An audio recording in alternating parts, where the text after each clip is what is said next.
Chapter 921. After the man stood up, his eyes turned red. He hesitated for a moment, then scratched his head, feeling a little shy. He gathered his courage and said, "I'm from Jianghu, only 300 li away from the general's and your highness's hometown. However, I left Liaodong 6 or 7 years later than the general. I once mingled in another army, but I committed a crime and had no choice but to follow the general. All these years I've been working for General Chu, and I haven't made any contributions. It's all hard work that anyone can do. A few years ago, I married a wife and gave birth to a few little girls. At the beginning of autumn, I finally had a boy with a handle. My family doesn't lack money, so I'd like to ask your highness to name my boy when you're free. If your highness is too busy, just pretend that I didn't say anything." Su Fengnian said softly, "There are many things to pay attention to when choosing a name. If it's not chosen well, it will affect one's future luck. I believe in this very much, so I don't dare to name your son." The man didn't have much hope, so he wasn't disappointed. Su Fengnian suddenly smiled and said, "But Su Xiao doesn't believe in this. When I go to Liangzhou, I'll ask Su Xiao to name your son. If it's not chosen well or if it's unpleasant, you can use it as a nickname." The man was about to kneel again, but Su Fengnian grabbed his arm and said helplessly, "All right, even if you kneel a few more times, I can't ask for a few more names for your son. Besides, your son doesn't need them. Names aren't money, so the more the better." The man smiled shyly. He no longer had his original shrewdness and caution, but rather a sincere and honest look. "After you leave, send a message to Su Beiji in Longqing County and ask him to come to the general's mansion." After saying this, Su Fengnian walked to the window. The man, who was full of joy, didn't disturb his royal highness's thoughts and silently left the study. Su Fengnian gazed at the pot of impatience balsamine that Huyan Guanyin had sacrificed to bring over. The strength of Liang lay in the fact that after the unification of the Central Plains, the Grand Preceptor Sun Shiji, as the head of the civil officials, led a large group of old remnants of West Chu to pledge their allegiance to Liang. The dust had completely settled on the dust of the struggle for orthodoxy in the world. As long as the imperial court was willing to use talents, there was practically an inexhaustible supply. These talents all had their own specialties. Some were focused on writing moral articles and establishing their views. Some were pragmatic and buried in their work to render meritorious service. There were also a large number of people doing dirty and tiring work. If Liang was said to be a fertile land with tens of thousands of mu and qualified to bully customers in the taverns, then Beiliang was a small piece of land.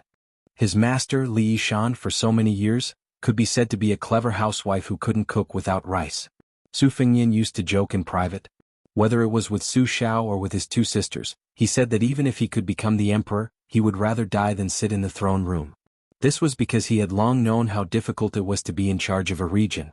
However, when he really began to personally set up the plan, he felt that even if he was the crown prince of Beiliang, if he wanted to do anything, he was still trapped in a square cage. The slightest movement would cause him to run into a wall. This cage was something painstakingly built by the people of each dynasty.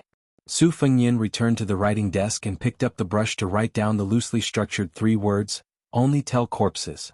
Then he added a side note next to the word, "Only tell corpses," completing the word "weave." Putting down the brush, Su Fengnian put his hands in his sleeves and walked out of the study. He walked aimlessly through the corridors and buildings. At a small pavilion by the water, he bumped into Wang Lifting, who was jumping around to warm himself.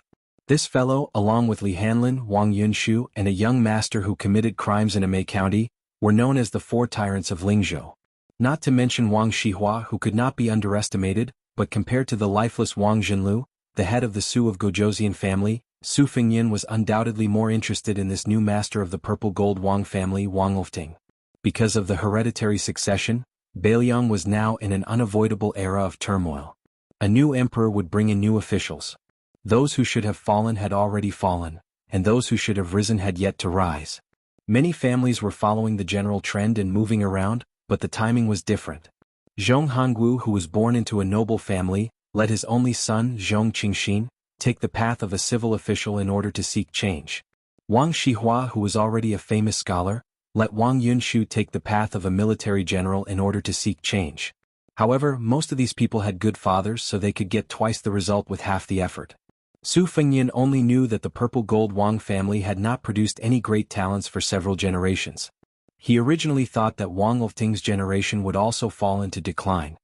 He did not expect that this time, he would have the courage to come to the general's mansion. If he returned empty-handed, the first target to be dealt with by the administrator would definitely not be the two families of Wang Shihua and Wang Zhenlu, but the purple-gold Wang family, whose foundation was not stable. It could be imagined that the young Wang Lofting was shouldering a lot of pressure. Seeing His Royal Highness approaching, Wang Lofting just turned his head and smiled, continuing to jump and jump. Su Fengyin stood beside Wang Lofting. The latter opened his mouth and joked, "Knowing that your highness is a straightforward person, Lofting will speak bluntly. This time, I followed behind my two elders here to ask for a reward from your highness. I'm really cutting off all means of retreat.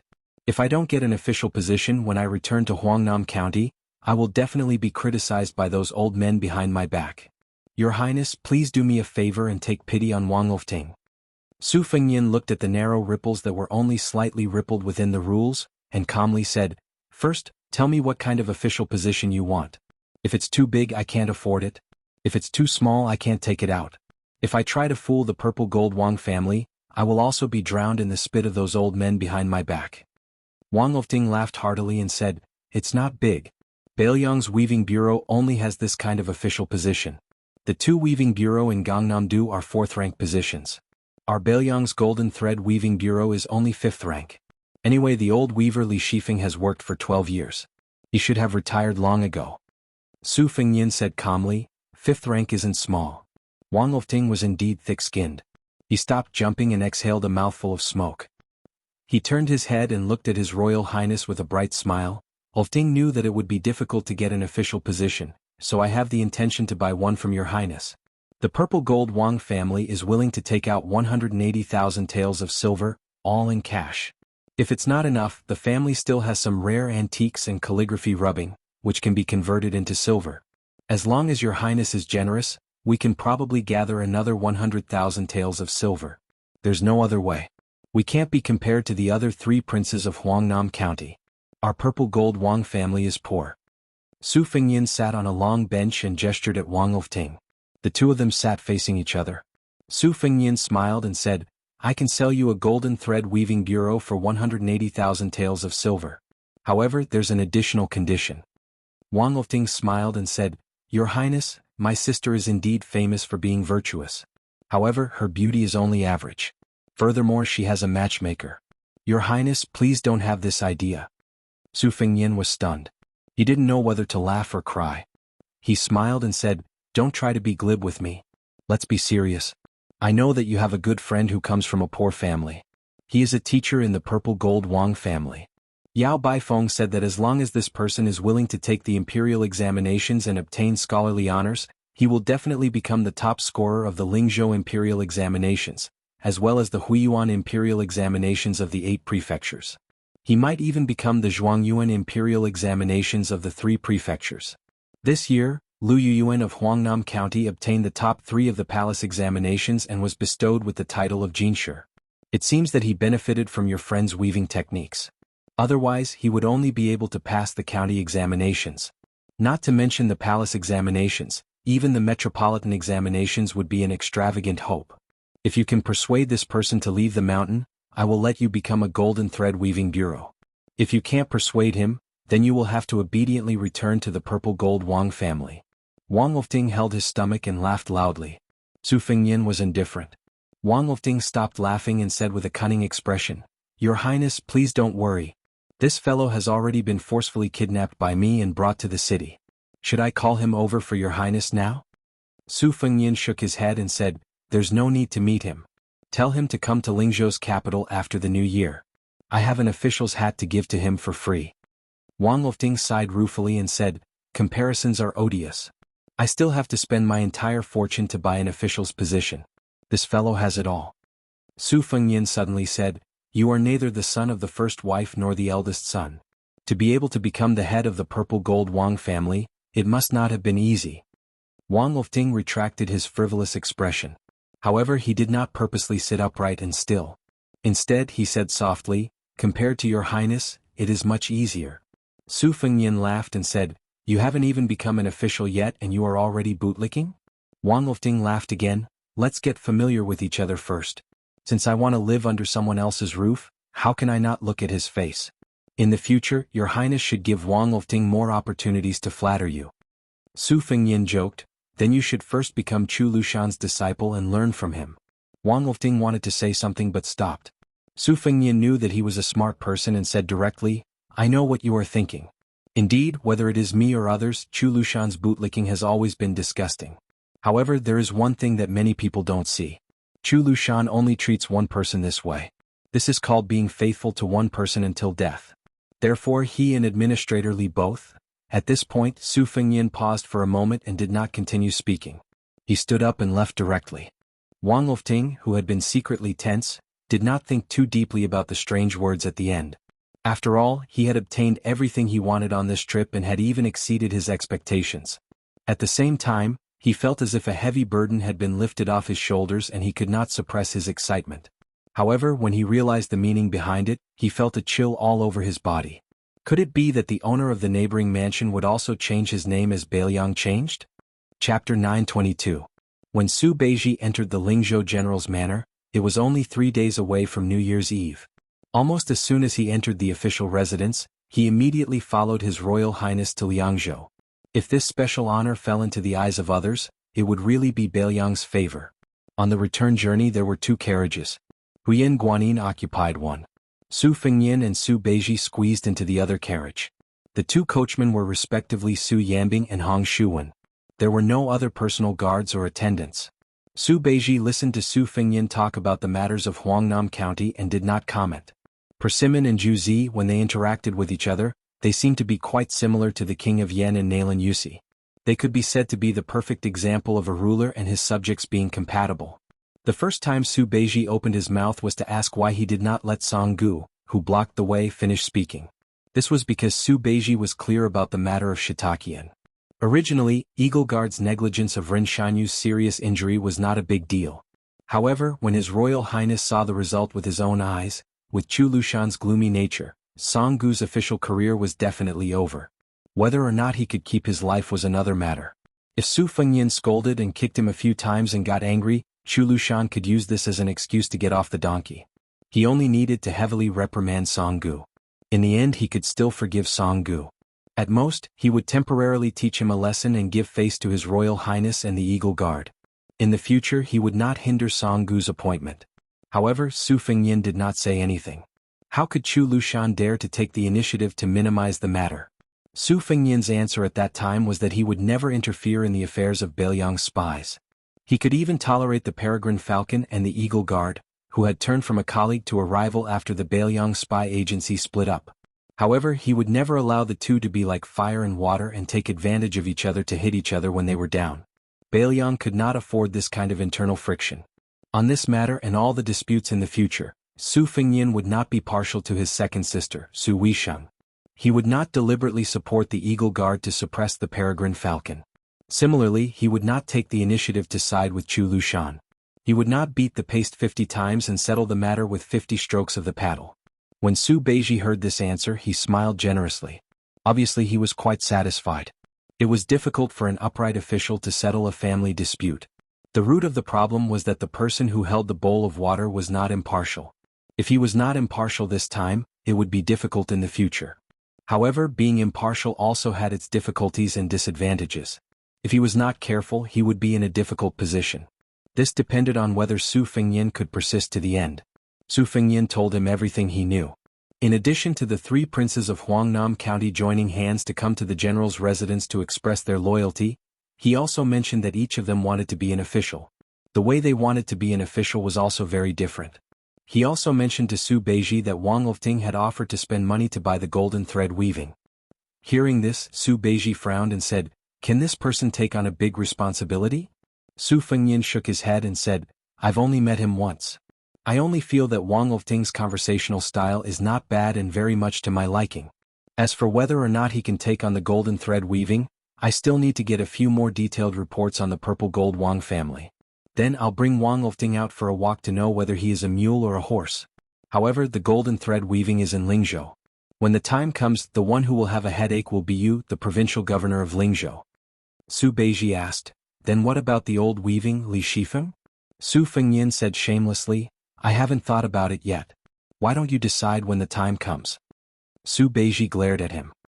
He was probably too lazy to pay attention to His Royal Highness and sank into deep thought alone. Every Dao in the world had a weaving bureau. Even the Bailiang Dao was no exception. On the surface, it was for the imperial family and officials to weave and distribute the silk produced in various places. However, in secret it was very powerful. In the previous dynasty, the Weaving Bureau had a habit of sending secret reports to the capital every month. It could reach the emperor's desk directly. Passing this kind of information on the courier route was even more careful than normal military information. The king of Jiaodong, Zhao Sui, and the king of Huainan, Lu Ying, had been severely punished by the emperor several times because of the secret reports from the Weaving Bureau. Currently, the Liyang imperial court had set up the Dao level. Although the Weaving Bureau of the various regions had not raised their ranks, all the smart people in the court and in the field were well aware that other than the Jingshi sent out from the capital to impede the vassal kings, these dozen or so low-ranking Weaving Bureau officials were the most sinister and disgusting. However, Li Shifeng, the Golden Thread Weaving Bureau, which belonged to the Bailiang Dao, was nearly 70 years old and had been mediocre for many years. He had never had any interactions with the king of Bailiang, Su Xiao. He neither took the initiative to flatter nor was he too estranged. Once, there was a twice-yearly half-year discount that was inadvertently intercepted by a group of audacious horse bandits on a post-house road. Only then did people know that this chief weaving official was muddle-headed and bored enough to introduce His Royal Highness antique collection to the Emperor of Bailiang. He listed nearly 40 items and more than 600 pieces in detail. No one could understand why such a muddle-headed old man was allowed to stay in Bailiang and waste the salary of the imperial court. It was said that after the secret report was leaked, Su Xiao, who was still a pillar of the country at that time, laughed heartily when he heard about it. He had people send the same amount of money as the Zhao family's salary to the Golden Thread Weaving Bureau. Over the years, Li Shifeng was not afraid of the emperor's suspicions and received the money every time. However, no matter how much outsiders ridiculed and looked down on this old man, Li Shifeng, the insiders of Bailiang, and even Li Yishan had carefully analyzed this person's official career and talent. Su Xiao did not send the money to make fun of Li Shifeng's idleness. Instead, he was telling the Golden Thread Weaving Bureau, who was good at analyzing the situation in Bailiang, that he, Su Xiao, had begun to have his eyes on him. Chapter 923. Su Fengyin didn't hide anything from Su Beiji. When the Yan family betrayed Bailiang and went to the capital to enjoy wealth, it was the Weaving Bureau that pulled the strings between the imperial court and the imperial court. The escape route, the disguise, and the various locations along the way were all carefully planned. However, Li Yishan had been watching from the sidelines. In this game of intrigue between Bailiang and the imperial court, Bailiang was one step ahead. In addition, Chu Lushan spared no effort in investigating. In the end, they were intercepted by Bailiang's spies. However, Su Fengyin was soft-hearted and personally pleaded for mercy for the Yan family. Only then did Su Xiao let them go. Otherwise, even if Wang Xinji came to Bailiang personally to save them, she would only be able to save one or two people. Although Li Shifeng lost, it was amazing that he could still do what he did when he was surrounded by wolves in Bailiang. Su Beiji broke the silence and said, if Li Shifeng wants to spend his old age peacefully, he has to make a deal with Bailiang before he returns to the capital. However, this deal will only benefit him. Su Fengyin was silent, but his expression was somewhat gloomy. Su Beiji raised his eyebrows and said bluntly, I remember that you used to have 3 very good friends. Among them, Yan Qiji has already followed his family to the capital to become a relative of the imperial court. He has a bright future ahead of him. Kong Wuxia isn't bad either. At the end of the year, he also became a commandant of the imperial army. In the end, only Li Hanlin is left in Bailiang. Do you really have the heart to do that? You haven't even become a vassal king, yet you plan to become a loner? Su Fengyin said calmly, no matter what the result is, even if it is the worst, I will ensure that the Li family will never have to worry about food or clothing. Li Hanlin not acknowledging me as a brother is also my own fault. Su Beiji smiled faintly and said, how pitiful. Su Fengyin kicked this fellow. Su Beiji leaned against the wall of the carriage and patted his clothes. He asked casually, that good friend of Wang Lofting, Sun Yin, was praised by Yao Baifeng as a talented bull. Yao Baifeng became the left chancellor of the Imperial College and controls the literary world. Did any spies say that Master wanted to invite Sun Yin to be the chancellor? Su Fengyin laughed and said, Juzi, you're really something. If I didn't know that Yao Baifeng had secretly sent someone to invite Sun Yin and promised that as long as this fellow was willing to go to the capital and become the chancellor of the Imperial College, he would be able to participate in the court examinations next year. Yao Baifeng would have put down his precious face and personally asked the Zhao family's emperor for the top spot. If not, I wouldn't have known that there was such a person in Huangnam County. However, you can relax but you can't. Sun Yin has already been sent to Lingzhou by Wang Ofting. I plan to let him become a 6th-rank official with real power. If you become the provincial governor of Lingzhou and are overshadowed by this person, be careful that I don't let him replace your position in a fit of anger. Su Beiji glanced at Su Fengyin and didn't say anything. Su Fengyin smiled, don't worry. I like the new and not the old. No matter how capable Sun Yin is, Juzi, you're still my old love. My favor won't decrease. Su Beiji laughed coldly, stop the car quickly. Let me go out and vomit. Su Fengyin looked hurt, you don't understand. I saved all the good stuff for you first. I picked up a heavenly blue gall bottle from the Dongyue Imperial Kiln at the Peach Cheeks restaurant. There's no other bottle like it in the world. You really don't want it? Then I'll give it to Qin Shiliang. That fellow is more sensible than you. Su Beiji closed his eyes to rest and said calmly, hurry up. At noon on New Year's Eve, His Royal Highness was finally seen on Mount Qingliang, which was already decorated with lanterns and colored banners. Su Fengyin arranged for Huyin Guanyin to stay in a quiet courtyard. He didn't plan on letting her meet up with the girls from Wutang'an. Su Xiao accompanied them along the way. He didn't say much and was just happy. His younger brother, Huang Manor, had grown a few centimeters taller. There was a hint of anger between his eyebrows. When he wasn't smiling, he was abnormally heroic and exuberant. However, when he smiled foolishly with his father, this instantly broke down. Fortunately, he no longer drooled, but this still left Su Fengyin speechless. When they went to see second sister, the family of 4 finally reunited. Su Weisheng, who controlled half of Beiliang's spies, was now living in Wutang'an so that he could handle confidential affairs. In Wutang'an, apart from the 2 senior maids, Sweet Potato and Bluebird, who didn't participate, the other 2 maids had all become Beiliang's female hanlin. They read and sift through military intelligence and spy reports and had the right to approve them. Those in the know called them Vermilion's maids. This was especially true for Lu Yi, who was second only to Su Weisheng in the 19 ways.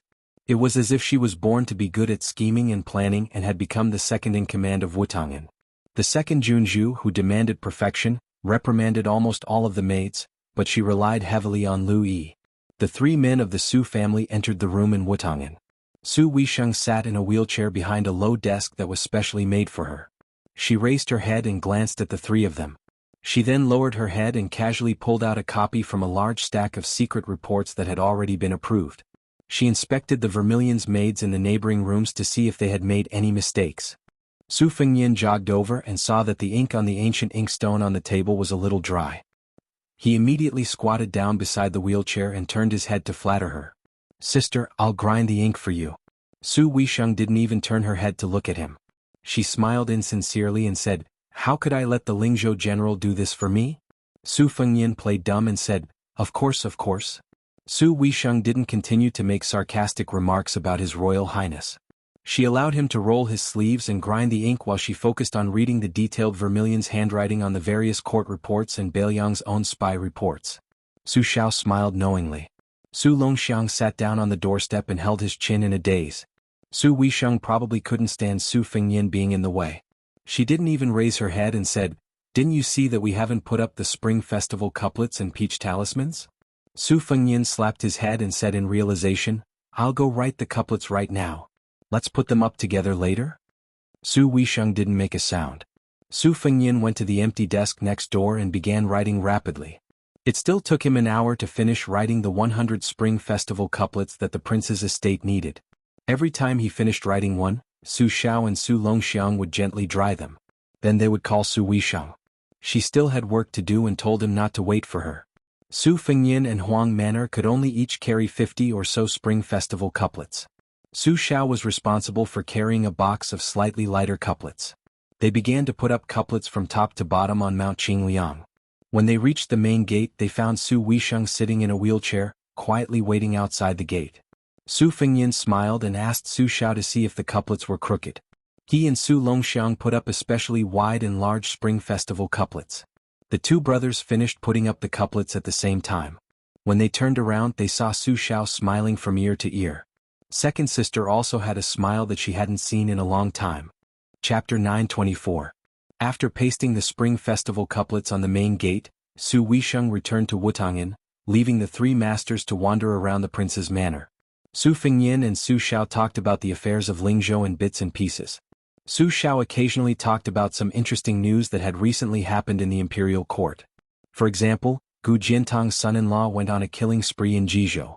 Now, the imperial censors and civil officials were too lazy to scold him, Su Xiao. They turned their heads and scolded General Gu, who had lost his position as Minister of War. In any case, Gu Jiantang was no longer in the capital. The originally aggressive Gu hut in the Ministry of War was like a group of dragons without a leader. Outside of the Censorate and the Ministry of War, the other 5 departments were all jumping around vigorously. This made the members of the Gu faction in the imperial court dejected and very tired of dealing with them. This year was not going to be easy. There was also the Imperial College's left chancellor, Yao Baifeng, teaching the second-in-command, Jean Lanting, a harsh lesson. This even alarmed the emperor, who personally went to the Imperial College to be a peacemaker. Only then did he barely manage to settle the matter. The situation within the Imperial College was well known to everyone. The townspeople had formed their own associations, and most of them were advocating for Jean Sanlang. This was also why Yao Baifeng would say that the gentlemen of today like to have friends. Su Xiao also said that the crown prince of Yanqi, Zhao Zhu, was not a well-behaved person. Leading thousands of elite riders all the way up north, he did not look like he was going to pacify the situation. He was clearly busy showing off his strength. The few provinces he passed by were all in turmoil.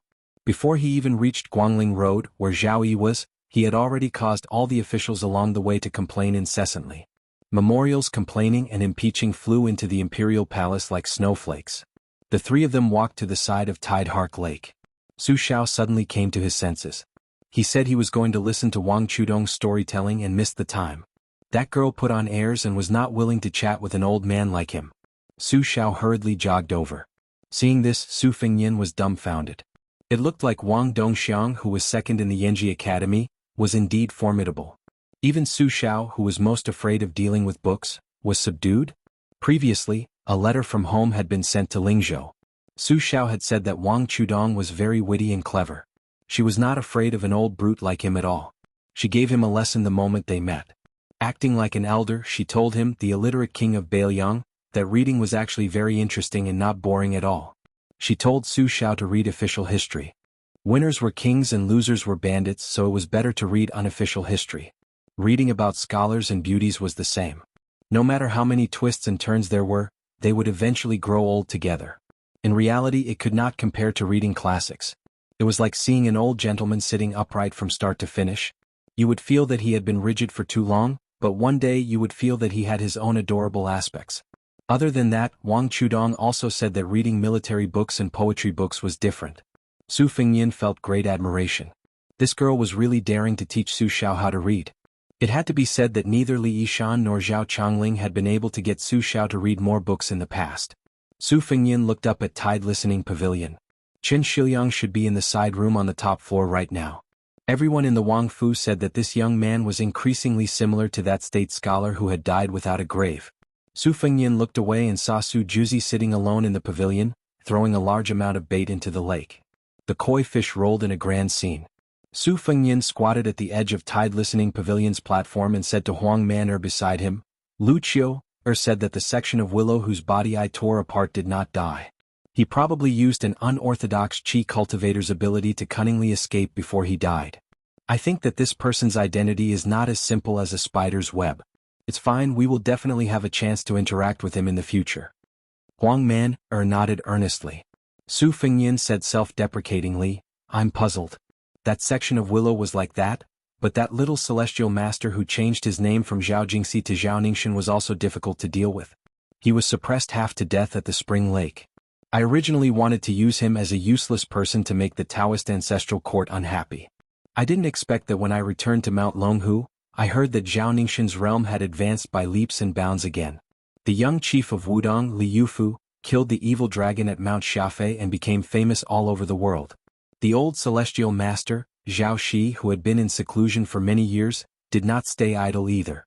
He built the Jade Emperor Tower that was as famous as the Great Yellow Court. His ascension was imminent and countless people had already gone to Mount Longhu to worship him. Even the crown prince, Zhao Zhuan, went to Huizhou to watch the show in disguise. It's very likely that it's true. And that heartless woman from Mount Huizhou who became the chief of Wulin, changed her attitude faster than flipping a book. She said that after sending the copies of Mount Huizhou's secret manuals to Bailiang, she would draw a clear line with me. Su Fengyin turned his head and patted Huang Manor's head. He smiled gently and said, "Let's not talk about these annoying things. Huang Manor, you don't have to worry about anything. Father and your brother are here."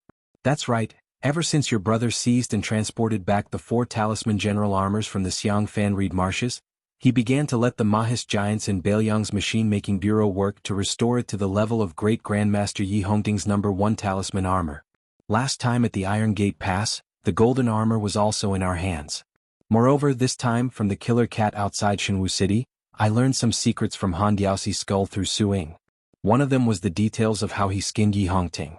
After the new year, I will go to the machine-making bureau and tell those giants the details of the process. In the future, when you put on that talisman armor and charge into enemy lines, at least you don't have to worry too much about being killed by a section of willow." Also, Huang Manor on the Great Bull Hill, Shenyuan Jingqing once said that you can't easily enter the Shen Finger realm. You must remember, other than helping you make the talisman armor, I'm also flipping through some obscure secret manuals of Buddhism and Taoism in the building. That white fox face also agreed to help me find it. So you have to wait for your brother to find a shortcut that will let you smoothly become a Shen Finger expert. Before that, even if the sky falls down, you can't enter the Shen Finger realm. Do you remember? By now Huang Manor wasn't stupid. His intuition told him that he couldn't agree, and he wasn't in the habit of lying to his brother. All he did was raise his head and nod without saying a word. The young man with polychoria moved his eyes but didn't dare to look at his brother. Su Fengyin knocked Su Longxiang on the head with a chestnut. "Nod your head for your brother." Su Longxiang turned his back to Su Fengyin and for the first time, didn't agree to his brother's request. Su Fengyin tugged at Huang Manor's ear for a long time but couldn't get his Vajra realm brother to turn his head. With a sigh, he let go of his hand and stared blankly at Tidehark Lake, which had calmed down after Su Beiji's departure. Huang Manor turned around and sat cross-legged on the ground. He reached out and gently stroked his brother's eye-catching grayish-white hair. Su Fengyin narrowed his eyes and gazed into the distance. There were fish in Tidehark Lake every year, and there was an abundance of Bailiang every year. Su Fengyin lay down slowly and rested the back of his head on his hand. He gazed at the clear sky and fell asleep peacefully.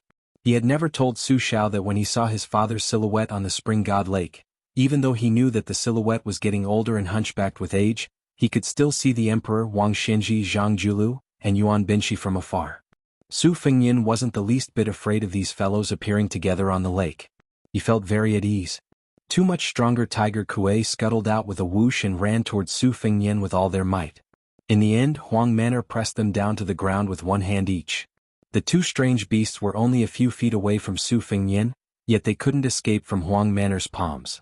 Their gazes actually contained a hint of hidden bitterness. Su Fengyin smiled and said, "Huang Manor, go play by yourself. Bring Bodhisattva and Vajra with you. I still need to sit here for a while and think about something." Huang Manor grinned and nodded.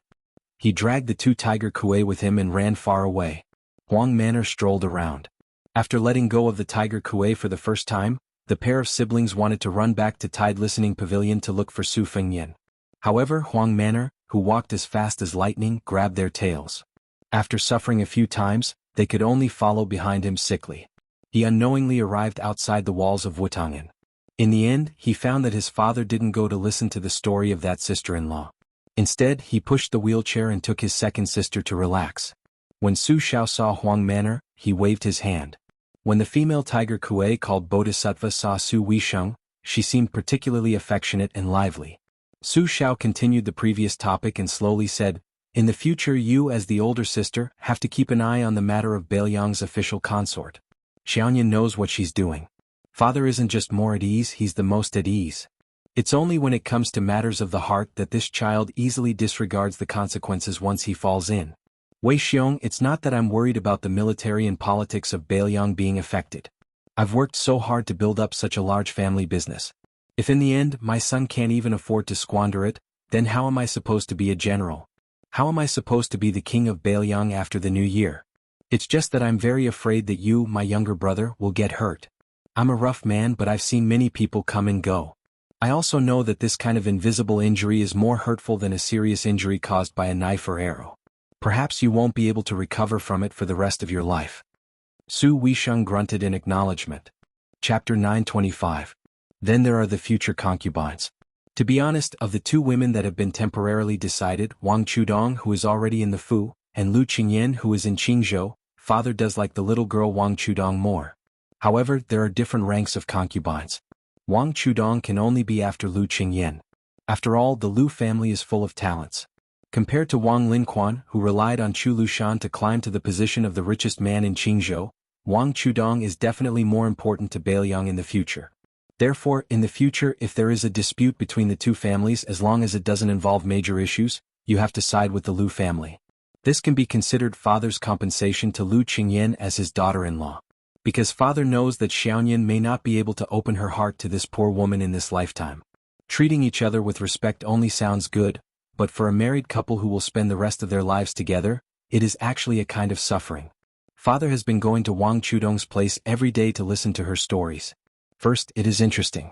Second, it is an opportunity to let Beiliang know that this girl is the first daughter-in-law that Su Xiao approves of. In the future, if anyone wants to use the Wang family as a stepping stone to curry favor with the Lu family, they have to first consider whether their flattery will backfire. As for Pei Nanwei, father knows that you don't like this Princess Jingyan. You don't have to go against your heart and deliberately interact with her. Just let her be. In this world, there is only the saying that the elder brother is like the father and the elder sister-in-law is like the mother. There is no such thing as the elder sister taking care of the family. The reason why father nags you about this and wants you to bear this thankless responsibility is because father is selfish. He is afraid that Xiaoyan won't have any relatives to take care of her, so you can't marry in this lifetime. Wei Xiong, if you want to resent father, father will accept it. Father is a man who values boys over girls. He dares to take responsibility for his actions. Even when I was living with your mother, even if I had to brace myself, I would still say it so bluntly. Before Jihu was born, he was beaten by your mother. After Jihu was born, he was beaten so badly that it was unbearable to look at. Your mother made father, a rough man who was used to holding swords, spears and sticks to carry the child. No matter how much father loved his daughter, he couldn't bear the fact that the child insisted on crying. Your mother was reasonable to everyone, but she was unreasonable to your father. There were several times when I had to attend a military meeting every other day. I went to the tent with a bloody nose and a swollen face, and those bastards laughed at me. There was once an old brother who made a mistake and was personally whipped by father. This guy stared at father's swollen forehead from being whipped by your mother and even fucking knelt there and laughed foolishly. Father was so angry that he whipped him 50 more times. Later, when father went to apply medicine for his sore wounds, he actually laughed at father and said that no matter how embarrassing he was not as embarrassing as me.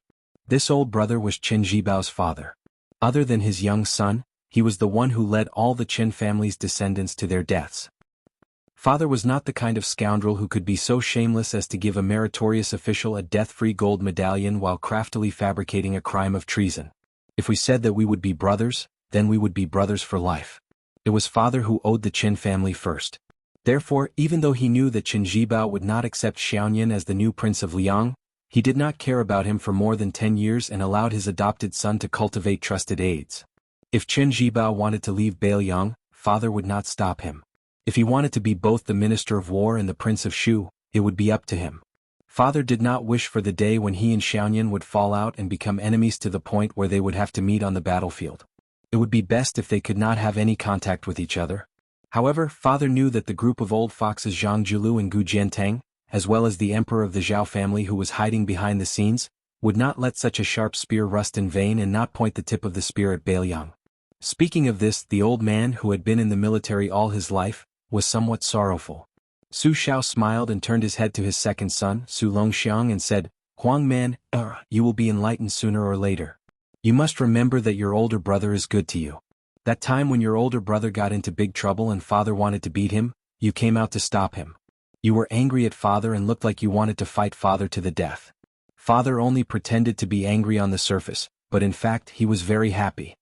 Your older brother has not been happy these years.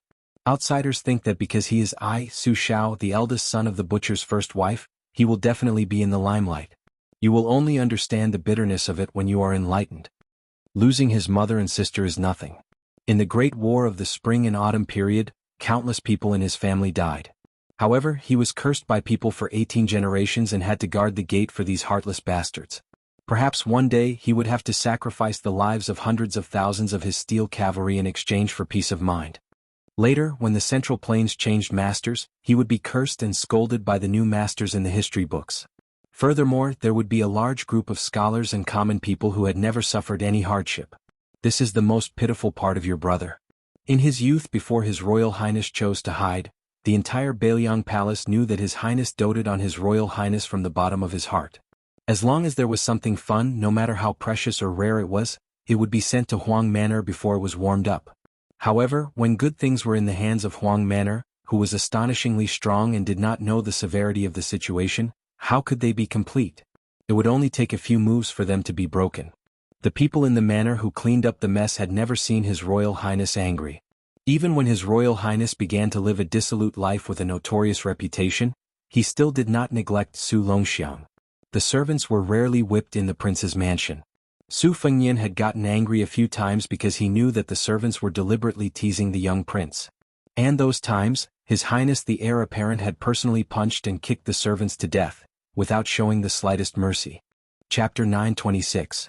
Also, Wei Xiong, I know you care a lot about Xiaoyan, but you're cold on the outside but warm on the inside. Sometimes you just have to smile at him and he'll be very happy. A few years ago he went to Mount Wudong to practice his saber art. You did not like him to practice martial art, because you were afraid that he would delay your hereditary inheritance. He was even more afraid that you would be unhappy. Therefore, when he picked up the pebbles from the bottom of the deep pool one by one, and chopped them one by one, he made more than 300 chess pieces for you. As soon as you saw him, you threw the 2 boxes of chess pieces all over the ground. After that, he personally picked them up. Some of them rolled into Tide Listening Lake and he spent the whole night picking them up. Father and Ishan watched him in Tide Listening Pavilion for the whole night. Even Ishan, such a cold-hearted guy, ended up drinking to drown his sorrows. When you were young, didn't Xiaoyan do many things to make you happy? He clearly knew that Jihu doted on him, but he still helped you in everything. After Jihu left, do you think he felt good? Who saw him tearing his heart and lungs apart with their own eyes? Originally, with his temperament, he would have gone to Mount Wudong to pay respects to the old chief, Wang Zhonglo, in gratitude. He was afraid of Mount Wudong, afraid of that lotus peak. He was afraid that he would be a scourge, afraid that the people around him would leave because of him. Fengnian had always given his favorite things to his sister or brother since he was young. The things he kept for himself were only things that outsiders would find valuable. Su Weisheng lowered his head, his expression unreadable.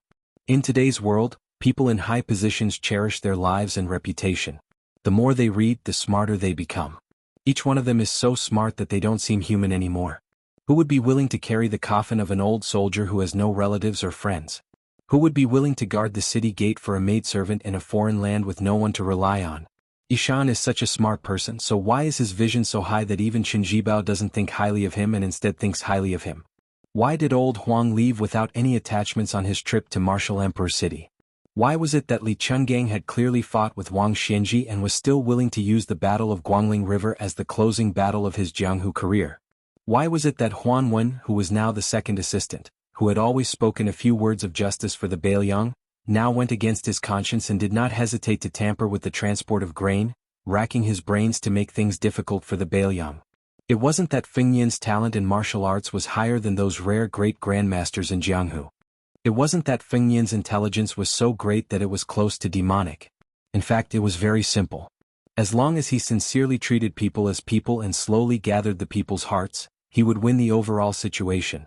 Back in the day, Dad had gone step by step from a ruffian in the marketplace to a little lieutenant who dared to fight and risk his life. Then he became a general who could easily massacre cities. In the end, he became the king of Bailiang with hundreds of thousands of cavalry. Along the way he had stumbled and stumbled. In the eyes of many smart people who didn't think highly of Dad, he had made it this far. Dad's opponents, the later they got, the smarter and harder to deal with. But many of these smart people died without understanding why Dad had the last laugh. Dad believed that most of them could only comfort themselves before they closed their eyes that this was the will of the heavens and that Su Zhao's life was too tough. This saying was both correct and incorrect. Dad wasn't very literate, but he knew one thing. If you didn't let anyone down, many people might not understand. Or perhaps they understood but didn't care. They might even treat you like a fool, thinking that they had taken advantage of you. This didn't matter. In the end, there would still be people who would remember. Even if there weren't many people who remembered, they would all be willing to put in effort and then fight to the death. Even if it was 1 against 2, he would still be unrivaled. If he lost, it didn't matter. He could still make a comeback. There were more than 600 memorial tablets below the Tide Listening Pavilion, as well as Feng Yan's old soldiers respectfully sending him off before he entered the capital. All of this was proof. Therefore, Dad was more certain than anyone that the Bailiang in the future would be even more of a headache for Beimeng than when it was in Dad's hands. When her father was still young, it wasn't that he didn't want to be a stable rich man. That way he could at least give his children a peaceful life. But Qin Jibao was good at everything except that he was too smart. Once a smart person made a mistake, it would be a huge mistake that no one could reverse. Feng Yan was also smart, but he was far better at listening to others than Qin Jibao. Now that Dad was dead, Qin Jibao wouldn't put anyone in his eyes, nor would he believe that anyone was qualified to be on equal footing with him. If one day he wanted to become emperor, he wouldn't hesitate to sacrifice all of the Bailiang cavalry to achieve his goal. After Li Yishan's death, Su Xiao didn't even seem to be able to deceive himself and others. At this point, the hunchbacked old man couldn't hide his weariness. He stopped talking and gently reached out to help Huang Man, tidy up his collar. Finally he said softly, "Huang Man, in the future don't risk your life so easily. If you die and your brother survives, how sad would he be? Dad will tell you he would be even sadder than if he were alive. But you still have to do more things that can make your brother's life easier. Although your brother was reincarnated into the Su family earlier than you, so he is destined to bear the burden in the future in Mount Qingliang, the only man left in the Su family who can talk to him is you. No matter if it's Su Beiji or Qin Shiliang, no matter how loyal they are still not as close as family members. Huang Man, this is the first time your brother left home in a fit of anger to travel the Jianghu. His greatest wish wasn't to become a hero, but to snatch back a great beauty for you. When you went to Mount Longhu, every time you received a letter, your brother, who has a photographic memory, clearly knew that it wasn't written by you, but he still read it over and over again. Wei Sheng, this time when he saw you sitting in a wheelchair, you purposely didn't look at him grinding ink, but Dad saw that his hand was constantly shaking. The old man reached out and patted Su Wei Sheng's head, but didn't say any words of comfort. Su Longxiang clenched his fists tightly, his eyes resolute. The 2 tiger kuei were so frightened that they instantly fled. They paced back and forth in the distance restlessly, not daring to approach the unfamiliar black-clothed youth. The old man slowly walked back to the courtyard. The loquat tree was still green in the winter, but the old man stood alone, all alone. But the old man wasn't sad. He smiled and said, "Wife, our Su family has already been supported by Feng Yan. Wait for me, I won't make you wait too long." Chapter 927. The Bailiang Palace was plastered with the word Fu that was deliberately pasted upside down. The New Year's Eve dinner was very simple, just dumplings. Su Fengyan and Su Longxiang dragged along Su Beiji and Qin Shiliang to cook and make dumplings together. Wang Chudong and the other girls had no place to show their talents. After the meal, Su Fengyan had 2 strategists chat with Su Xiao while he himself went to the deserted mausoleum. When he returned, a large group of people sat in the Wutangan to celebrate the new year. Everyone was happy and harmonious. The Vermilion maidservants near the house only had half a day of free time, so they went to the house one after another to read the mountain of intelligence reports. The little girl that Qin Shiliang had brought to Bailiang had already fallen asleep in his arms. Su Fengyan asked him to bring the little girl back to rest first. Qin Shiliang did not insist. Wang Chudong, who loved hibernation the most, was also sitting there and dozing off. Su Fengyan half carried and half supported her as they left the Wutangan. When Su Fengyan returned to the courtyard, Su Weisheng had also gone to the house to deal with important military matters. Only Su Beiji, an outsider, was left. Su Xiao, an old fellow who used to be a pillar of the country and a great general of the military, was asking the young man about the level of an official. Su Beiji was not afraid at all. Su Xiao nodded repeatedly in agreement. After Su Fengyan sat down, Zhu Zi had already explained from the lowest level to the highest, from the 19th level to the 16th level. Su Beiji was unable to win against Su Royal Highness, so he could only roughly explain it again. Those who relied on their ancestors to benefit from their glory, lying on the family tree and becoming a low-paid official were called Sun Zi officials. Those who only knew how to bark and never did anything were called toad officials. Those who were vicious and crafty, bullied the weak and feared the strong, lowered their heads when they saw the powerful, and roared when they saw the common people were called dog officials. Those who followed the rules and did not do anything, and were not careless when it came to reaping benefits. However, they did not know how to avoid disaster and were called corpse officials. Su Fengyan smiled and asked what level the Su Li of Lingzhou were at. Su Beiji replied that they were fox officials and were good at reading people. Su Fengyan asked in reply, "Are those county magistrates and military officers with real power, who instigated Su Li to stir up the evil wind and rain?" Su Beiji smiled and nodded. He also added, "Ghost officials who did all the bad things behind the scenes but rarely came out." The common people who did not know their background still thought they were officials. Officials were the best officials were the best officials. They could be considered officials who did not know their background, but they were officials who did not know the was. Su Fengyan continued to ask, "Then what level is the governor of Longqing County, Zhongqing at?"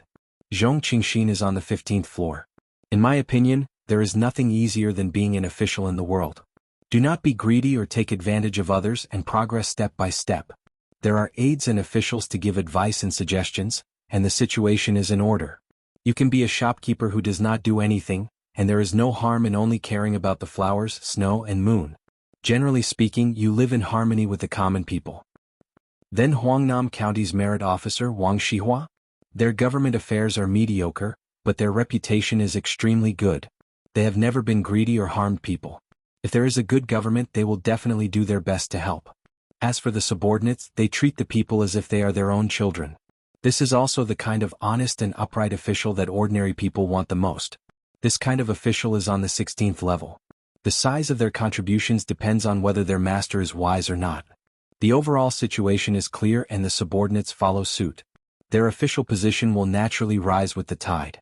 If the situation is dirty, this kind of official can only hang up his crown and leave sooner or later, boasting that he will not bend over for 5 bushels of rice or pick chrysanthemums under the eastern fence.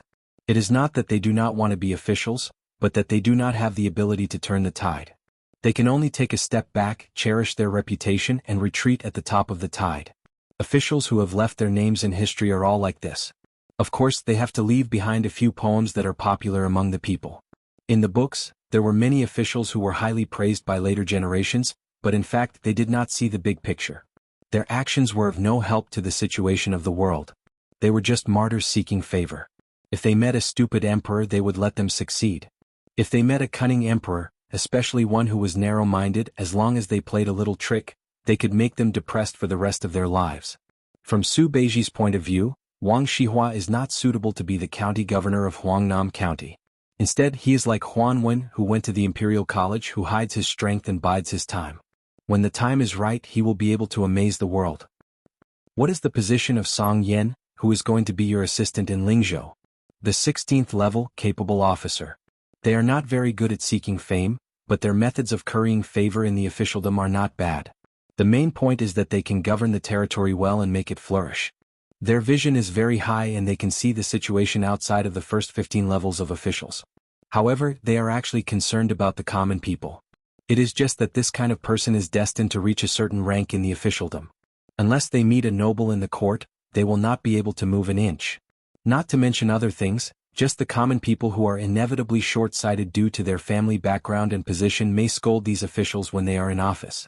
In fact, since ancient times, many of the actions that have benefited hundreds of generations and contributed thousands of years have come from this generation of officials. Su Xiao, who had not spoken this entire time, peeled a yellow mandarin and asked with a light smile, "Beiji, then you comment on Li Gongda."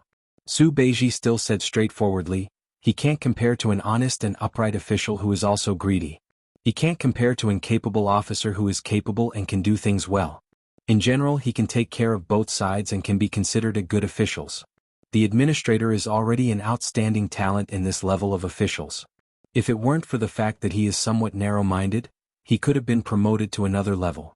He has the ability to be a prime minister, but he doesn't have the bearing of a prime minister. He is fine as the administrator in Bailiang, but if he went to the court to occupy an important position, he would be like a calf pulling a large plow. I'm afraid that he would spoil a great matter." Su Xiao nodded and handed the peeled yellow mandarin to Su Fengyan. In that case, Bai Yan can be considered a cornerstone officials of a dynasty. There is no problem with cultivating the body and governing the country. He even personally opened up a new situation under the heavens. Is he the 18th or the 19th in the end? Su Beiji took the half of the mandarin that Su Fengyan gave him and stuffed a piece into his mouth. He smiled and said, 18. Su Xiao sank into deep thought. Su Fengyin broke the silence and laughed loudly. Su Xiao, you really don't know what's good for you. If you say 18, then there will only be 19 left. Zhu Zi put in so much effort to leave you such a big bootlicker. You, on the other hand, have your horse's head turned to our Zhu Zi. How is this fellow supposed to bootlick you? Su Xiao was stunned and felt a little awkward. He smiled apologetically and said, I always thought that I was at the level of a ghost official at the very most. Beiji, I'm sorry. Su Beiji smiled and shook his head. After eating the mandarin, he took his leave. He had just stepped out when a fat pig followed him and rolled into the room. Su Fengyin immediately raised his hand and shouted, Shut up. The fat man forcefully swallowed the sobs that were about to escape his mouth. Su Xiao waved his hand and said, Lushan, take a seat. Chu Lushan, who had been promoted to grade 2 Bailiang Protector General, smiled and rubbed his hands. He sat down on the floor that was not cold even though the floor was covered with floor tiles. He had a guilty look on his face and said softly, Godfather, I'm here to ask for forgiveness from His Highness and the second princess. However, it's the new year and Lucio is topless. I'm afraid it'll bring bad luck. Su Fengyin said helplessly, It's fine as long as you know what's going on with Songgu. There's no one smarter than you in the world. Also, don't go to my sister's side and annoy her. Chu Lushan sighed and did not say anything else. Upon hearing this, Su Weisheng walked out of the room and said coldly to Chu Lushan, You're the Protector General of Bailiang. Aren't you bored of doing those petty and dirty things for half a year? Chu Lushan shrunk his neck that was so short that it was almost invisible. He did not dare to talk back. In fact, back in the days of the Su family, eldest Princess Su Weisheng had always hated this fat man. On the other hand, Su Weisheng did not have any prejudice against him. Su Weisheng turned to Su Xiao and said, Father, I'll make a secret assessment of the Bailiang officials' levels that Su Beiji mentioned. It will not be made public. It will only be given to Fengyin for reference.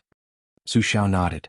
Su Fengyin asked in a low voice, Lucio, what kind of heinous business did you do to make my sister so angry? Did the Peregrine Falcon and the Eagle Guard gang up on you?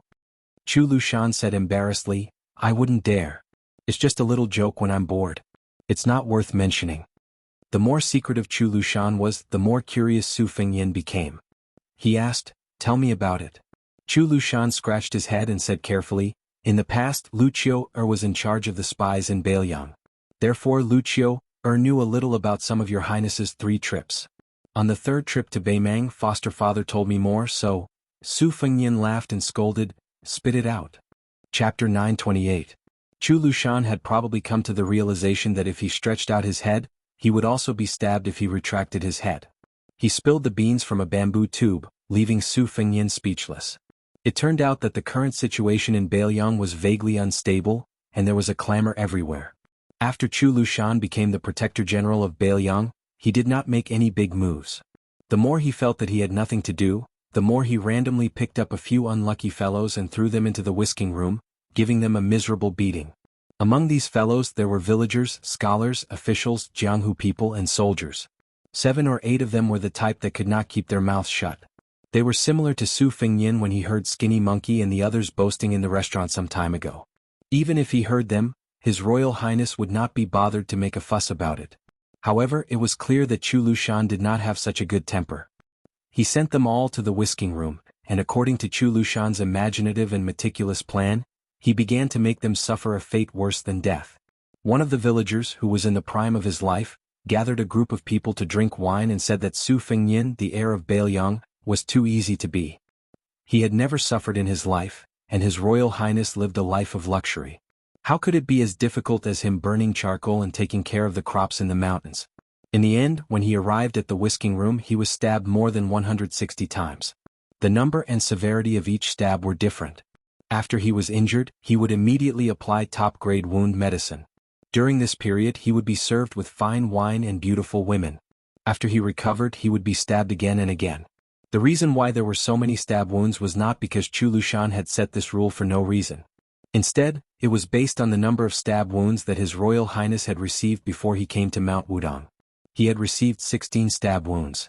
Including the Eastern Yuan Entourage, that Wudong's enemy, Princess Suizhu's Dong Yuan Entourage, the Reed's Marsh, the Duckhead Green Forest, the Roran Mountains, the Fifth Raccoon, the Taimen Pass, the Divine Martial City, and the Lu Hao Shi. Before Chu Lushan sent them to the whisking room, he told them that as long as they suffered enough, according to their different backgrounds, They would each receive 100,000 taels of silver, a rank 7 official, and so on. If they could not endure, they would be released. In the end, without exception, no one was able to withstand more than 200 strikes. The two strong-willed men of Jianghu were unable to withstand the strike from the saber that was stabbed diagonally into their abdomens. They shouted that they did not want to be the grandmasters of the Northern Liang sect who had founded their own sect. This saber strike was an imitation of Bo Er's lightning spear that was stabbed into the abdomen. Among the 7 or 8 people, the scholars all left crying for their parents after the stab. Surprisingly, this villager was the one who could grit his teeth and endure. It was a pity that he could not endure it. This was because the whisking room did not tell him how many stab wounds were needed. Not to mention them, even the whisking room did not know. Only Chu Lushan knew. These people did not die in the whisking room. After they returned home safely, those who had mothers lost their mothers, those who did not have mothers lost their fathers, those who had elder sisters lost their elder sisters, and those who did not have elder sisters lost their younger sisters. Not only that, some of their good brothers lost their arms and legs. Afterwards, they were all blamed for being implicated by them. Some scholars who valued their reputation became disreputable hypocrites. In short, what they cared about the most, Chu Lushan made them lose it. Chu Lushan's ruthlessness was that when these people were on the verge of going crazy, he asked the whisking room spies to appear in front of them and said that he would give them another chance. In the end, no one was willing to agree. After that, there was no after, because Chu Lushan killed them. Chu Lushan, who was sitting on the ground, had a calm expression. He laughed softly and said, "Before they died, I told them that in the past, they complained that they did not have a good family background. In fact, they were not afraid of suffering at all. Therefore I gave them a chance. His Royal Highness's injuries in the past few years, excluding the different states of His Royal Highness's physique, and based on the physical strength of the person who received the stab, the amount of pain they suffered was actually very little. According to the order, it was only 314 stab wounds." Su Xiao threw a piece of orange into his mouth and laughed it off. Su Fengyan frowned and said the same words as Su Weisheng, "Aren't you bored?" Chu Lushan raised his head and smiled brightly. He shook his head. Su Fengyan said calmly, "In the future, don't do such things that harm one's virtue." Chu Lushan, who was obedient to His Royal Highness, said for the first time, "It's fine if I don't see or hear them. If I, Chu Lushan, see them, I will take care of them. The whisking room does not lack torture tools and people. Some newbies need some practice anyway." Su Fengyan turned his head and stared at Chu Lushan. He said slowly, "They are all Bailiang people." Chu Lushan restrained his smile and raised his head to meet His Royal Highness's eyes. "Although I, Chu Lushan, do not have the surname Su, I am still a member of the Su family. In this lifetime, I will be the general's adopted son. I have never heard of Liang and I don't even recognize Bailiang or Bailiang." Su Fengyan said angrily, "Chu Lushan, I told you to stop." Chu Lushan clenched his fists and placed them on his knees. He gritted his teeth and said in a low voice, "Your Highness." Chu Lushan had to support himself with one hand to get up. When he bent over, he laughed and said self-deprecatingly, "I, Chu Lushan, am obsessed with cleanliness. Every day I have to change into a set of luxurious clothes. I like luxury. Every day I have to change horses. I'm addicted to good food. Every day I have to have the chef make new dishes." He would change everything except for his master. Chu Lushan wished that he could let all the Bailiang ingrates who were indebted to the Su family know a simple truth. There are two kinds of bitterness in life. You can't get what you want and you can lose what you have. As long as Your Highness allows Chu Lushan to be in power, Chu Lushan will not be able to bear the sight of anyone talking without feeling any pain. After he got up, this talented and shrewd Chu Basha lowered his head. His eyes were red as he said slowly, "Chu Lushan's master is only foster father. Ever since he took the infant boy from foster mother's hands, ever since he smiled at Chu Lushan, he has treated him as his own younger brother." Su Xiao chuckled and said, all right. Lushan, sit down for foster father. Why are you quarreling with your family? But then again, it's good to quarrel. If you speak your mind, there's no threshold that you can't cross." Chu Lushan sat down obediently. Su Fengyan walked out of the house silently and stood alone in the courtyard. Su Xiao said softly, "Lushan, Fengyan is doing this for your own good. He believes in fate and cherishes fortune and fate the most. He's afraid that you will suffer from retribution. My foster father has already lost 3 foster sons. When you die or Yuan Zhuozong dies on the battlefield, he will feel guilty towards me. But who can he find to complain to? All these years he cherishes the maids in Wutangan very much, but he doesn't dare to care too much about them. He's just worried that one day something will happen to them because of him. Hearing this, Chu Lushan wanted to say something but stopped. Su Xiao waved his hand and said, "It might not have been so in the past, but now he can handle it. There's no other way. He's my Su Xiao's son." Chu Lushan punched his knee hard. Su Xiao said with a smile, "Changxing, that little girl is blessed. Foster father likes her when he sees her. Now while foster father is still clear-headed and can still manage things, let's settle this child marriage first." Chu Lushan was stunned. Then he saw his foster father take out a badly wet jade bracelet from his sleeve. A layman could tell at a glance that it was not worth much. But Chu Lushan, such a wicked man who could make children stop crying, suddenly sobbed. Su Xiao stood up from the chair and squatted in front of Chu Lushan. He said with emotion, "It's reasonable to say that this bracelet is the heirloom of our Su family. Foster father wants to help your foster mother to give it to the future wife of the king of Bailiang. But it's not something that can be done. Foster father thought about it and decided not to give it to his daughter-in-law, but to give it to his granddaughter-in-law is the same. You also know that among the 6 foster sons your foster mother loves you the most. She said that you are talented, honest and know how to repay kindness. She also advised you to read more. You also know that your foster mother rarely cries. That time when you helped your foster father carry so many swords, your foster mother saw you being carried back on a horse and cried in front of everyone. She even scolded me, Su Xiao, for being a good-for-nothing and scolded me for not treating you as a son. And that time when you rode thousands of cavalry to Shu, your foster mother calculated the time and then waited for you on the mountain for a few days. She was always afraid that you wouldn't come back. She even told your foster father that when you have a daughter in the future, you must be even closer. But in the end you gave birth to a string of sons. Before your foster mother passed away, she was still worried about this matter and said that she would most likely become his granddaughter-in-law." Chu Lushan held the bracelet that his foster father gave to his foster mother as a token of love. He cried like a child. Chapter 929. On the first day of the new year, regardless of whether it was the emperor, officials, or commoners, every household had to have some free time. Even the New Year greetings had to start tomorrow. However, 2 carriages had already quietly left Liangzhou and were heading towards Lingzhou. On one carriage, other than Huyin Guanin, who was nominally serving Su Fengyin, there was also a woman who said she wanted to leave the palace for a breather. The 2 women had similar looks. Scholars despised each other, and it was natural for women to be jealous. However, Su Fengyin ran to discuss Lingzhou matters with Su Beiji and did not pay attention to them. Thus, it did not matter if they were harmonious or at odds with each other. According to the agreement, Northern Liangdao's official documents would be sent to Huangnan County on the 6th day of the first month.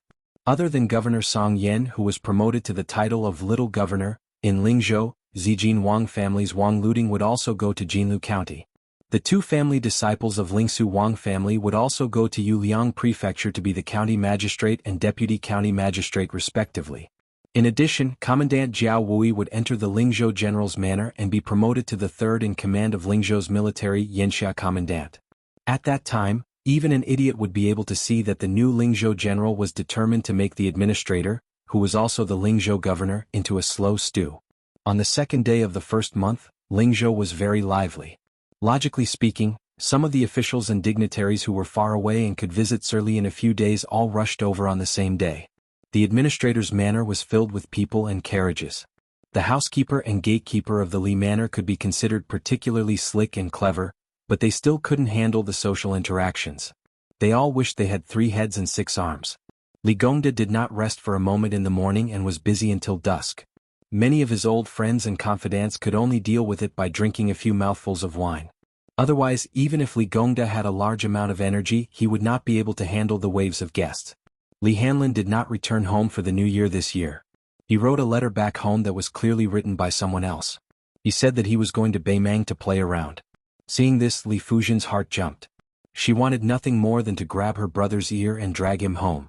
She put down the letter, picked it up and put it down again. Li Fujian felt a bit of hidden bitterness. She was indeed as her father had said. She did not understand what men were thinking. Why were they able to enjoy their father's achievements and have a smooth career in the officialdom, but they had to take risks and fight for fame? Li Fujian offered her father a cup of hangover tea when he finally caught his breath. She helped him rub his shoulders and asked softly, "Father, why are there so many people here? Is it because you have become an official and have no choice but to fight to be the first? Are you afraid that if they come late you will make things difficult for them?" Li Gongda shook his head with a bitter smile. Didn't you see that the old scholar Yuan Diqing came today? With his arrogance, even if your father became the head of the 6 ministries, the minister of personnel, this old man would still be the last to visit. Only then would he be able to show his noble character and unquestionable integrity. The reason why they all came together is because the owner of the house next door is not around. They are afraid that His Royal Highness will return to the Lingzhou general's manor in 2 days. If they show their faces again, it is better to be safe than sorry. What if the new Lingzhou general coincidentally bumps into them? Wouldn't they be looking for trouble? Your father making things difficult for them is just to suppress their rise in their official career. However, the neighbor can directly make them lose their official status.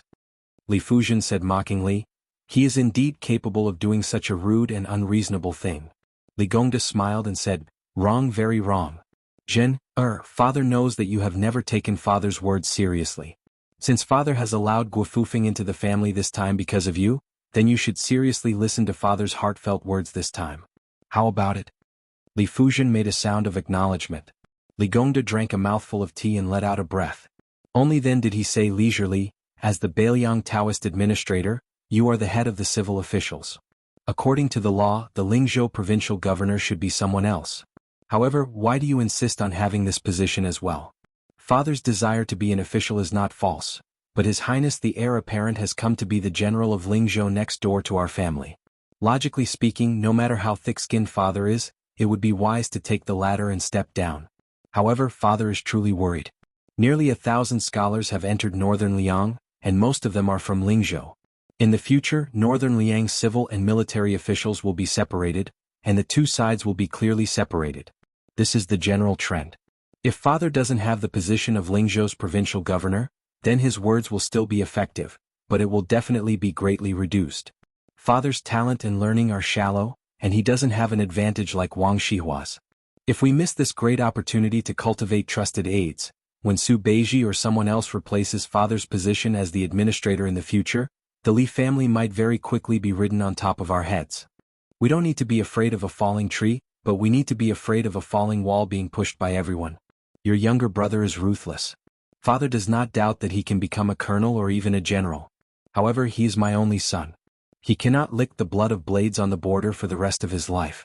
When he returns to the local areas, when the time comes, it will be an unfamiliar official field where civil officials are in charge.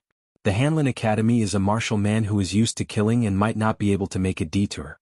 Thus, I want to quickly pave the way and build a bridge for the Hanlin Academy while my words still carry weight. In the future, no matter if it is mountains or rivers, the Hanlin Academy will be able to walk smoothly. However, at this time, without the Lingzhou provincial governor, do you think those unscrupulous and snobbish people will not be worried? Thus, even if the great general personally came to the manor and personally supported His Royal Highness, he still forced himself to eat the bear's heart and leopard's guts. He wanted to be the provincial governor for 1 or 2 more years. In any case, he had to get familiar with those scholars before he was able to vacate this position. As for His Highness, unexpectedly he was able to endure it. Actually, if he really wanted to shed all pretense of cordiality and directly ask your father for the Lingzhou provincial governor position, your father would not dare to not hand it over. Either he purposely smiled mischievously and told your father that he was not satisfied with being the Lingzhou general and wanted to be the provincial governor, and your father would have to hand it over with both hands. However, he did not do anything. In the beginning, your father thought that he had finally passed this hurdle, but your father thought too simply. When you told your father that he had appeared in Song Yan's house and the 2 of them were chatting happily, your father knew that something bad had happened. Speaking of it, your father and Yan Jieshi had always been fighting both openly and secretly, each placing their own bets. Yan Jieshi was unlucky and placed his bet on Qin Jibao, while your father had exceptional insight and placed his bet on His Royal Highness. When Yan Jieshi saw that the situation was not right, he immediately packed up and left. However, this fellow was lucky and managed to escape from Beiliang.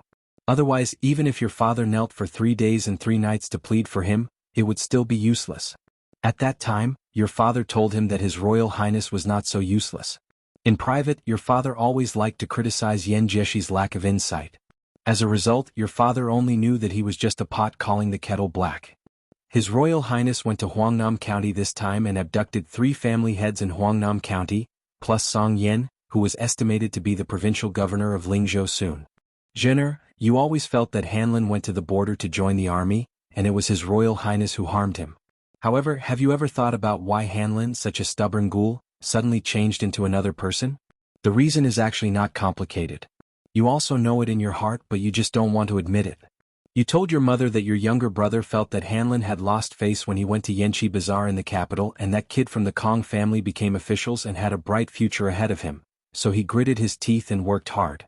You really don't know that in the past, Hanlin couldn't wait for the three brothers to become undisciplined and out of control, so that he would be the only one to freeload. Then he would be able to eat and drink freely and live a carefree life in a muddle-headed way. For him at that time, when his brother became successful, he was prouder than himself. Why did he go to the border? Why did he become a crossbowman? There was no other reason. It was because Hanlin knew that among the three brothers, His Royal Highness, who he admired the most, could already be independent. Hanlin only began to realize at that time. In addition, he had always been learning from His Royal Highness. When His Royal Highness was messing around, he messed around. Since His Royal Highness stopped messing around, he naturally felt bored. Therefore he became the Li Hanlin that his father and sister did not know. Jenner, do you dare to say that the Li Hanlin today does not make you feel gratified? Do you not feel honored? So, what do you have to complain about His Royal Highness? In the end, it's because for so many years your heart. Li Fujian said plainly, Father, the tea is cold. I will help you change a cup. Chapter 930. Li Gongda passed the teacup over and sighed softly. Forcefully picked melons are not sweet, then what about the melons you picked yourself?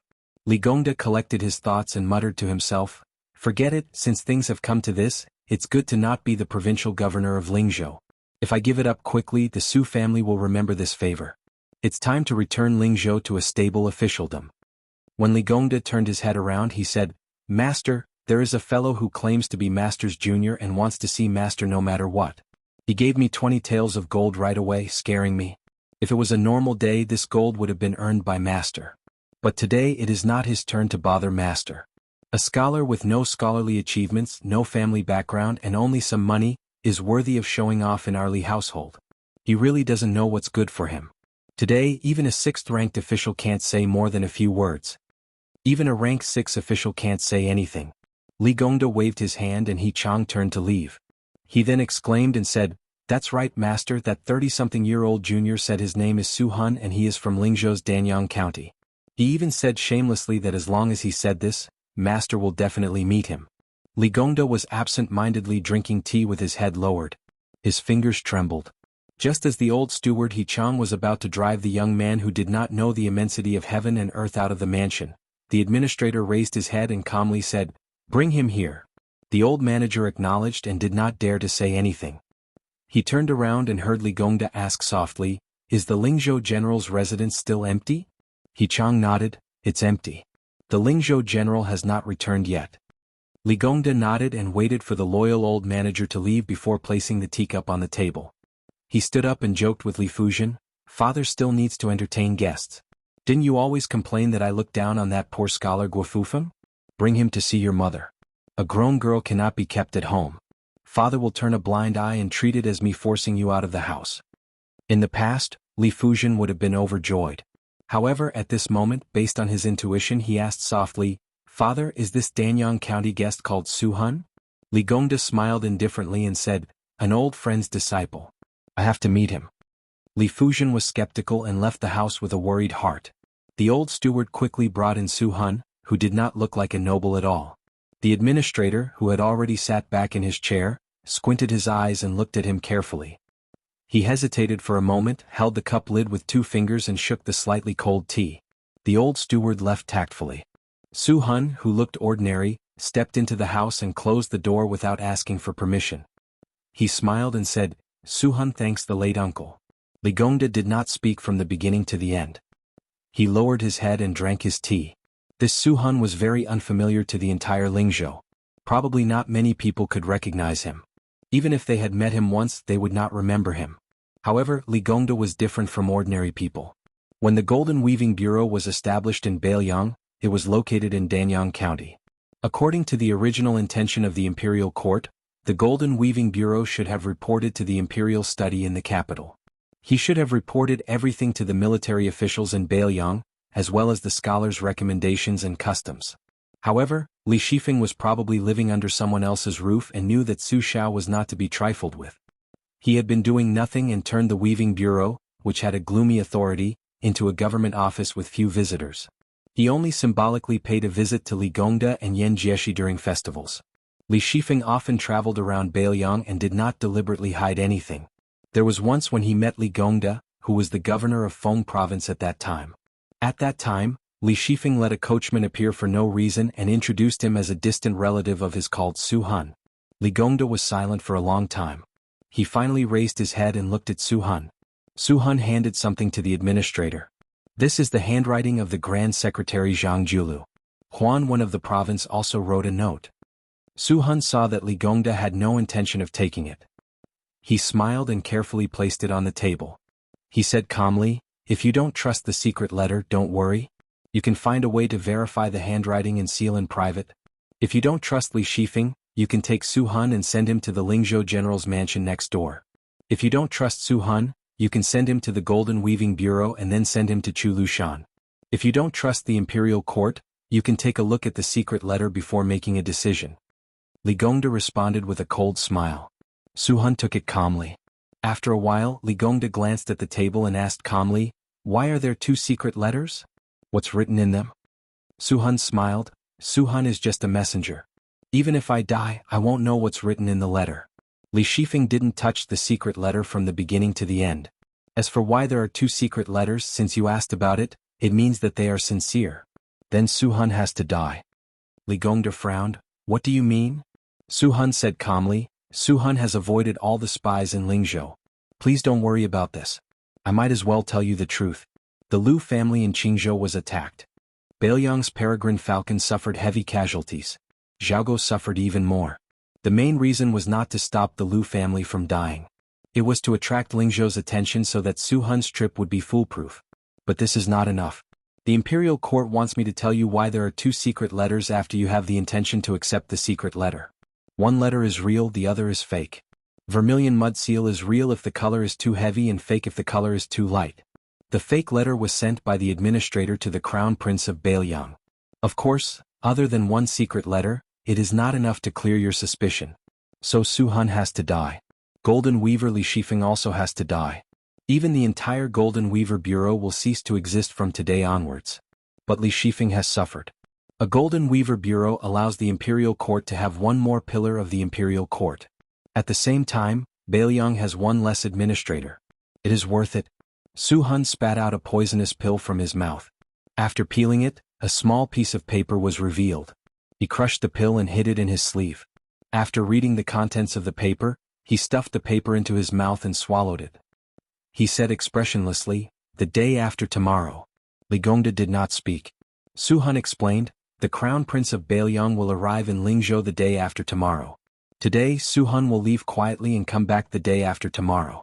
The administrator will kidnap Su Han and send him to the general's mansion in Lingzhou. After Su Han's death, there will be a group of death warriors and a group of elite Jianghu left Beiliang with the administrator. But they can only bring 18 people at most. In order to leave smoothly, Sir Li will have to cooperate with us. He will first give up his position as the provincial governor of Lingzhou and stay in Lingzhou for at least half a year. During this time he will go out to relax the surveillance of the Beiliang spies. As for when the Jianghu will make a move, someone will inform Sir Li." Li Gongda sneered, "The imperial court seems to have forgotten about my son Li Hanlin." Su Han smiled. "Young Master Li has received a military order to go to the south to carry out a secret mission. He will first stay in Gusai Prefecture. Then he will go east along the northern border of Yuliang and enter Ji Prefecture. Finally he will meet Sir Li in the capital." Li Gongda closed his eyes and tapped the teacup lid lightly. He said with slight self-mockery, "Last time Yan Jieshi only brought 16 people out.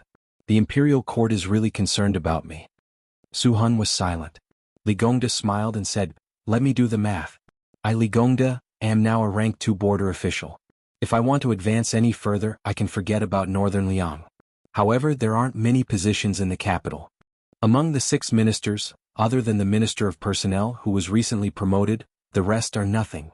The fake secret letter must have said that the Minister of Personnel is too full.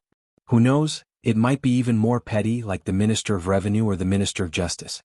However, I am very curious as to what kind of reward was written in the letter before I opened it. Zhang Julu is in charge of the minister's department and cannot be changed. Huan Wenkai is promoted to the minister's department and cannot be changed either.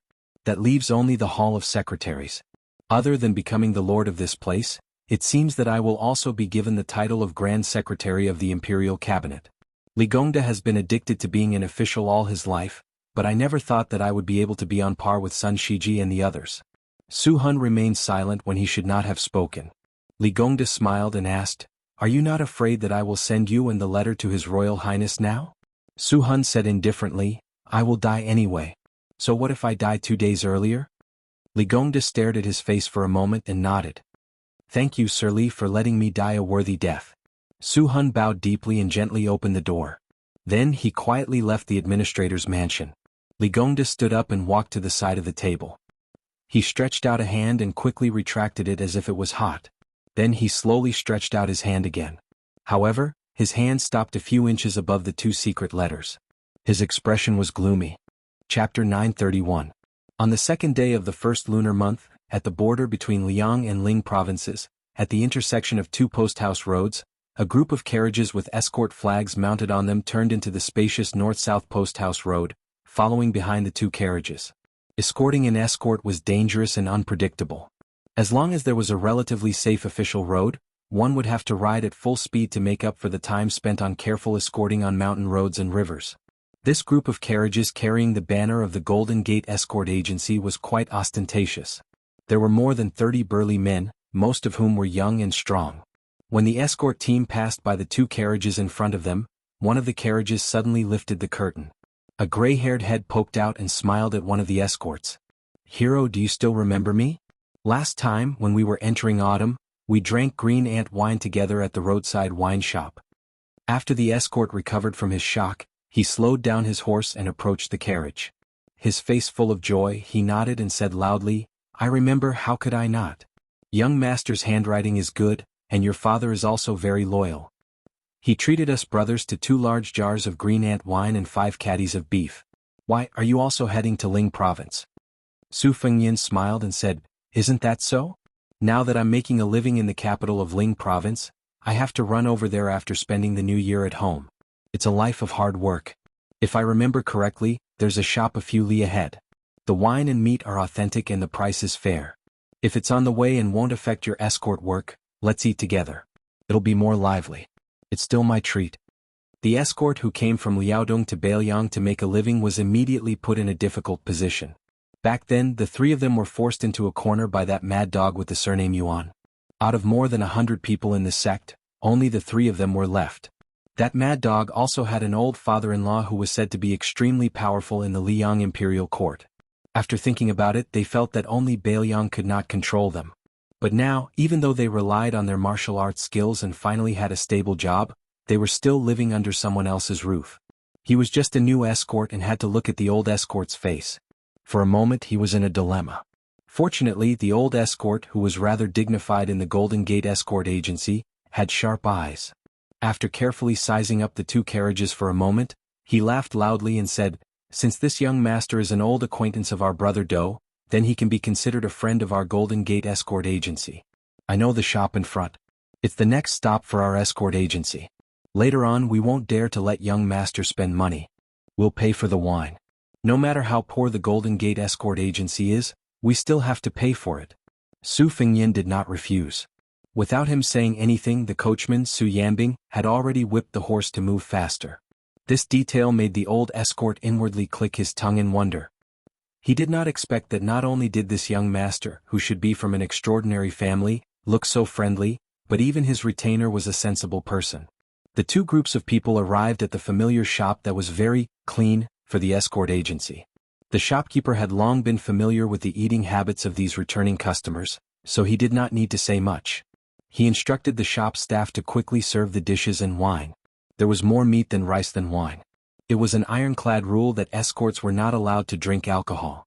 Usually, only 1 or 2 highly respected veterans in the escort agency who were fond of wine were allowed to have a few sips. Su Yanbing and Hong Shuwen were straightforward and did not sit at the table. Huyen Guanin was also not hungry. In addition, the woman in the same carriage had alighted, so she was even more reluctant to leave the warm carriage. Thus, the main table with wine was occupied by Su Fengyin, Su Beiji, and Pei Nanwei. She sat side by side with Su Fengyan. There was also the old escort leader, Bao Fingshou, as well as Dou Liang, a native of Liaodong who should not have been qualified to sit at this table.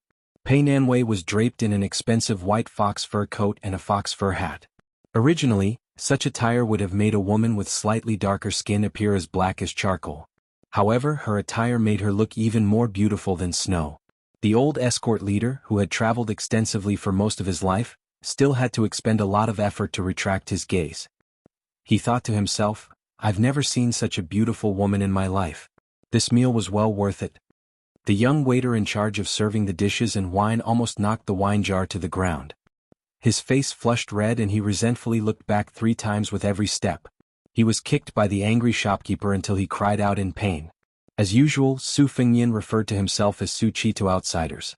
After a brief conversation with Dou Liang and Bao Fingshou, he roughly knew about Dou Liang's situation and the scale of the Golden Gate Escort Agency. Dou Liang's personality was straightforward, but he was thin-skinned. He did not exchange pleasantries with this young Master Su. When Bao Fingshou met him for the first time, he was very familiar with building up their relationship. He kept saying that when they arrived at the Golden Gate Escort Agency in Lingzhou's capital, he had to personally pay a New Year's visit to young Master Su's residence. Especially when he heard that Su Qi's family lived on Apricot Street, this experienced Jianghu man's eyes burned with passion. One had to know that Apricot Street was where the administrator and a large number of Lingzhou's influential officials lived. Recently, there was even a Lingzhou general with the surname Su. Although Apricot Street was very long and there were people who were not officials, since they could live on that street even if they did not have any power, they were still the wealthiest people in Lingzhou. In the industry, the Golden Gate Escort Agency had always been using sparrow darts, which were small darts with little meat and no oil. The big escort agencies all used sow darts, which earned them so much money that their hands went limp. If they could establish connections with the nobles on Apricot Street and spread word of mouth, the Golden Gate Escort Agency would make a name for themselves. They would be considered to have truly developed, otherwise who would be willing to spend New Year's on the escort route? Su Fengyan took the initiative to propose a toast 5 or 6 times, but most of the time he clinked bowls with Dou Liang. This made Dou Liang, a homeless dog, feel an indescribable warmth. However, he was not good with words, so he did not care if he would be stung by the head of the escort after the event. He did not leave a single drop of wine behind. After eating and drinking to their heart's content, Su Fengyan smiled and said, My ancestors are also from Liaodong in Jianghu. Brother Dou and I can be considered acquaintances in a foreign land, how rare. When we return to Lingzhou City, Su Qi will definitely go to the Golden Gate Escort Agency to pay New Year's greetings. As for the other 2 brothers, I will have to properly meet them. I did not drink to my heart's content today, so let's leave it for now. When the time comes, we will not return until we are drunk.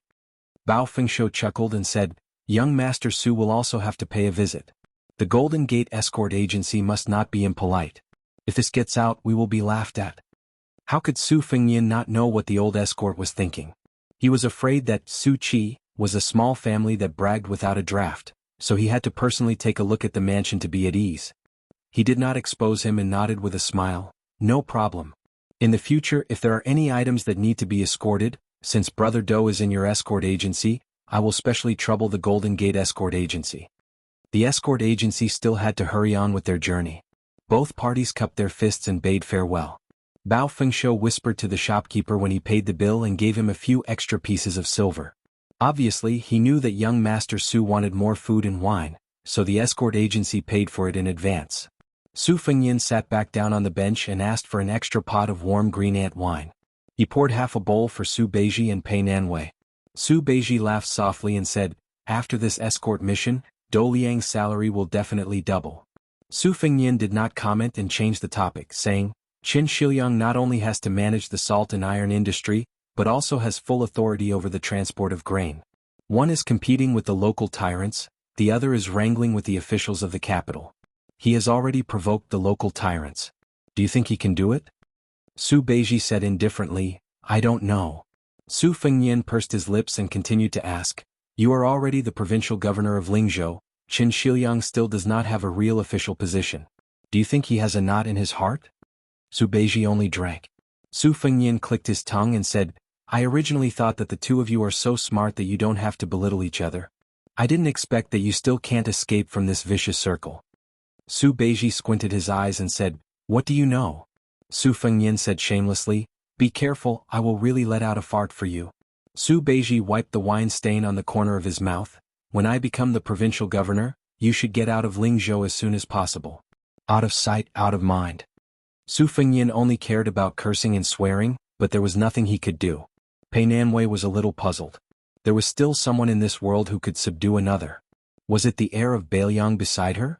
On the third day of the first lunar month, the Lingzhou general did not enter the Lingzhou prefecture city.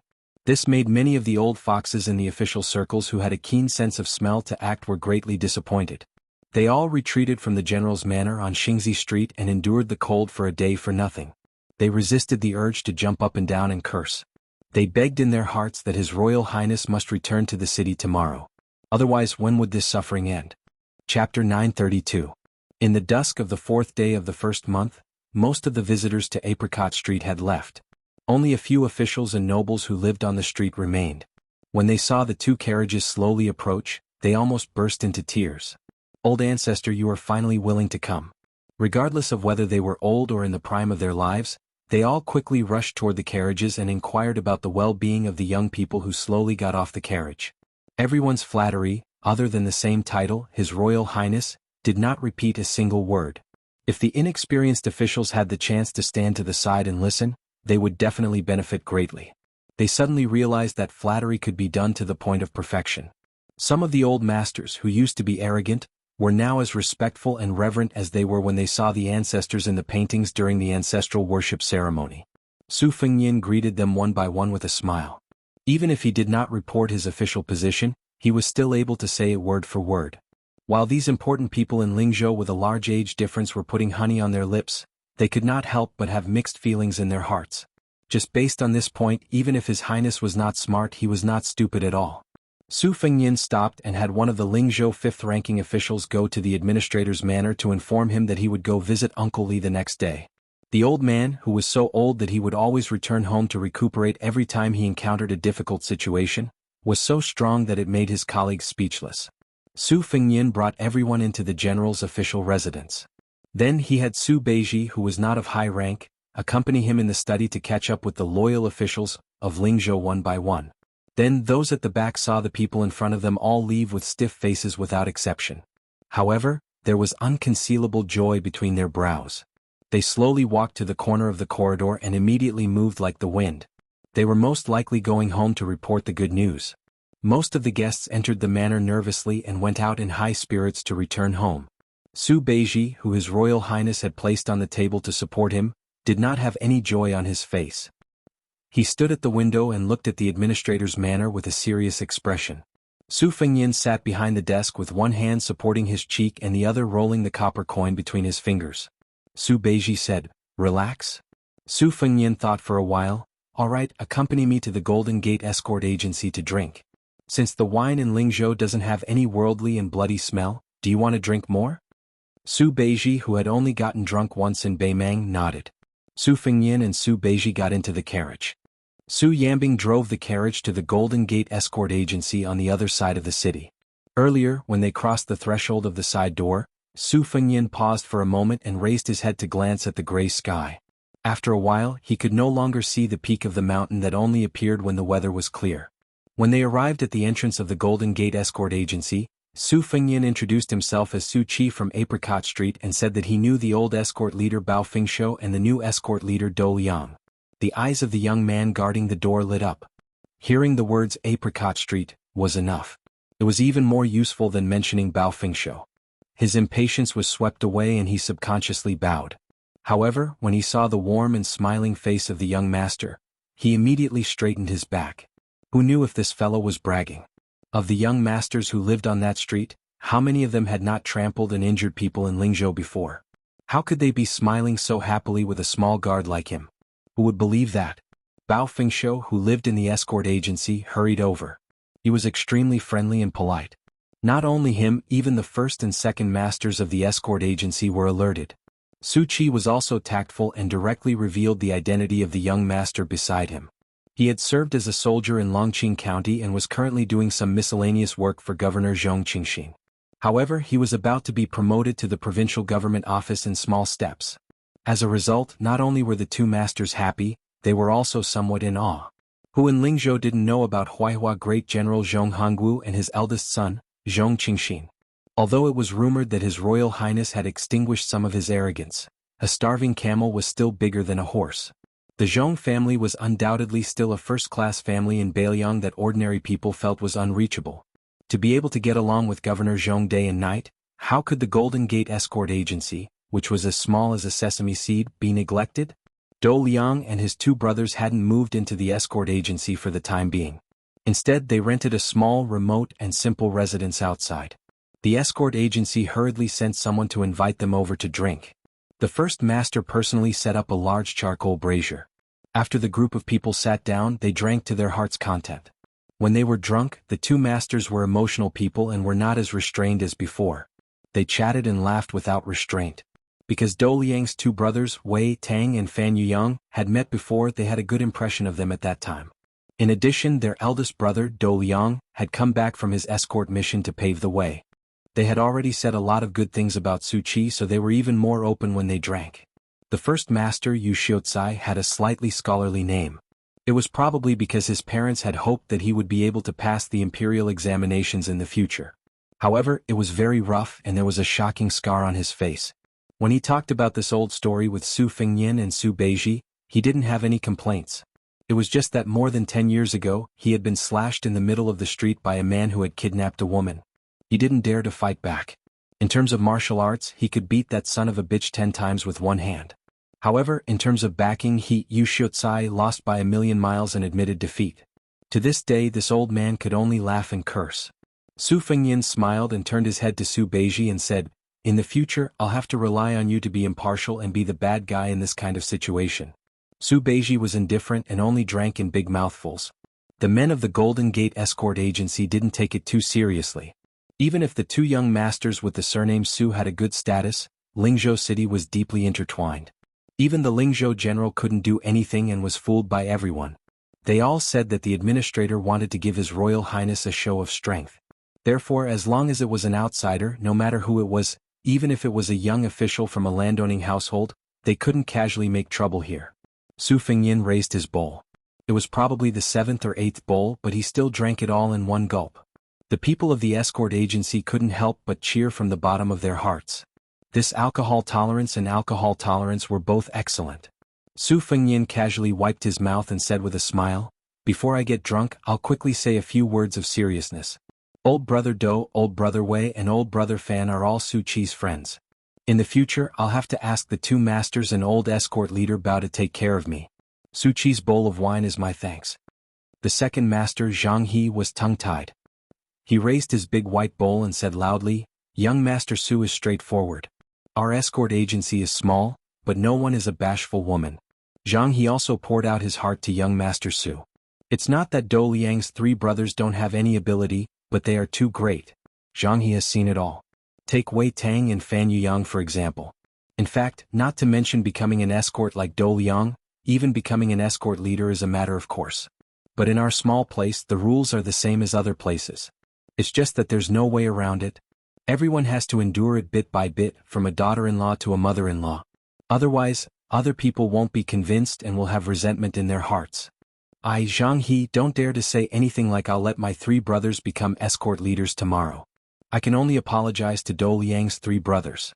First Master, shall we all drink this bowl of wine in our hands?" Yu Xiucai raised his bowl and laughed, "Everyone is a good man. Let's drink and leave. Cheers." In the end, Su Beiji was also a drunken mess. He was already leaning on Su Fengyin's shoulder. The rough men of the Golden Gate Escort Agency were all over the place.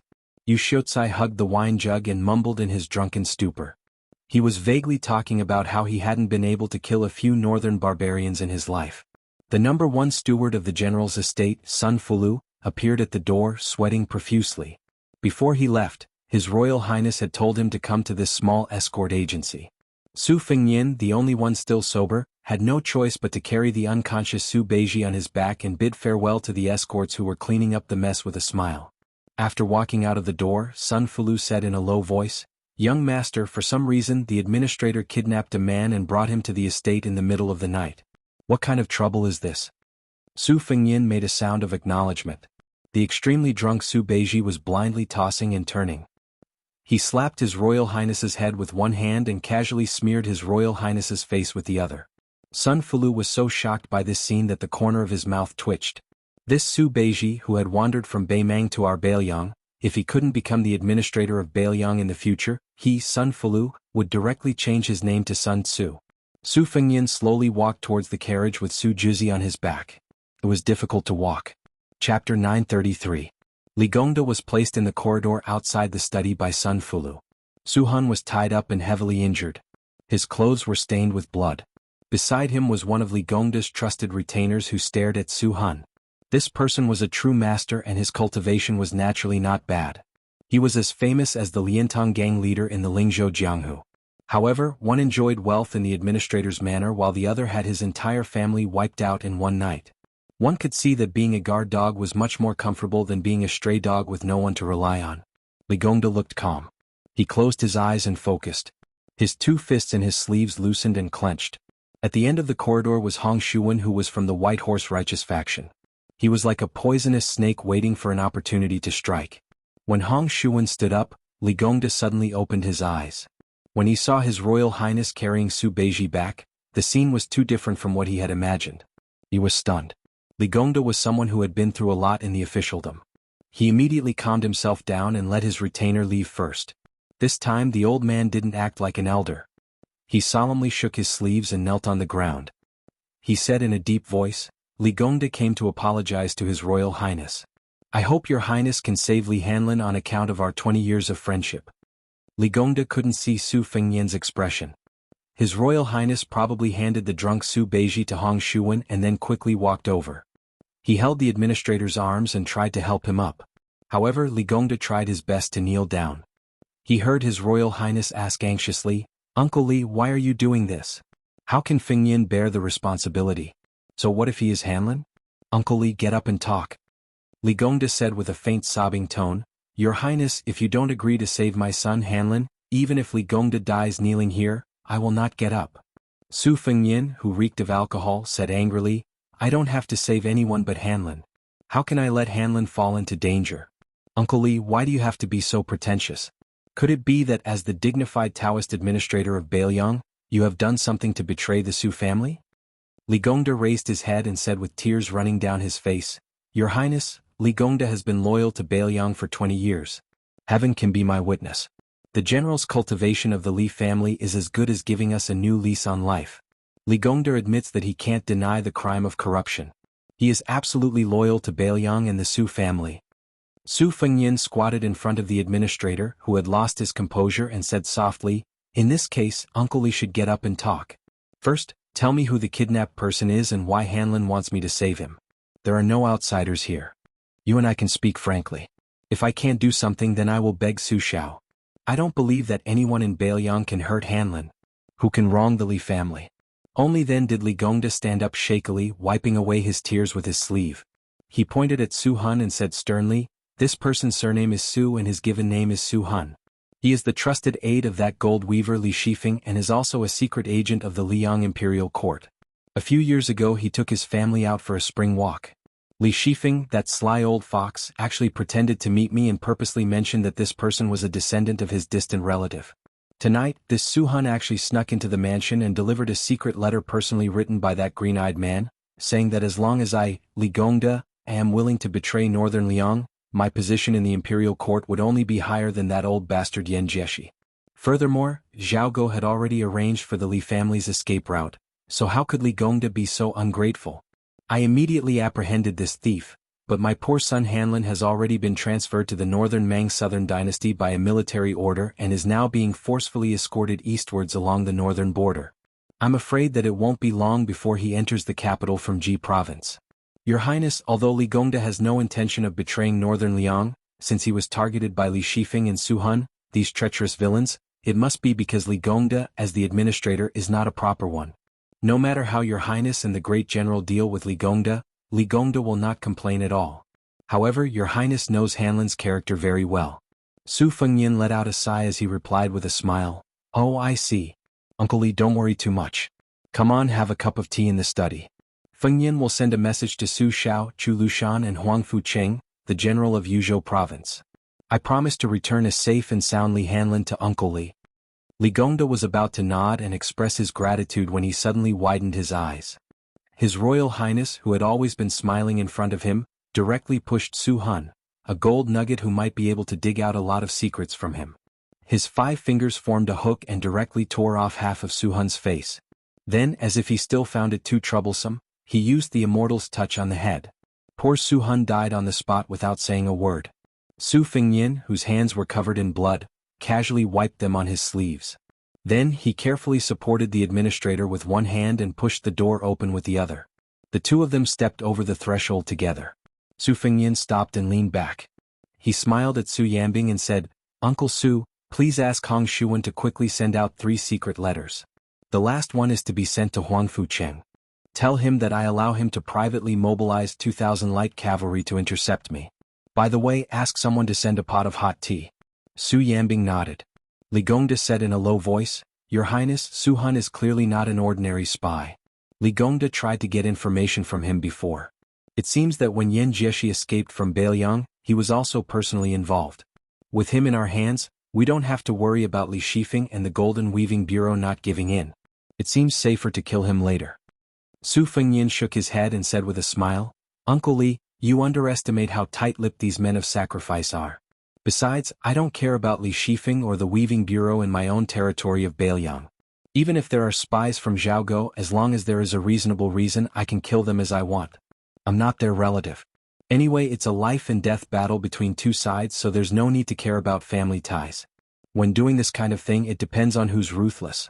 The Peregrine Falcon Eagle Guard fell into Zhaoguo's hands outside of Beiliang and ended up in the same way. Otherwise, why would they be called men of sacrifice? They're not called men of sacrifice for nothing." Li Gongda listened to His Royal Highness' casual and indifferent words. When he sat down, he looked at the young man's unfashionable gray hair and did not say anything. Su Fengyin smiled and comforted him. "If Uncle Li thinks that Huang Fucheng and 2,000 elite cavalry are not enough, you can send another 200 crossbowmen and 1,000 cavalry." Li Gongda hurriedly agreed, Okay. Sai, this foul situation is really making things difficult for your highness." Su Fengyin waved his hand and Su Yambing personally brought tea over. Su Fengyin then told him about the order to increase the number of men and horses to come out of seclusion. Su Fengyin sneered and said, "Li Shifeng is really amazing. He's been a coward in Beiliang for more than 10 years. If he wants to do something, he'll do it on a large scale. He's addicted to poaching people from the Su family. He's still not satisfied even after giving Master Zhao an in-law. Now he's not even willing to let Uncle Li go. After tonight, I'll go meet this Golden Weaving Bureau." Chapter 934. Li Gongda sighed and looked at Su Fengyin. He said sincerely, "Your Highness, with that, although it wasn't Li Gongda's fault, I admit that my reputation has been ruined. I don't have the face or heart to be an official anymore. I hope that your Highness can allow Li Gongda to return to his hometown and be a farmer in Huangnam County." Actually, when your Highness came to Lingzhou, Li Gongda already had this thought. In the Great River, each new generation surpasses the previous one. The hearts of the people in Beiliang had already reached the level of scholars. Li Gongda knew that his talent was shallow and his reputation was extremely bad. Not to mention the position of primary second-grade administrator, even the position of Lingzhou provincial governor was not enough to convince the people. In the beginning, when your Highness became the general of Lingzhou, Li Gongda wanted to help your Highness for a year or two before retiring. That would fulfill his wish of being an official for 2 dynasties in Beiliang. It was for the public good, but there were also selfish motives. Who would have thought that the moment your Highness moved into the general's manor, the Lingzhou officialdom under Li Gongda's eyes would become chaotic? At that time, Li Gongda knew that he was old, his abilities were too small, and his experience was shallow. Rather than being scolded away shamelessly, why don't I ask your Highness to be merciful and let Li Gongda return to his hometown to live out his remaining years? Su Fengyin lowered his head and blew on the steam from the tea. He smiled but did not say anything. The light in the study was dim. Li Gongda held the teacup with both hands to warm it up. The steam rose and the expressions of the old and young were blurry. Li Gongda chose his words carefully and slowly said, "Your Highness." Li Gongda resigned from his position not because he wanted to avoid arousing suspicion, but because he knew that it was difficult for him to take on such a big responsibility. Being the first administrator of Beiliang was like forcing a duck onto a perch. As for Li Gongda's well-known addiction to being an official, he was almost satisfied. Now that the structure of Beiliang has expanded and the atmosphere is brand new, Li Gongda did not read much and was miles away from scholars like Wang Shihua. However, a few days ago when he saw Fusion replacing old talismans with new peaches, he figured out a principle that he did not understand before. No matter how good the old Spring Festival couplets were, after a year of exposure to the wind and sun, they were unbearably old. Let's not talk about other things, just looking at them did not feel festive enough. It was not as pleasing to the eyes as the new couplets. Moreover, Beiliang is currently full of vitality and talent. Your Highness has the intention to reform the Beiliang officialdom.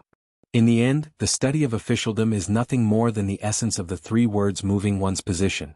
Therefore, as long as Li Gongda leaves, it is possible that everyone in the Beiliang officialdom will be promoted by a rank. At the very least, the scholars that your Highness has chosen can all be moved up a rank. Su Fengyan interrupted, let's not talk about this first. Uncle Li is still young. It is too early to talk about retiring from his position and living leisurely in the forest. Li Gongda wanted to say something but stopped. Su Fengyan could not help laughing and said mischievously, I guess that Jianghu will at least give Uncle Li the title of Minister and Grand Secretary to the Imperial Court.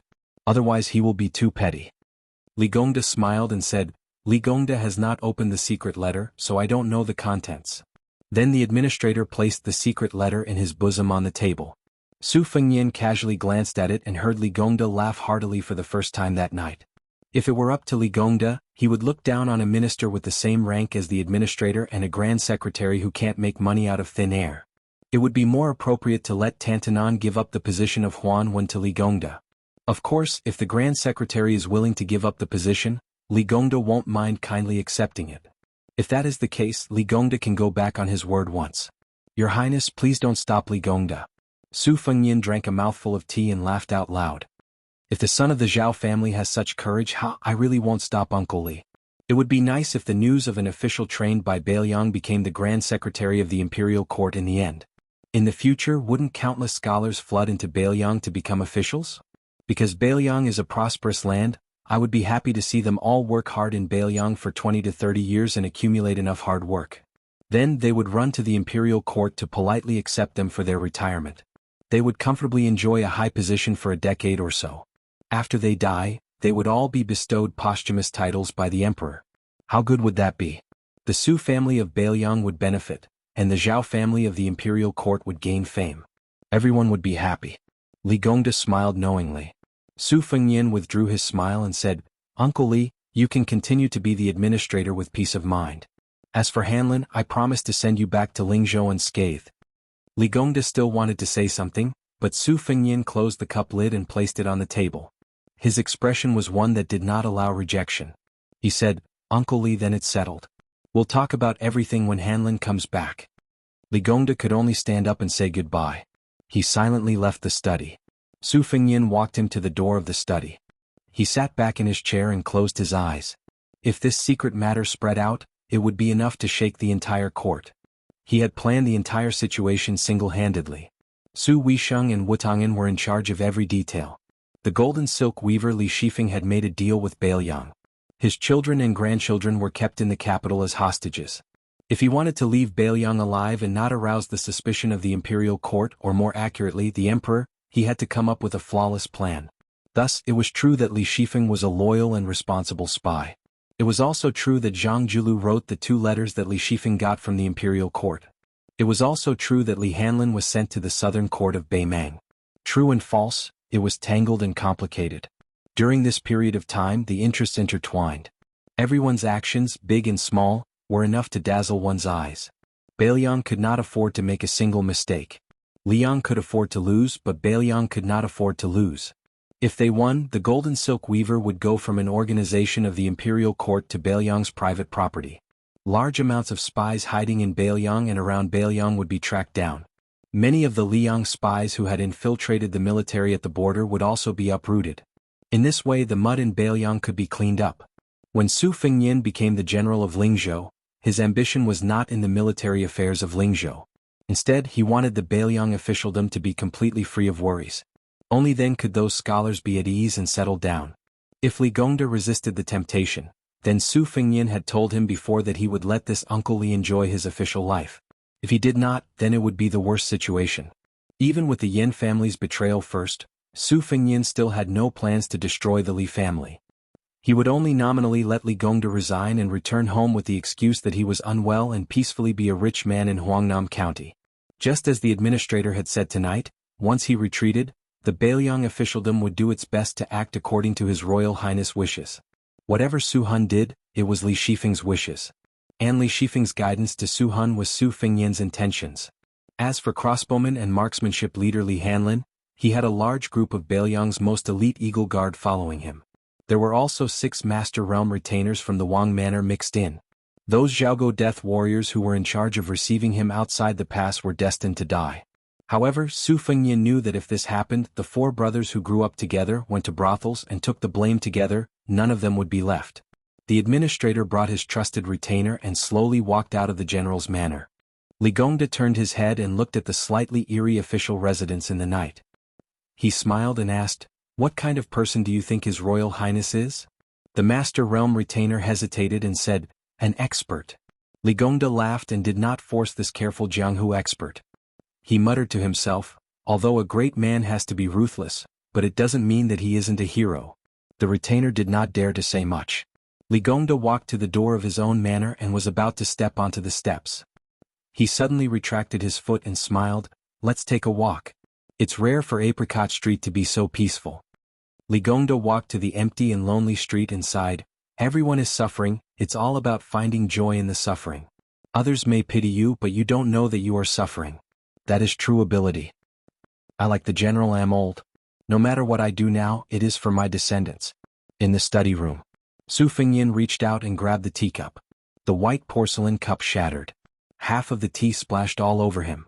They were set to arrive at the Lingzhou general's manor on the 3rd day of the 1st month. He purposely mentioned the 3 secret letters in the corridor. Su Fengnian gave the Li family time and time again.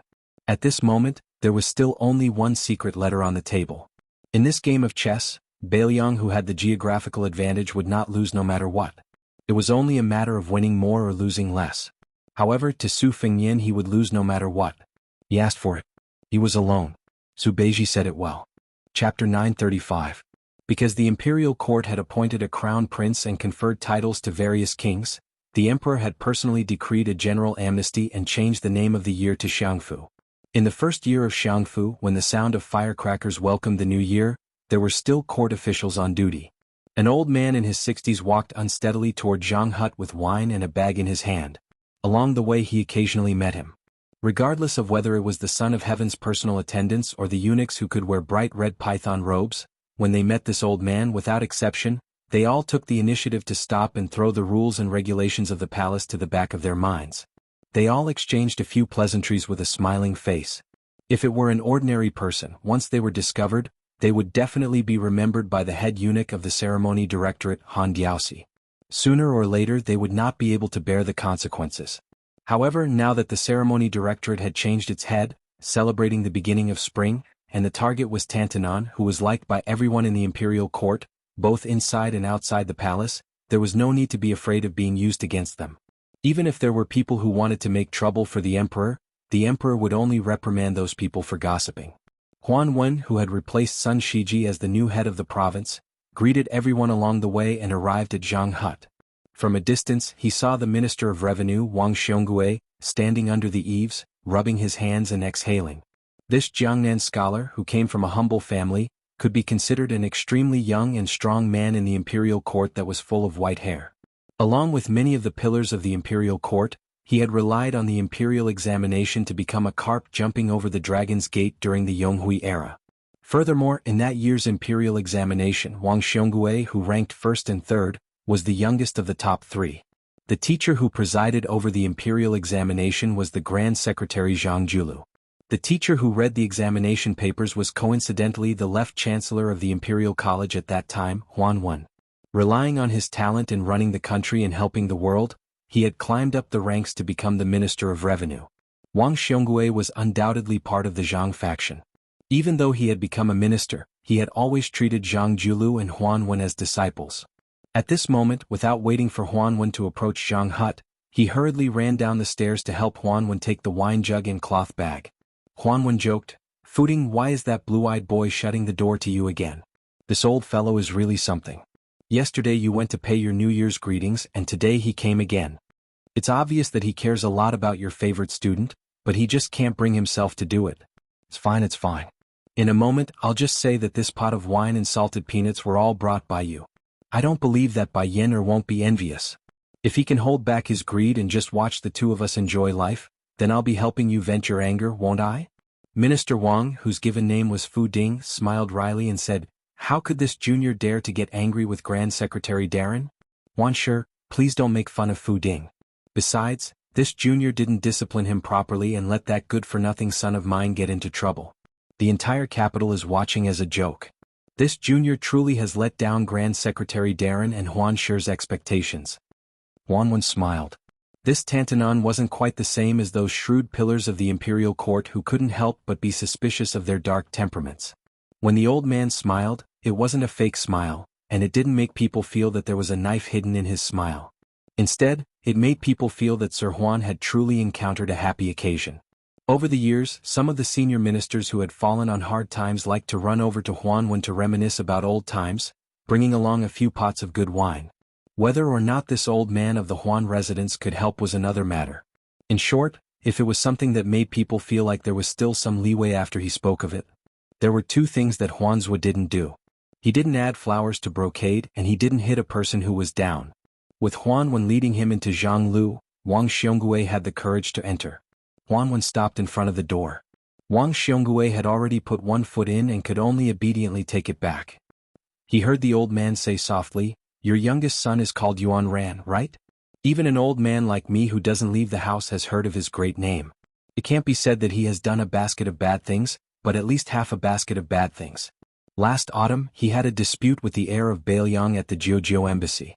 He was praised to the heavens by his accomplices, saying that he was the #1 silk pants in the capital and that he was the only one who dared to go against the heir. This originally wasn't much. Whether it was me or Bai Yin, we were all hot-blooded when we were young. Who didn't have a bit of vanity? It's just that your child is too bold now. He actually went to the Ministry of Personnel to bully Zhao Yuling's daughter. This daughter is even betrothed to Yin Maochuan's only son. Not only that, the son of the Ministry of Justice's Han Lin came out to say something fair and gave your son a beating. He even scolded his father for being a mere assistant minister in the Ministry of Justice. Fuding, if you count with your fingers in the 4 years of Yonghui, it was actually only the few of you who stood out together. Your relationship was generally not bad. After this incident, how are you going to meet Yin, Zhao, and Han, who are all officials at the same time? You and I both know that next year's imperial examinations will be presided over by Yin Maochuan. You and I both know the level of Yin Maochuan's ability as an official. He isn't called the head of the imperial court's prime ministers for nothing. After this year's imperial examinations, it will be the big event of the local officials' examinations. Zhao Yuling will definitely be the one in charge. How can your teacher not be fuming with anger? If I sat in Bai Yan's position, I would be just as angry. Wang Xiongui stomped his foot and sighed. He said in a low voice, Teacher Huan, you don't know. My son Wang Yuanran was framed. Otherwise he wouldn't have acted so rashly. Huan Wen, who was known for his good temper, actually had a face full of anger. He suppressed his voice and scolded, Idiot, flies don't bite seamless eggs. If your son was a good person, would he have the chance to be framed? The family's misfortune, the greatest misfortune is that your descendants don't care about your fortune. He's already made such a big mistake. As his father, you're still thinking about how to clean up after Wang Yuanran's mess instead of mending the pen after the sheep are lost. If you Wang Xiongui aren't stupid, then what are you? Chapter 936. Wang Xiongui stammered, not daring to retort. It was indeed hard for outsiders to imagine that a second-rank minister could be scolded so miserably. Huan Wen still wasn't satisfied. He snatched the wine pot and cloth pouch, directly throwing down a string of harsh words. I originally thought you'd come to understand before coming, but I didn't expect you to still be such a scoundrel. You can't even manage a son, what Ministry of Revenue? I Huan Wen have always favored you. Fine, then you might as well not be some Minister of Revenue. Come to the Ministry of Revenue and be my assistant. You'll still be a second-rank official. How about it?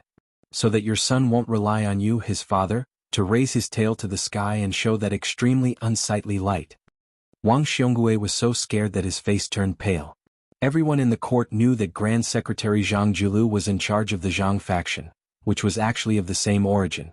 It was just that the banner was swapped with the character Zhang. In fact, it could be traced all the way back to Zhang Julu and Huanwen's benefactor teacher, who was the old Grand Secretary's benefactor teacher.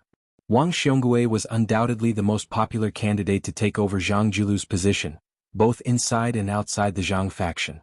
To speak plainly, even if the emperor was dissatisfied with Wang Xionggui's position as Minister of Revenue and demoted him, even demoting him to a provincial post, as long as the Zhang and Huan elders were still there, even in the court and outside, they still had great prestige.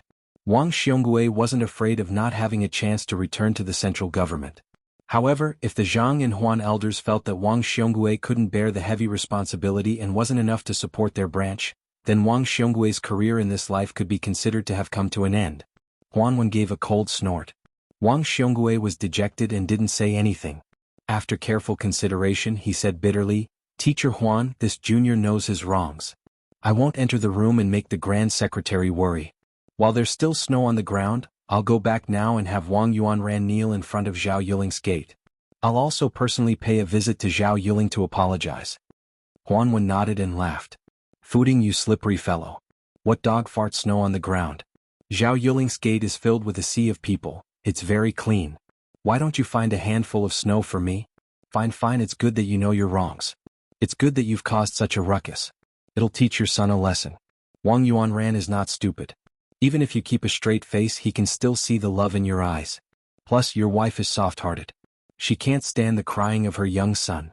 This time she made him lose a layer of skin. Sooner or later she will secretly compensate him more.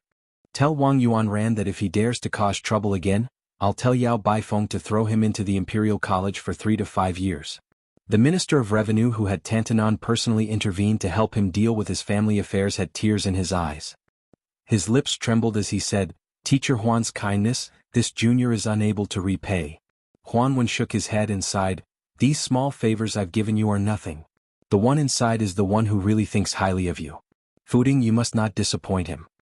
Wang Xiongui nodded heavily. Huanwen returned the wine jug and cloth pouch to him. "My trip into the palace this time was for you.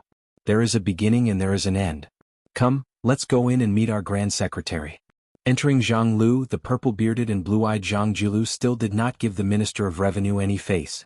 However, he reluctantly accepted the wine and peanuts. The civil officials of Zhang Lu who were buried in their books quietly raised their heads and smiled knowingly at the Minister of Revenue. Wang Xiongui did not stay long. He quickly bid farewell and left in a hurry. Zhang Julu and Huanwen came to the room that was specially used to receive outsiders. Huanwen was very familiar with Zhang Lu.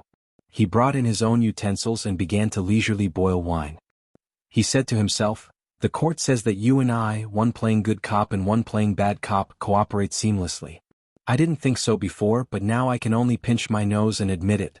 Tell me, Fuding is such an ambitious, capable and intelligent official. He has already reached the high position of Minister of Revenue. The Ministry of Revenue is well organized, so why can't he manage his own residence well?" Zhang Julu calmly said, "What's so strange about this? Most people become officials to seek the good fortune of their descendants. Besides, don't look at how Wang Yuanran suddenly became a street rat in the capital. In fact, in front of his father he is very clever. The sons of officials are mostly like this. It's not that they are stupid but that they are too smart. They have long been influenced by the ways of the officialdom to flatter and bully those below. I dare say that this is the first time Wang Xiongui knows that his youngest son is so muddle-headed.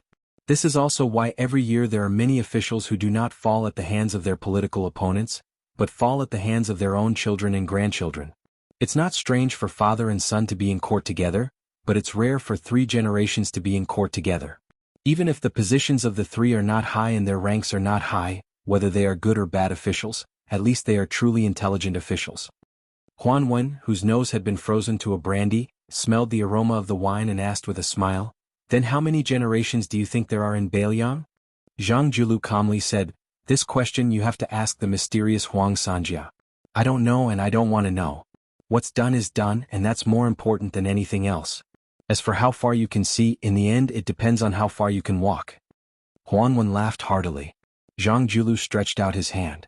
Huanwen said in surprise, "You want to drink wine? Bai Yin, you want to get a concubine? Congratulations. Zhang Julu glanced at him unhappily. He poured himself a bowl of hot wine, drank a mouthful and said with a smile, "I've thought about it." Huanwen nodded and said, Me too. As soon as the 2 letters were sent, I felt some regret. Hey, it seems that you and I have both been tricked. That kid, the younger generation, will surpass us in time. Borrowing our hands, he began to deal with Bailiang. However, I am now quite curious, did Golden Thread Weaver Li Shifeng also get deceived, or is he already in cahoots with Bailiang? Zhang Julu asked in return, is there a difference? Of all the civil and military officials in the imperial court, only he, Tantanan, could keep up with Grand Secretary Zhang's thoughts. He nodded and said, that's true. Li Shifeng has made great contributions in the end, moreover he even made Yan Jieshi owe him a huge favor. We still need to let him return to the capital with dignity. However, based on your unyielding nature when dealing with Ji Province's Han family 20 years ago, Li Shifeng doesn't have this type of fortune. Zhang Julu said with a laugh. Only after giving my grandson New Year's money did I remember that I am already an old man in my 50s. It is also time for me to have this type of temperament. Huanwen released an "oh" sound, saying teasingly, what, you're finally starting to seek a path of retreat? Zhang Julu shook his head, his eyes firm and resolute. He slowly spat out 2 words, I won't. Huanwen said quietly, don't worry, I won't let your Bai Yener die without descendants. Zhang Julu swayed the wine bowl, saying in self-mockery, it's difficult. Huanwen suddenly said with a deadly earnest expression, don't you still have a daughter who hasn't married yet?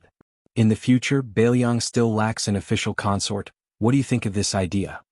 Zhang Julu was so angry that he laughed and said, get lost. In the distance, Zhang Julu's important ministers all clearly heard the Grand Secretary's vulgar words, looking at each other in dismay. Chapter 937. The officialdom of Lingzhou originally thought that His Highness the Crown Prince, who had suffered in Lingzhou, would most likely have asked the great general for an imperial sword and was going to start a massacre in Lingzhou. They never thought that Lingzhou city would still be as calm as before. This made people wonder. Could it be that the administrator was really so highly regarded that he was so powerful that the great general had no choice but to look at him differently and give him a completely different ending than Huaihua Great General Zhong Hongwu? Many fence-sitters who wanted to squeeze their way into the Lingzhou general's manor thought about it carefully and felt that it was best to first go to the Li manor to pay a New Year's visit. Adding on the fact that the housekeeper of the general's manor, Sun Fulu, was famous for being unreasonable, he spread the word that the manor would not be welcoming visitors, so there were not many officials who went there to look for trouble. However, at noon on the 6th day of the first month, when Huangnam County Governor Song Yen moved his family into Lingzhou City, he did not stay in the administrator's manor of his teacher, Li Gongda. Instead, he moved into the general's manor. This made many people confused. However, when His Royal Highness moved into the official residence, he did not show his face, because he dragged Su Beiji to the west of the city to drink. The coachman was changed from Su Yambing to Han Laoshan, who was from the same sect and was also the deputy general of Lingzhou. Other than the pair of persimmons and oranges, there was also Pei Nanwei, who had taken off her snow-swept fox fur coat and changed into plain clothes. However, she still kept her loose mink hat. Then there was Wang Lofting and his close friend from the same hometown, Sun Yin. There was also Wang Yunshu, who just so happened to come over to familiarize himself with them. Among the 5 young masters of similar ages, other than Sun Yin, who looked ordinary and old-fashioned, the 4 of them were rather eye-catching when gathered together. Luckily, they were drinking at the bottom of the city, so they were not recognized by the sharp-eyed people. When they were drinking, Wang Yunshu and Wang Lofting were both figures of the 4 kings of Huangnan and knew each other very well. Moreover, the 2 of them were also one of the 4 tyrants of Lingzhou back in the day, so they did not seem to be unfamiliar with each other. Only Sun Yin, who was temporarily working as a shabby private tutor in the Wang family of Zijin, did not seem to fit in. Even though Su Beiji took the initiative to talk to him a few times, Sun Yin could only be considered to be able to respond appropriately. However, he was never able to take advantage of the opportunity to expand the topic. It was as if he was born to not be the center of attention at the same table. Su Fengnian naturally compared Sun Yin to Qin Shiliang, who had a similar background, and was somewhat disappointed. Whether it was in front of him or Su Shao, Qin Shiliang had never shown the slightest bit of stage fright. Su Fengnian was now in urgent need of scholars and scholars that could be used immediately. People like Su Beiji could be casually tossed into any county and he would be able to flourish on his own. There was no need for him to worry about him at all. If not for this, Su Fengnian was not a deity, how would he be able to take care of everything?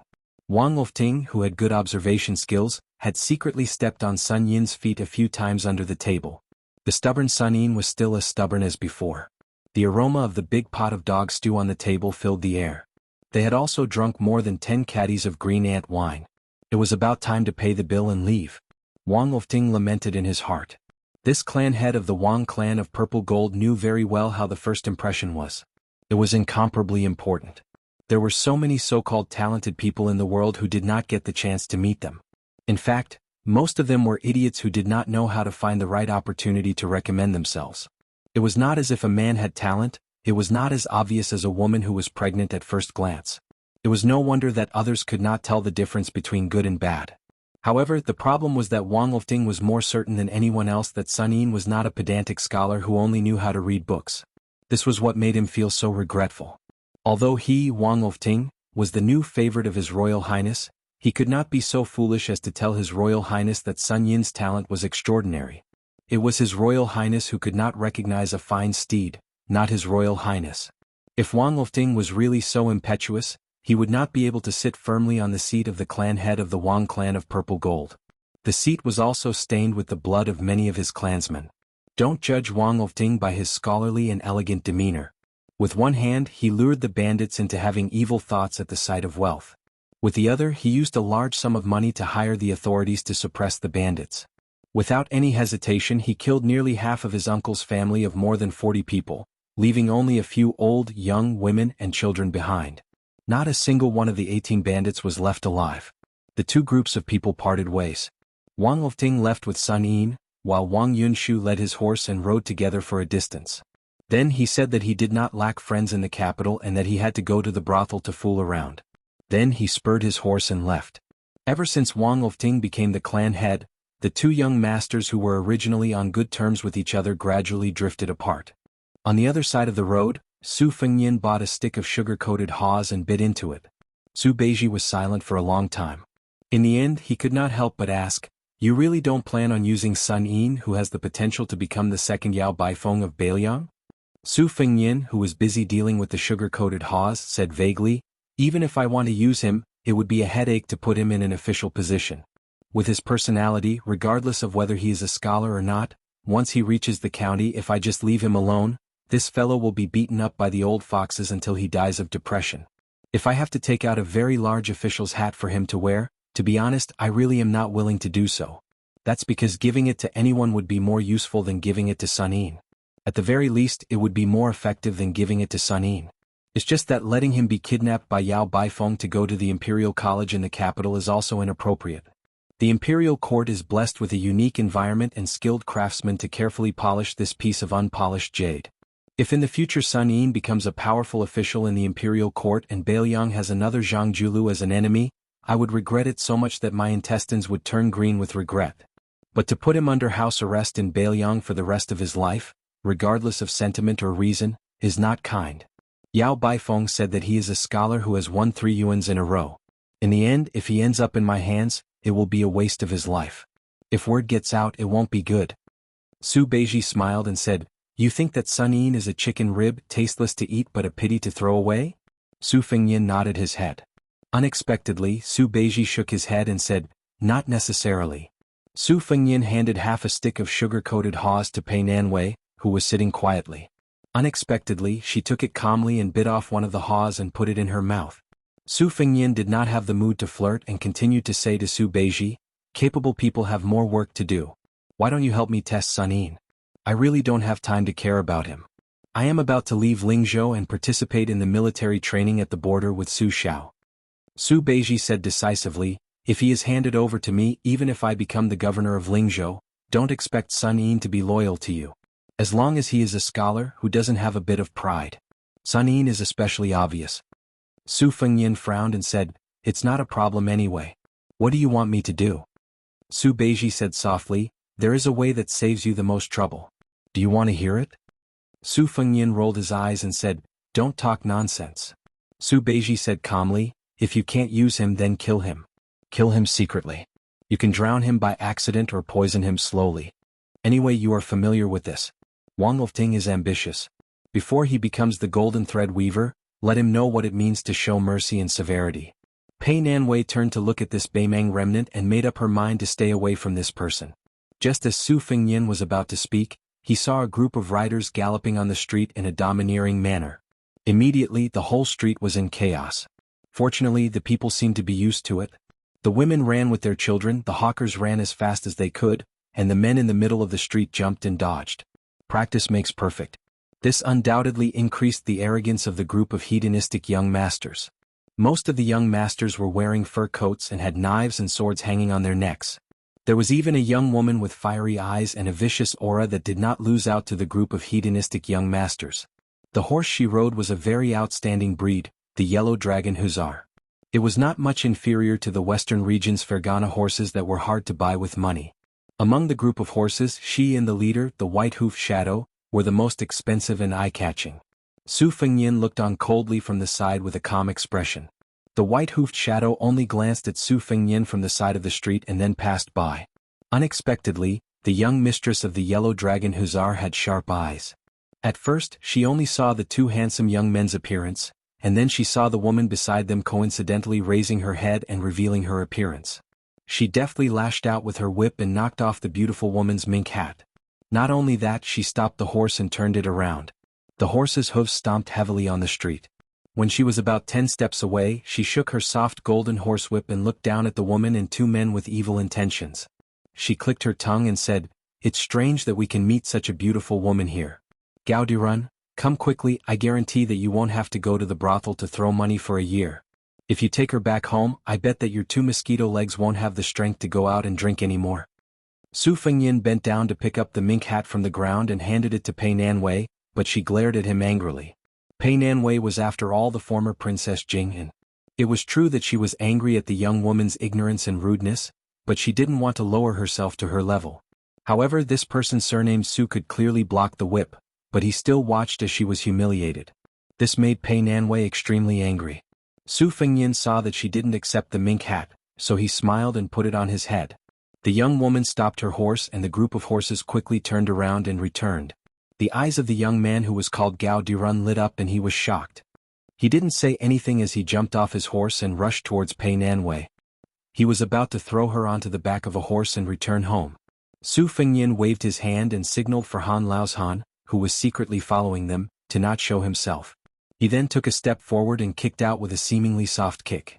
The young man surnamed Gao might have thin arms and legs that could be blown away by a gust of wind, but he was actually considered an expert in Lingzhou.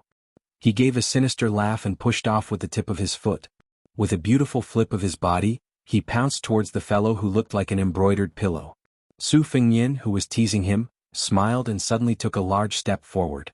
The tall young man had just heard his companions shout for him to be careful when he was pushed in the chest by a palm. His entire body was thrown from one side of the street to the other. Unfortunately, he crashed into the hard wall between two shops and fell to the ground. It was unknown whether he was dead or alive. The main culprit, the woman, had a gloomy expression. She held onto the horse whip with both hands and used all her strength to straighten it. Her eyes were vicious. Chapter 938. The young master that reminded the tall young master to be careful narrowed his eyes and touched the mane of the white-hoofed shadow he was riding. He said in a deep voice, "Committing murder on the street for no reason and disregarding the law. Do you not know how the word death is written?" Su Fengnian pulled on the edge of his mink hat with both hands. His body flashed and he slapped the white-hoofed shadow's head. The horse that was worth 300 taels of silver did not even have the time to cry out before it died on the spot. The horse's hooves bent and it fell to the ground, scaring the young master so much that he quickly jumped up and retreated a few dozen feet away. He did not even have the desire to test the opponent's strength. Su Beiji sighed. At this moment, not to mention you half-baked Yamen officials, even if the insufferably arrogant Yen Wenwan were to appear, she would also be beaten by His Highness the Heir Apparent, who was full of resentment and had nowhere to vent. Su Fengnian took a deep breath and suppressed his surging killing intent. He said expressionlessly, "Scram." The noble woman riding the Yellow Dragon Hussar was so angry that she laughed. "Not bad, you do have some mediocre skills. This is the first time I've heard that Lingzhou has such a courageous Jianghu person. I've learned something new." The young master whose beloved horse had died on the street threw a look at his companion and the horse galloped away. Su Fengnian glared at the woman on the horse and then continued forward with Su Beiji. Su Beiji asked with a smile, "Do you feel better?" Su Fengnian said helplessly, "What are you talking about?" Su Beiji no longer behaved atrociously on his wound. She turned around and saw that the other nobles had put away their swords and sabers and slowed down their horses. They followed behind her, unwilling to leave. Their faces were full of ruthlessness and amusement, as if they were ready to watch a big joke. Su Beiji gently shook his head. A group of soldiers in bright armor quickly ran over under the lead of the knight who reported the news. They had an imposing manner. Su Beiji sneered. These foppish sons of rich families were not stupid. They knew that to deal with those Jianghu masters who were skilled in martial arts, it was effective to borrow the power of the government to kill them. Moreover, there was no need to worry about the consequences. It saved them money and effort, so why not? Su Beiji saw that the owner of the white hoof shadow was riding on the same horse as his companion. Obviously, he was not satisfied with the arrangement. He waved his hand and whispered to the person beside him, who then rode away. Su Beiji smiled. It seemed like he was determined to eliminate the source of the problem. Then he called for more people to come and encircle them, in case the three of them were cornered, and used their skills to escape. They should be a group of vicious and merciless sons of generals. They should be able to move a large number of local patrolling soldiers. Perhaps the power of patrolling the provincial capital was in the hands of one of their parents. Lingzhou was a good place for generals at the border to enjoy their retirement. There were many miscellaneous generals, military captains, and even more ruffians. Back then, the administrator was powerless to suppress the rebellion of the officials in Lingzhou. Part of the reason was because Surly did not do anything. More importantly, the administrator was a rare pure civil official in Beiliang. Even if he really wanted to discipline the Lingzhou military captains who held real power, he still had to spend a large amount of effort in relationships. The imbalance between civil and military in Beiliang had been going on for a long time. The scholars had died, and the internal and external conflicts had unknowingly increased the complexity of the situation in Beiliang. The group of soldiers who rushed over first were all eager to give it a try. They held the hilts of their knives and waited for the captain's orders. Just as the daughter of Captain Dong had said, it was rare to see Jianghu heroes who dared to cause trouble in Lingzhou, much less in the heavily guarded provincial capital. The Lotus Pond in Huangnan County, which had a martial arts grandmaster watching over, was instantly reduced to ashes. This shocking news had already spread throughout Lingzhou during the New Year's greetings in the first month. It made the large and small gangs in Lingzhou tremble in fear. This year, the silver that they gave to the officials had all been increased by a few times. The captain pulled out his knife with a vicious smile and was about to capture the three of them to report to Sir Zhou and Dong Yueqi. They had just celebrated the New Year, so it was really a good start. The streets were very busy. Wang Lufting and Sun Yin followed in the crowd. Seeing this scene, Wang Lufting did not know whether to laugh or cry. He was hesitating whether he should go out and stop those people whose eyeballs were on their butts. Sun Yin shook his head and said, "Let's wait and see." Wang Lufting said softly, "I told you just now, His Highness is not the kind of person who likes to make a fuss. Moreover, the reason why His Highness came out this time was to see you. I'm sorry to get involved in this kind of trouble." Sun Yin pointed at his own head and said calmly, Sun Yin had already finished studying when he was 14. After that, you always asked me what I was doing. I can tell you now. Since ancient times, there have been secret techniques of the emperor that were used to control the officials. However, I have half of the long and short positive and negative sutra that I wrote. It can be used to analyze, counter, and balance the techniques of the emperor. After Master Yao went to the capital, it was not that I did not want to go to the emperor, but I could not. If I went, I would die. Sun Yin is very afraid of death. How could I not see His Royal Highness hiding his strength and biding his time?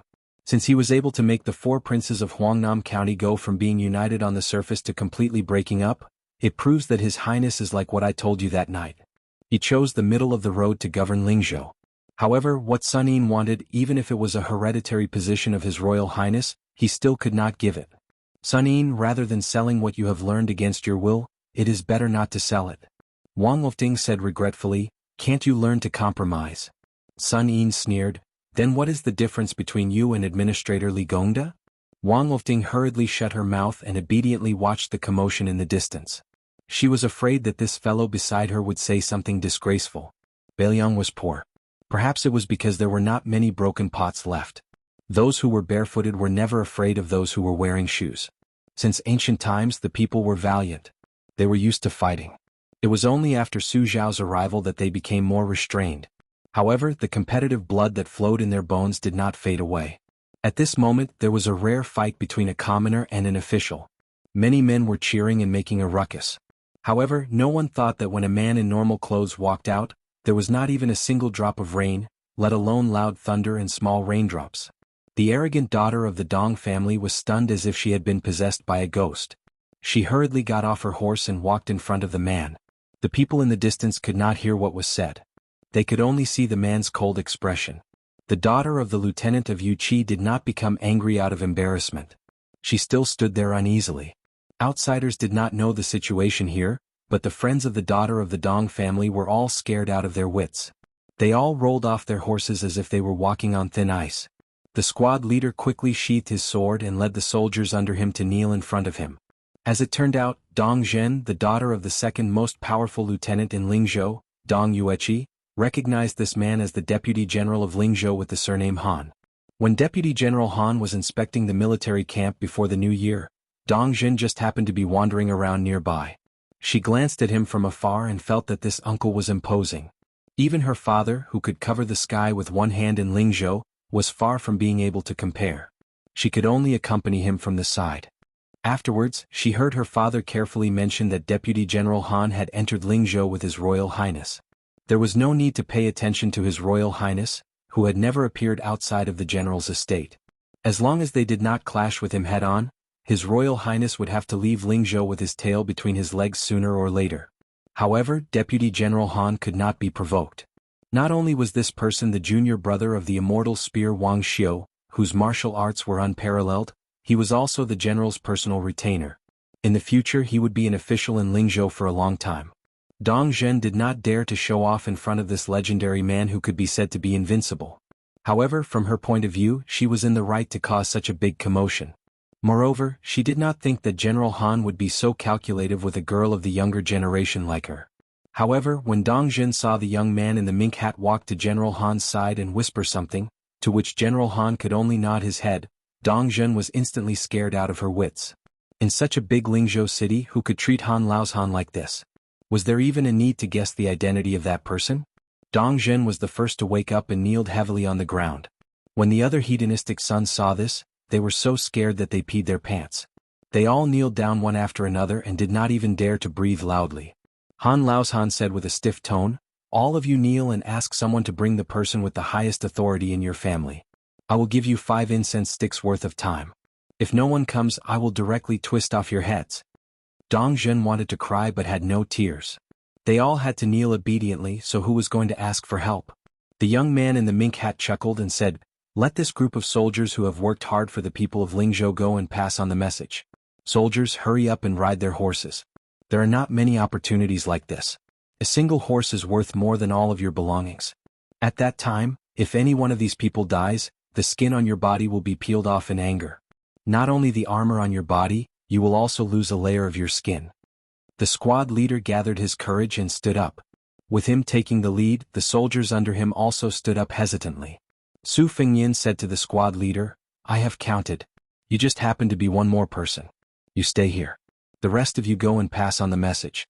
That's right, tell their elders that those who have been military officers must all wear their armor." Dong Zhen even had the thought of dying. When she lowered her head, her eyes were filled with fear and resentment. Almost half an incense stick's worth of time had passed. In the distance, on the increasingly crowded street, the crowd only saw the young man in the mink hat who should have a great background. He took off the saber at the waist of the squad leader and then quietly squatted down with the saber across his knees. Chapter 939. This caused the spectators to be greatly disappointed. In the past few years, they had gotten used to the domineering behavior of the 4 Lingzhou ruffians. According to common sense, all crows in the world were as black as one another. Shouldn't the winner of the competition of backing and family background be the one to take care of those pitiful fellows who lost? Otherwise, how could they be the playboys of Lingzhou if they were so friendly? Wang Lifting asked curiously, "What is going on? Are you trying to make an example out of the Lingzhou officials and the families of these people to lower their heads? But looking at the current situation, it doesn't look like you're really going to kill them.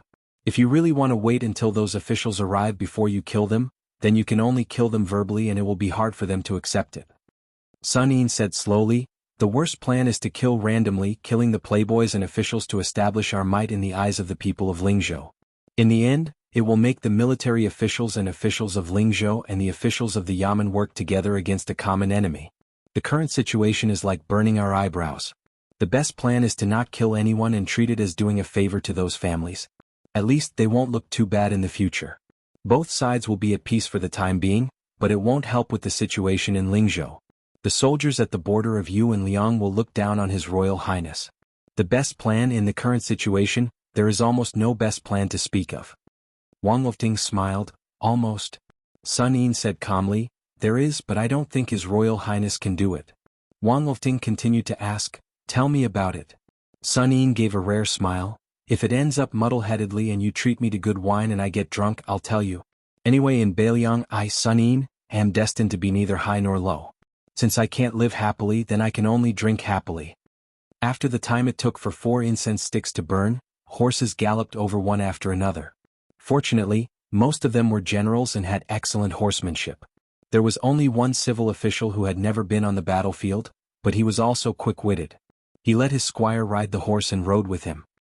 He did not care about his bearing and demeanor, and hugged the squire's waist tightly. The captain of the Yu cavalry, Dong Hongqiu, was the furthest away, but he still arrived at the same time as the civil official.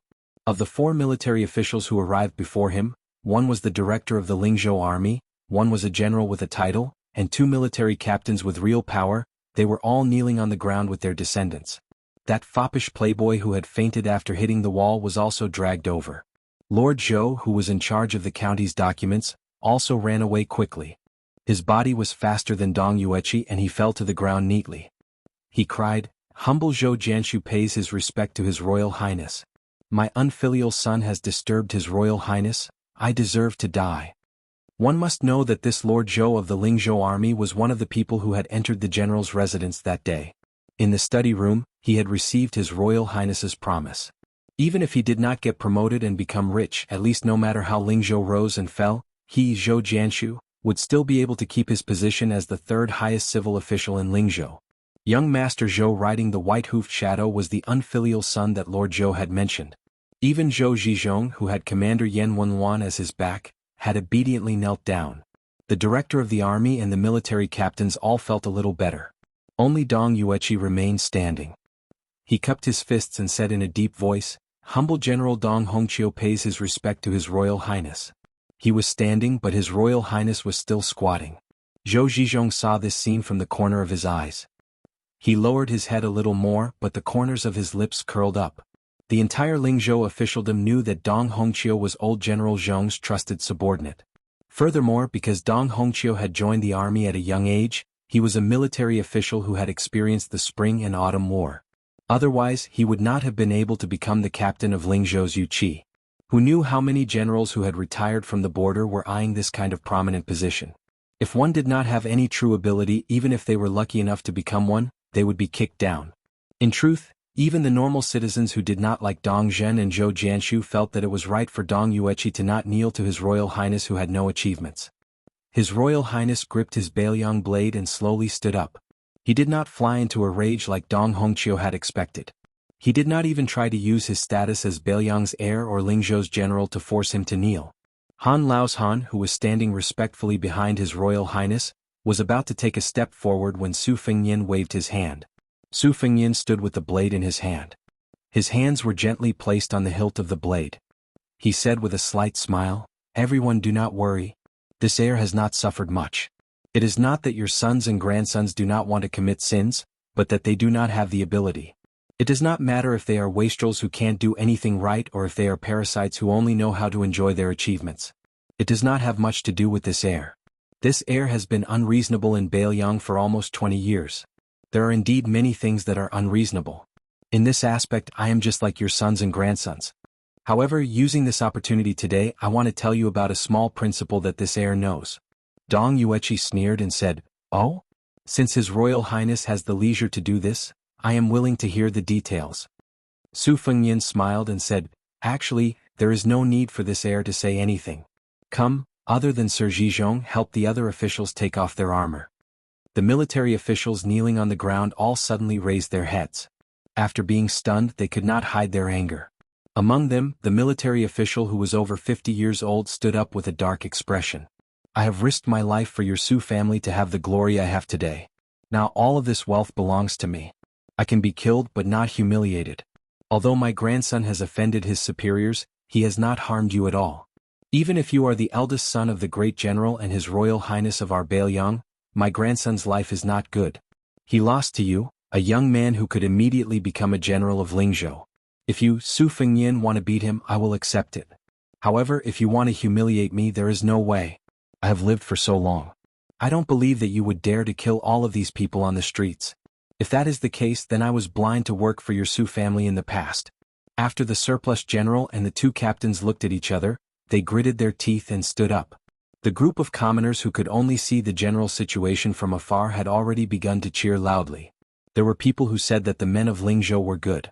There were also people who whispered to each other that these officials were not good at being officials, but their temperaments were to their liking. Pei Nanwei looked at the back of that figure. She couldn't help but recall the soul-stirring scene she had witnessed all those years ago in the reed marsh outside Xiangfan City.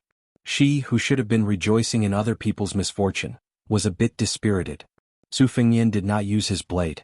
He only tilted his head slightly. Han Laoshan, who was already filled with killing intent, rushed out and kicked the unyielding Dong Yueqi forward. Han Laoshan then elbowed him in the back. Dong Hongqiu's 170 to 80 catty burly body was forcefully smashed onto the street, causing dust to fly everywhere. Dong Yueqi, who even the administrator in Lingzhou could not order around, was now lying on the ground. He struggled to get up, but Han Laoshan, who had already deliberately restrained his strength, stepped on his back. He had completely become a dead dog covered in dust. All of the commoners were terrified. Zhou Jianshu's throat moved as he swallowed a mouthful of saliva. Dong Zhen and Zhou Jianshu's group were so shocked that their faces lost all color. Even the old soldier of Lingzhou, who had not heard the horn of the battlefield for a long time and had not seen the smoke of the battlefield for a long time, began to tremble. Su Fengyan raised his Bailiang blade and pointed at the corporal whose legs were trembling. Go, take off all of Sir Dong's clothes. Take it off one after the other. Su Fengyan gloomily added, I'm rarely reasonable. Don't be ungrateful when you're enjoying it. Dong Yueqi let out a tragic roar. After he was not stopped by Han Laoshan, he staggered up. I, Yueqi Field Officer Dong Hongqiu, will take off my armor today. From today onwards, I am no longer a soldier of Bailiang. The soldier's eyes were also red. His voice was hoarse as he laughed. Go to your mother. What kind of Lingzhou official is this? Huang Zhong will also take off his armor. Thus, other than the civil official Zhou Jianshu, everyone else took off their arms in the middle of winter. It was both comical and tragic. Back then, for General Su Shao, he put on his armor and fought to the death. Now, because of his royal highness, he took off his armor. The commoners did not know who was the leader, but they became more and more furious. If it was not for the normal soldiers blocking their path, they would have charged forward like a swarm of bees. That damned His Royal Highness just stood there coldly and did not move at all. Wang Lofting, who was mixed in the crowd, turned his head and asked with trembling lips, Sun Yin, what should we do? Sun Yin narrowed his eyes and stared at that person of the same age without saying a word. Dong Zhen threw away her horse whip and stood beside her father. She covered her mouth as tears streamed down her face.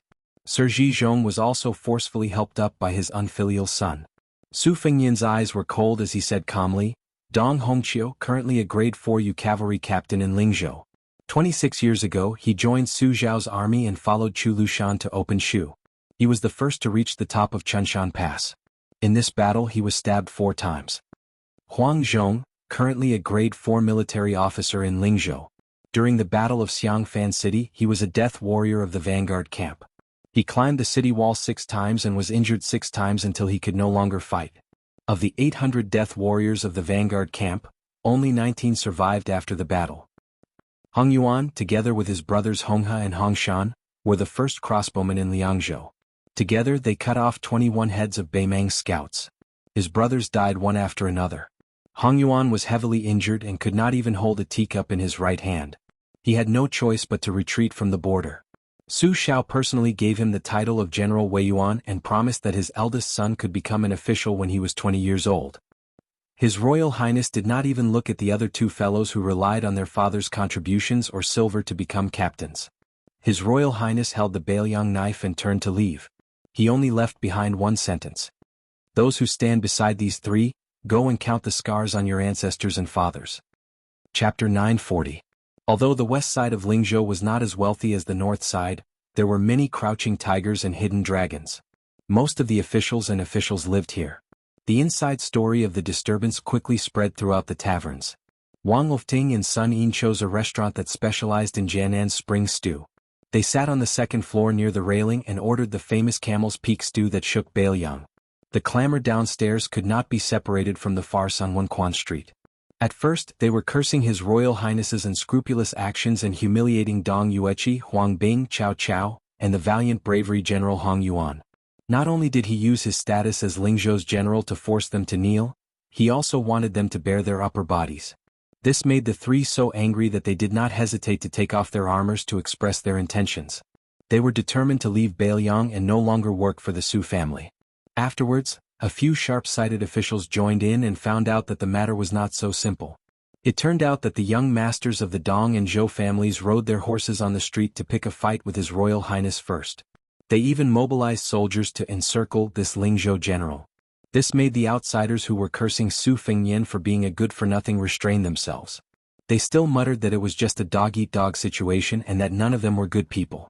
Afterwards, more and more officials who knew the inside story revealed the truth. Endless rumors flowed into the various manors and restaurants of Lingzhou. Only then did the truth come to light. As a result, for the first time ever, Lingzhou, with its strong folk customs, became silent. The group of people who were the first to curse His Royal Highness the most fiercely were stunned with a guilty conscience. Wang Lifting saw and heard this and felt relieved. He put down his chopsticks and saw that Sun Yin was still unmoved. He picked up some fragrant camel's peak meat with his chopsticks and put it in his mouth. Wang Lifting asked with a smile, "This is your best plan?" "At the time, I didn't know what your highness said. Without drawing a knife or killing anyone, you were actually able to make Dong Yueqi kneel in front of your highness back. I thought you were using the king of Bailiang and the lives of the entire clan to force Dong Yueqi to lower his head." Two old men who have been through hundreds of battles. One hugged his armor and cried while the other began to beat his grandson on the street. Interesting. Sun Yin shook his head and said, "It's true that I had a plan, but your highness gave me the plan." In this way, not only would Dong Hongqiu and the others be convinced, but they would also not naively kowtow to the crown prince. At the very least, these few people would continue to be grateful to the second generation of the Su family for not forgetting their meritorious service. This would make the straightforward military officials feel more at ease than any verbal promise. They would be able to temporarily behave themselves in their respective circles and be willing to tactfully take a step back for His Highness the Crown Prince out of gratitude. However, the most important thing was that a crack appeared in the tight circle of Lingzhou's military officials.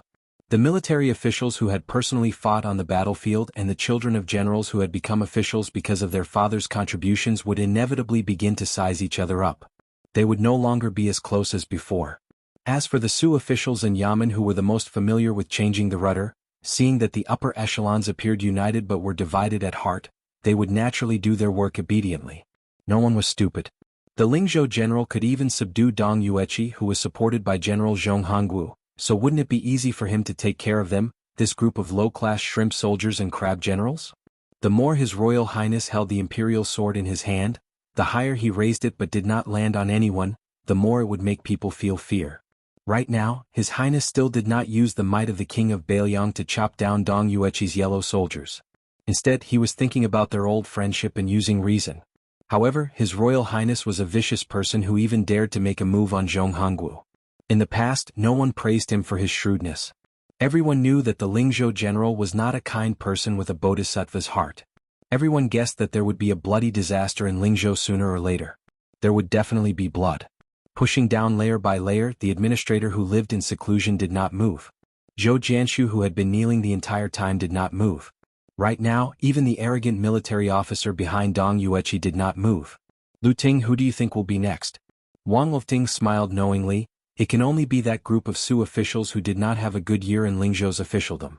Although you and I know that His Highness will not go as far as to glare at them, they do not know. They will only feel that a knife has fallen on their head. It will not fall and it will make them wish they were dead. Sun Yi nodded his head with a lonely expression. Wang Lifting asked softly, "His Highness has such a mind and you are still not willing to become an official?" Sun Yi retorted, "What kind of official? A county magistrate in charge of politics? An assistant to the governor of Lingzhou's 7 counties? Or an assistant to the governor's manor?" Without waiting for Wang Lifting to persuade him, Sun Yin laughed coldly, "I can't even do it well. It is important to know oneself. Only by knowing oneself can one understand others. I, Sun Yin, have high standards but low abilities. After becoming a county magistrate, I have no one to rely on and I am not willing to spend my time on dealing with those arrogant Sioux officials. If they want to take care of me, it will be easy. Even if His Highness is my backer, these stubborn people have many hidden methods to cut my flesh with a soft knife. No matter what I do, my hands and feet are tied. There is no one around me that I can use and I cannot pass down any policies. In the end, it will cause the economy of my jurisdiction to wither and the people to have no way of making a living. Forget about the all-people's umbrella when I leave my post and get promoted. I am afraid I will be criticized by the people in the county every day. Could it be that when I, Sun Yin, become a county magistrate, I have to ask His Royal Highness to give me a large group of capable Sioux officials? As for assisting the governor and serving the provincial governor, Sun Yin's ability wasn't much better than his. Perhaps His Highness is a wise ruler who is sentimental and worthy of you, Wang Lufting, submitting to him, worthy of Dong Yueqi and the others to change their impression of him, worthy of the 300,000 steel cavalry at the border to die for him. But to Sun Yin it is useless. Wang Lufting was slightly dejected. This was like the love between a man and a woman. There was a woman who was clearly very good, but he just did not like her. The two of them left the restaurant that was still bustling with noise and excitement.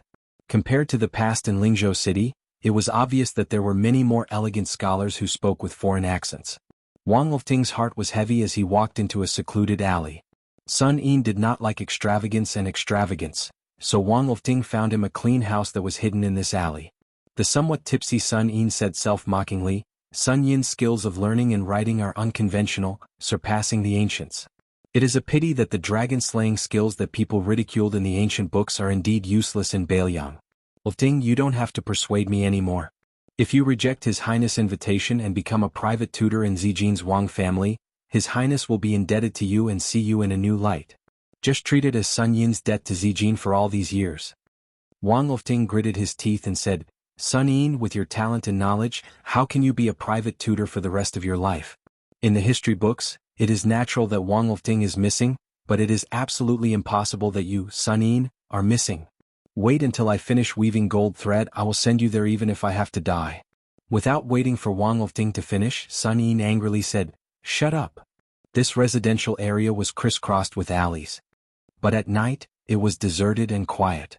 A cough from a dark corner was particularly ear-piercing. Wang Lufting felt as if he was struck by lightning and his face turned pale. Sun Yin sighed. They stopped in their tracks and saw a young master wearing a mink felt hat walk out of the shadows and greet them with a smile. Wang Lufting slowly knelt down and shut his mouth. He had just obtained riches and honor and was about to be toppled again. The affairs of the world were truly unpredictable. Su Fengyan smiled and said, If you, Wang Lufting, didn't have such feelings and only knew how to curry favor in the bureaucracy, you would be the next Yan Jieshi Jin Lanting. I really wouldn't feel at ease putting you in such an important position in the weaving bureau. Get up. Chapter 941.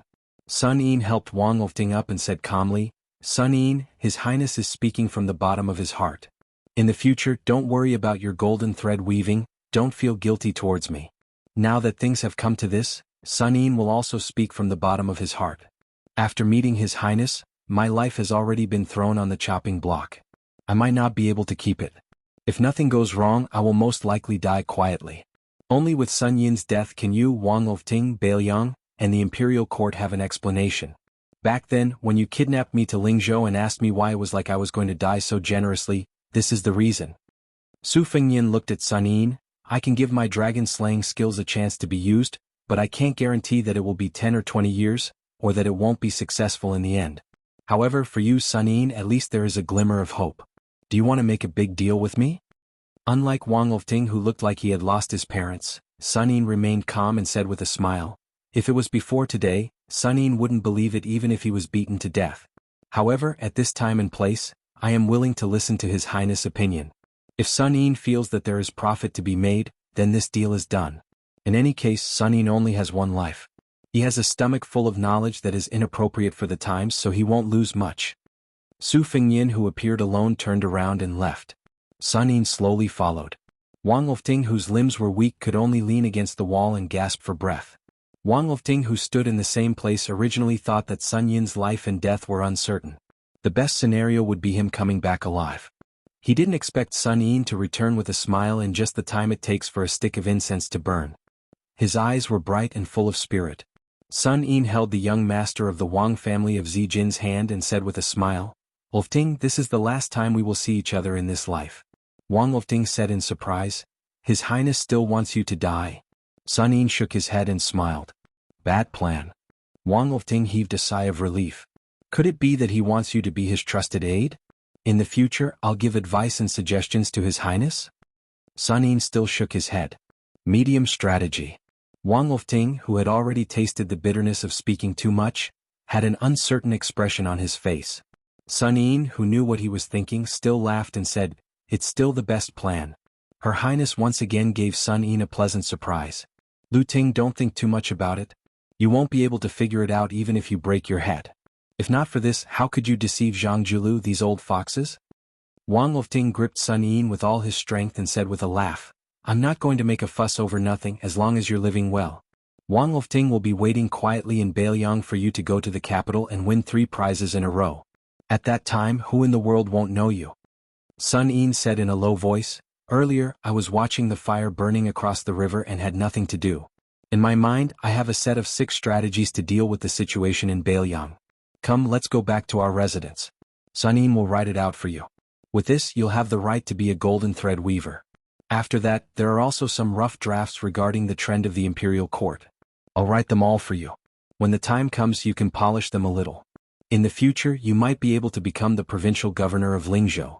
Tomorrow, I'll be returning to Huangnam County. You have to stay in the provincial capital. Tonight, the 2 of us will have a long talk. How about it? Wang Ulfting said with a laugh, I'm used to sharing a bed with my wife. If I fall asleep, be careful that I don't touch you. Sun Yin laughed loudly. Wang Ulfting had never seen Sun Yin laugh so happily before. In another small alley, Su Fengyan and Su Beiji walked side by side. Pei Nanwei followed behind them. Su Beiji said slowly, According to the information from the spies around the 2 of them, Sun Yin learned the rare dragon-slaying technique and not the dragon-riding technique. My grandfather had this idea before and told me about it in bits and pieces. However, he didn't dare to write it down. Are you really willing to let him go to the capital to be a chess piece that he might not be able to use for the rest of his life? Su Fengyan said with a smile, The Liang Imperial Court started with Tang Tusu, the great scholar of the Hall of Illustrious Persons, to the old Grand Secretary Liu Yangho, and then to the current Grand Secretary Zhang Julu. No matter how the methods of governing the imperial court changed, regardless of whether it was the Liu faction or the Zhang faction, the core and will hidden in the depths were actually of the same origin. For example, in the past, the Han family in Jizhou and the number 1 person in the cabinet, Liu Yangho, were entangled in gratitude and grudges. The old Grand Secretary couldn't take down the Han family. After the mantle was passed on to Zhang Julu, he took the opportunity to borrow the emperor's knife to kill people, implicating 9 generations of the Han family. In the struggle between factions in the imperial court, the most important thing is inheritance. It's not much different from the virtues of aristocratic families. On the surface, the current Minister of Revenue, Wang Xiongui, is the number 1 disciple of Zhang Julu. However, my Shifu said that Wang Xionggui's vision is not big, far inferior to Zhang Julu's. The Emperor and Yuan Benshi are probably happy to let Wang Xiongui take over the Zhang faction, but they definitely won't let him become the Grand Secretary. Zhang Julu and Huan Wen are also clear on this point. With Zhang Julu's personality, he's not afraid of being punished after his death. Even if his entire family is executed, he won't be soft-hearted.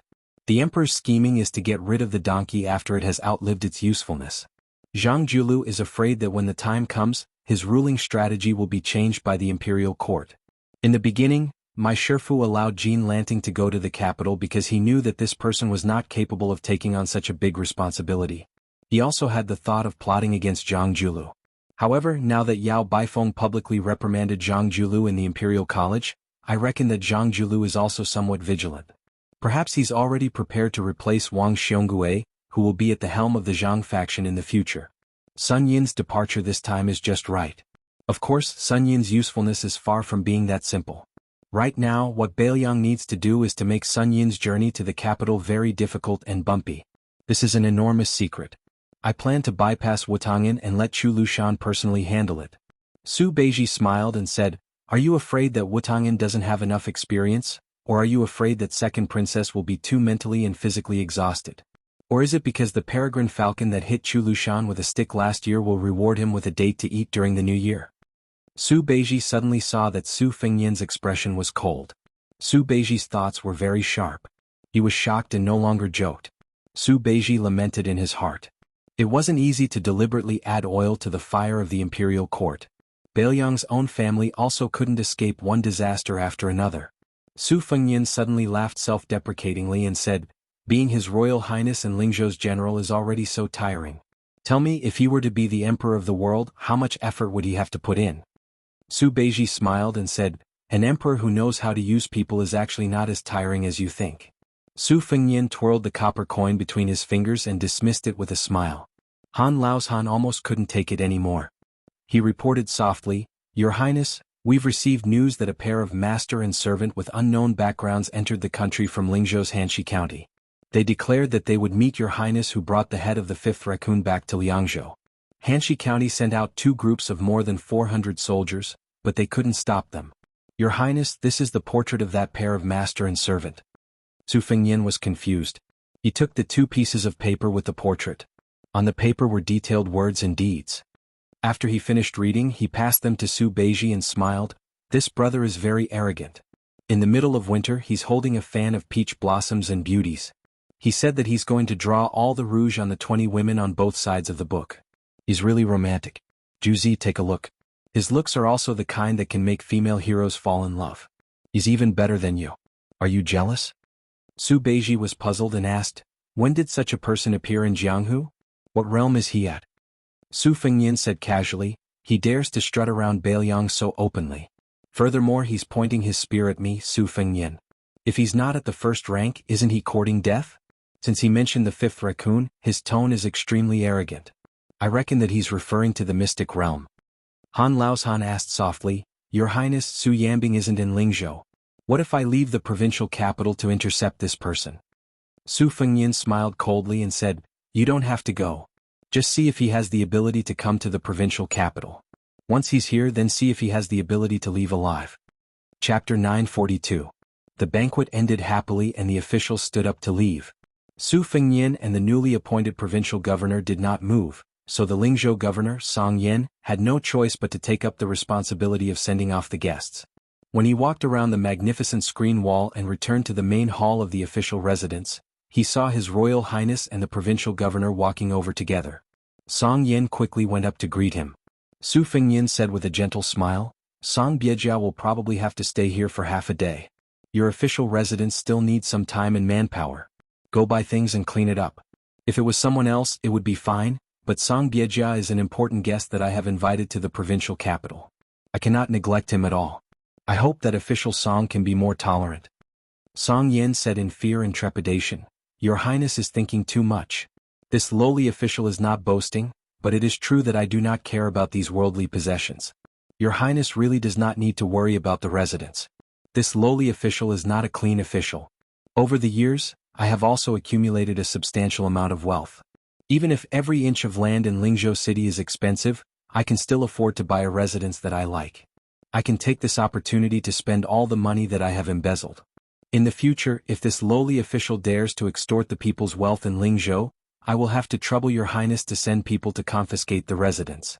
Just treat it as contributing to Lingzhou's tax collection." Su Fengnian said with a smile, "I cannot say this to others. I can be honest with you, Song Yen. If other officials are corrupt and take bribes, as long as they are caught by me, even if I don't take off their official status and punish them, I will make them spit out whatever they have taken. However, you, Song Yen, can be lenient. As long as you have contributed to Lingzhou, it is not a big deal to take the money and put it in your personal pocket. I'm not the kind of person who can't tolerate sand in my eyes. I'll leave these words here today. In the future, if Su Beiji dares to use this to threaten you, you can complain to me. This prince will definitely support you. Also, the reason why I bought you a mansion is not to buy your heart. I'm not that free and you will not be bought by me so easily. It is just that I have no choice. You should know the reason behind the 2 disasters in Huangnam County, Qing Rongguan and Lian Tang. If you get close to me, the general of Lingzhou, you will have a high position and a good salary, but there will also be many hidden dangers. So, remember to remind Miss Song that you can go out of the city in the future, but it is best not to be too secretive. I am afraid that the Peregrine Eagle Guard in Lingzhou City will not be able to stop some disasters if they are careless. Of course, generally speaking, Lingzhou City is already very clean. I'm just afraid of what might happen because for many things, as long as there's a what if, then everything will be gone."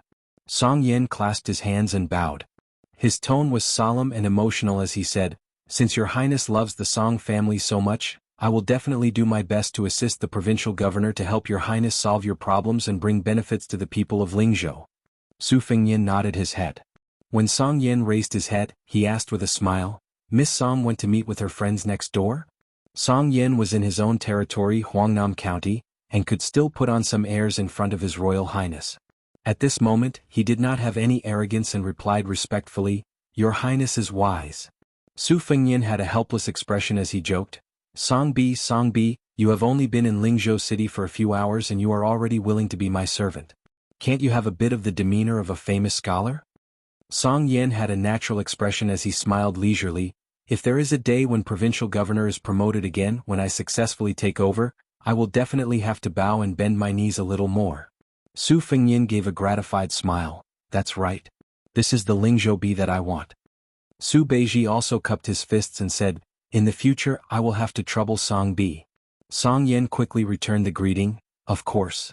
After saying their goodbyes, Su Fengyan and Su Beiji continued to stroll around the residence. Su Fengyan said softly, "Right now the Lingzhou officials are looking at you, Su Juzi, just like how they looked at me, the Lingzhou general. Maybe you are even more pitiful. After all, I am the legitimate Bailiang, His Royal Highness. On the other hand, you are an untrustworthy northern barbarian. If it was not for this, I would not have helped you find so many people.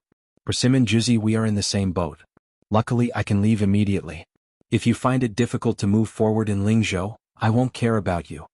Su Beiji suddenly said, "Actually, you can just put Sun Yin in the position of provincial governor of Lingzhou." Su Fengyan shook his head and said, "Let's not talk about first come first serve. Just based on our relationship, there is no reason for him to take your position.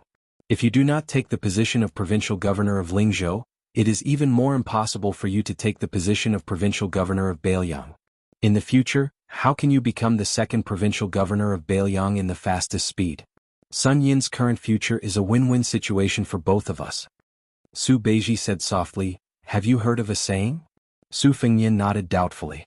Su Beiji sighed and said, "The ancients said that extreme wisdom will be hurt, deep love will not live long. In the end you have both of them."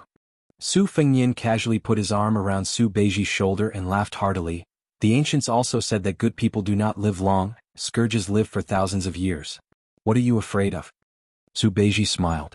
Su Fengyan was surprised and said, "Juzi, this is the first time you have praised me.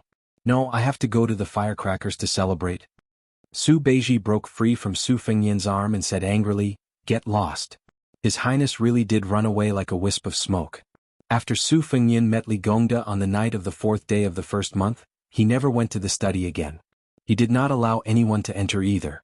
Even Huyen Guanyin, who looked at the impatiens outside the window every day, was not an exception. In front of Su Beiji, Su Fengyan walked out of the study alone. With a serious expression he pushed open the door. That secret letter was placed on the table, unopened. Su Fengyan's face twisted with pain and malevolence, but then he forcefully smoothed it out. He moved over a chair and sat down, facing the letter. His Royal Highness remained silent. He had agreed with Li Shifeng that he would originally enter the city on the 3rd day of the first month, but in the end, it was delayed until the 4th. He wanted Li Gongda to see the secret letter personally written by the imperial court's Jianghu. He wanted Li Gongda to feel his conscience and choose to stay in Bailiang after a day of hesitation between the imperial court and Bailiang. Later on, Su Fengyan soft-heartedly said 3 secret letters, one each for Su Xiao, Chu Lushan, and Huang Fucheng.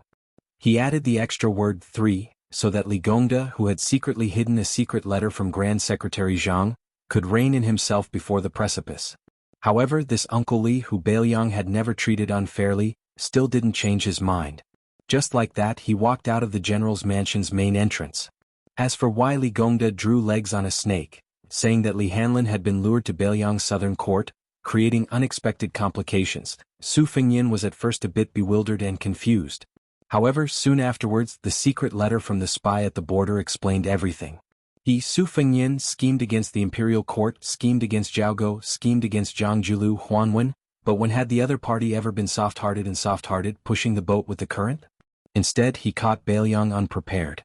Even many of the southern court's great spies from Liang surfaced, one of them even becoming a military officer in charge of 3,000 soldiers in the southern court, all for the sake of successfully bringing Li Hanlin to the capital. If not for Su Yambing urgently rushing to Yuzhou to support Huang Fucheng, Su Fengnian might really have picked up a rock and smashed it on his own foot. Su Fengnian stared blankly at the dust-covered secret letter. Was Beiliang so unpopular?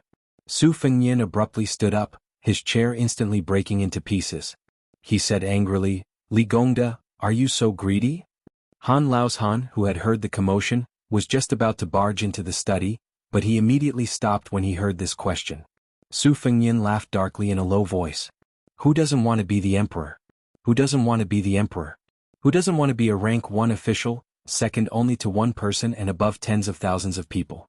If not for you, Su Fengnian, seeking trouble for yourself, even if Li Gongda wanted to rebel against Beiliang, he would have to wait until Su Xiao was dead before the golden thread weaver Li Shifeng dared to make a move. Su Fengnian took a step forward, clutching the secret letter tightly. It was crumpled in his hands.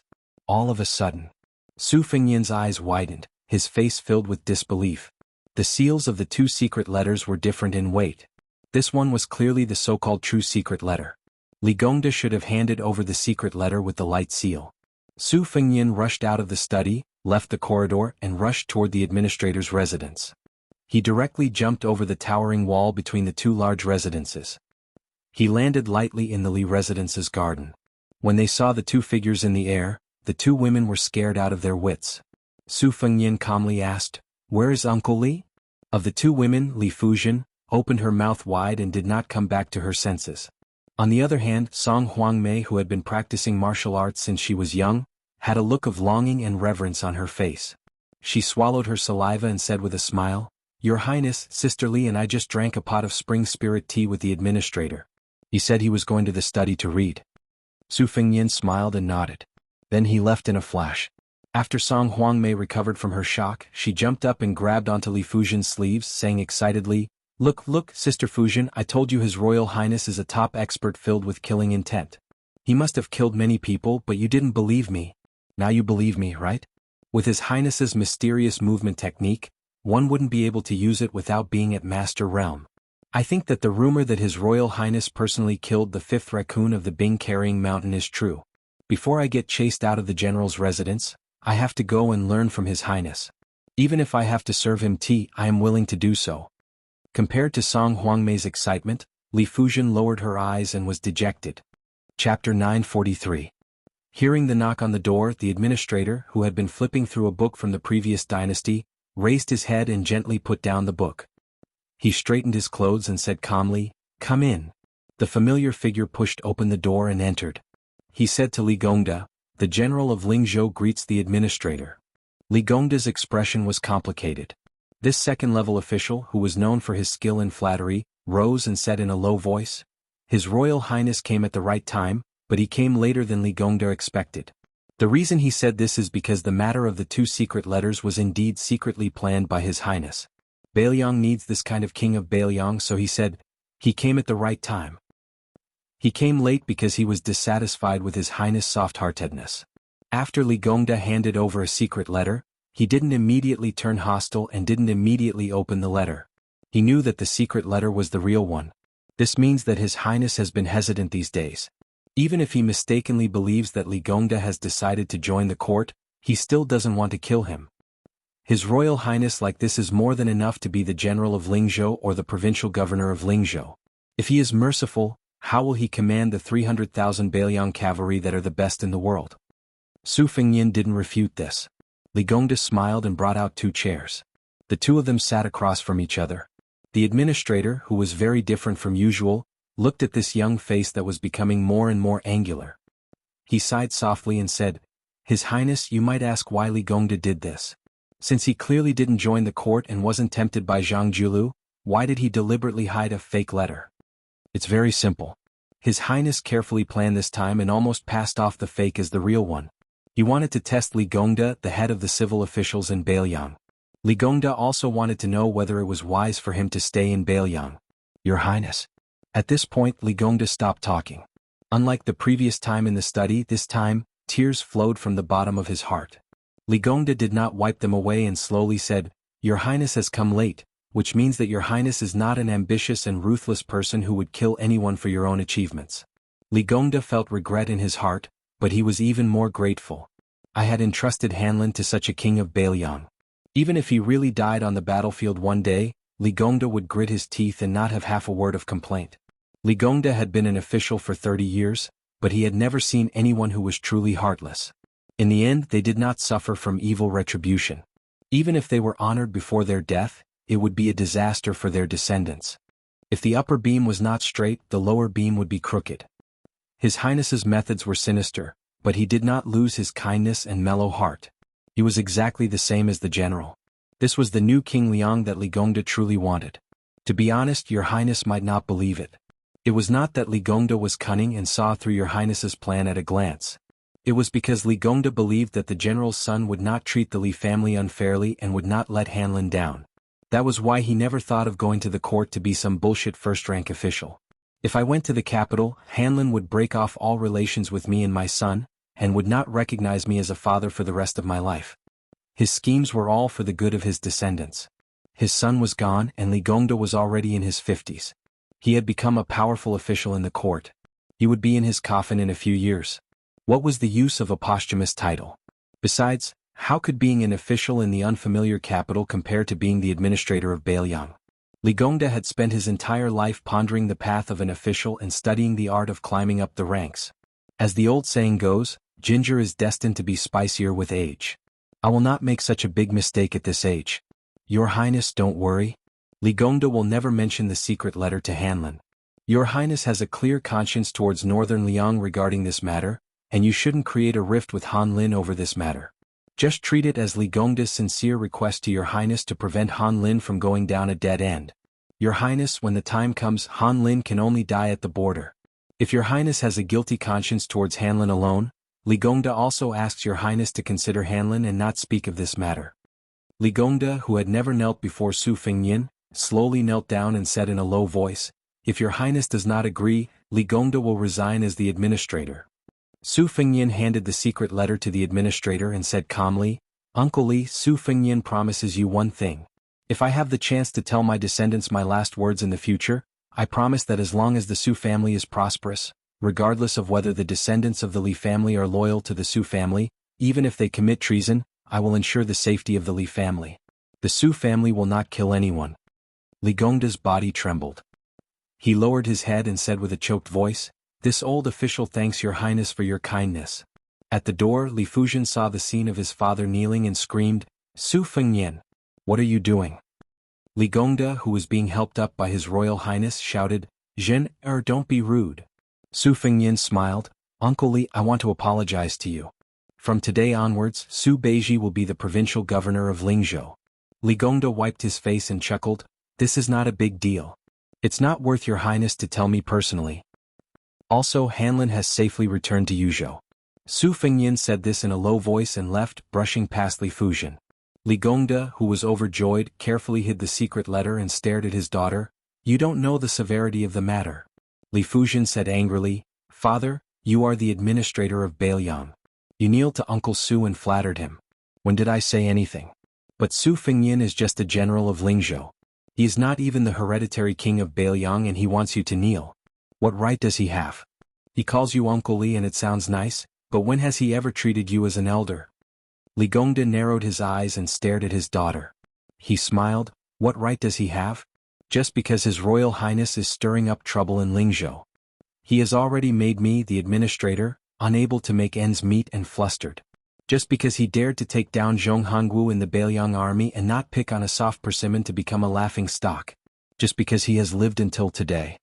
Li Gongda saw that his daughter's face was covered in tears and his heart ached. He lowered his voice and walked in front of her to help her wipe her tears. Li Fujian turned her head to avoid him. The administrator sighed, "How could I not know? He never treated me as an elder in the past. Besides, I also never treated him as His Royal Highness. However, it will be different in the future. Don't be angry with your father. The stupidest thing a woman can do in the world is to be angry." Li Gongda seemed to feel that his words were too harsh and laughed softly, Today is a double blessing for the Li family. It is even happier than when I became the administrator. Want to have a drink with me?" Li Fujian was silent. The old fox Li Gongda said casually, "I recently found out about the details of His Highness going to Beimang. It is a pity that child Hanlin is not here. I have no one to talk to. Jin, why don't you listen to me? Otherwise it would be boring for me to drink alone. Li Fuzhen made a sound of acknowledgement. Sir Zhou returned home. When he got off the carriage his face was still glowing.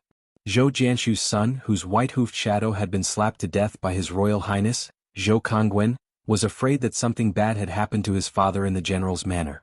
He waited at the door for an hour. When he saw his father's happy face, his heart that was in his throat finally relaxed. He was about to ask when Zhou Jianshu smiled and said, "Let's go back to the manor and talk." After the father and son sat down, they waved their hands to disperse a few beautiful servants who were good at serving them. Zhou Jianshu tugged at the collar of his official robe.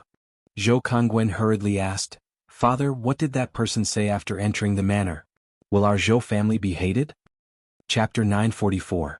Zhou Jianshu frowned, but since it was just the two of them talking in secret, he was too lazy to argue with his son about how His Royal Highness was addressed. He said slowly, "Why are you so impatient? What did I tell you in the past? Only by smiling and talking calmly can you achieve big things and become an official. I won't keep you in suspense. The Lingzhou General's manor has no intention of pursuing the matter of Wenquan Street. His Highness has a big plan and doesn't have the time to fight with these soldiers who don't know what's good for them." During the banquet, His Highness pushed out Huangnam County's Song Yen and Longqing County's Su Beiji to become the Lingzhou Provincial Governor and Lingzhou Provincial Governor. This is a good thing and a bad thing. Let me test you, tell me what is good and bad about it? Zhou Kongwen, who was not unfamiliar with the conflicts in the officialdom, began to think carefully. After a long silence he said, "The good thing is that father is one of the first officials to enter the general's official residence. The new provincial governor and His Excellency are not looking at the monk's face, but at the Buddha's face. If they want to take control of father's position in Lingzhou, they have to consider His Highness' eyes." The bad thing was that His Highness did not settle the score with Dong Yueqi and that group of old men. Then their positions were temporarily stable. The connections that father had built up in the Lingzhou military, according to father's instructions, most of the captains had been hiding like turtles. It seemed like they did not have a chance to take advantage of the situation to rise up. I'm afraid that I will have to make up for it to appease them. At the very least, it will be a few hundred to 1,000 taels of silver. We have received quite a lot of gifts this new year, but we have already given out 70 to 80% of it. With that, our family has no income at all. Ever since I became an official, this is the first time that I haven't earned any money." Zhou Jianshu twirled his beard and smiled, "Not bad, not bad. I have never cared about money. As long as I continue to be an official, I will get what I need. A lot of idiots, even if their family background isn't thin, once they see shining silver, it's like a hungry man seeing a beautiful woman. If they eat too badly, it's tantamount to neglecting the essentials and chasing after the trifles. They won't go far in the officialdom." Zhou Kongwen mocked angrily, "That Dong Yueqi and the other two are really funny. That person just said one sentence and one knelt, one cried and one was beaten. This bunch of uneducated general seeds don't think they are embarrassing. However, at least they know how to act according to the wind, but they are too stiff. They are not as simple as you are, father." Lord Zhou, who was flattered by his son, smiled even more brightly. The corner of his mouth curled up. "These people rely on the military merits they have accumulated to be arrogant. Don't look at how I am friendly with them in the past. In fact, I don't think I have any respect for them. Let's not talk about others. Just that military officer, Huang Zhong, until today I only know the 10 words in his name. Can this old man manage Lingzhou's political affairs well? He has 4 sons and a bunch of grandsons, but none of them are promising. They bully men and women and do all kinds of evil. Most importantly, it is fine if they do bad things, but they do it so openly. Aren't they stretching their necks and begging the Su family to chop off their heads? Luckily, His Highness still remembers their old relationship and is too lazy to bother about it. If it was any other master, they would have already chopped off their heads and made them into candied haws to show their might." Zhou Kongwen sneered, "This Lingzhou general is too soft-hearted. If it was me, I would have already killed the chicken to warn the monkey in Lingzhou. I would have killed a few hundred people from his family. Anyway, they are all people who deserve to die. When that time comes, the entire city will be frightened and no one will be convinced. I can also make a good name for myself among the ignorant people." Zhou Jianshu laughed heartily before retracting his smile. He said solemnly, "During this period of time, don't show your face outside the manor. His Highness is about to leave Lingzhou. When you meet up with those family members, remember, you are only allowed to say good things about His Highness. If anyone refutes you, you will fall out with them on the spot. Zhou Kongwen hesitated for a moment, then said with a smile, I'll listen to you, father. Those generals who call me brothers might still be useful in the past, but in the future they won't be worth much. Sooner or later I'll fall out with them. Zhou Jianshu's face was filled with gratification. Dong Manor. Dong Yueqi, who had lost all face on Wenquan Street, closed the door and refused to see any guests. Dong Zhen watched as her father, who could talk and laugh in front of General Zhong, became depressed. He put on his clothes and no longer exposed his chest and back. However, he continued to stare blankly at the Yueqi military officer's armor. Dong Zhen tried to persuade her father to eat a few times, but he did not listen. She could only heat up the food again and again. Dong Zhen, who was originally a little stubborn and did not want to admit her mistakes, cried as she knelt at her father's feet. Dong Hongqiu sighed heavily and reached out his right hand that was covered in calluses and scars. Back then, even when he slept, he had to hug the Bailiang blade with both hands to sleep peacefully. Dong Hongqiu rubbed his daughter's head and said softly, Do you think that 600 old soldiers sent His Royal Highness out of Bailiang and into the capital because I was blind? I just did not want to admit it. Do you think that I would not believe the rumors that His Royal Highness went to Beimeng alone? I just did not want to believe it. Not only Ling Zhou but the entire Bailiang is the same with all the old generals and officials like me. However, when I knelt today I was still not kneeling to the young prince. I was kneeling to the general and to the Bailiang soldiers who died in battle. If I did not take off my armor today, even I would have forgotten how many scars and arrow wounds I have. Do you still remember what I told you in the past? The reason why I joined the army and risked my life to fight with my life on the line was not because I had nothing better to do. Father's ancestors were all officials and their ranks were not low.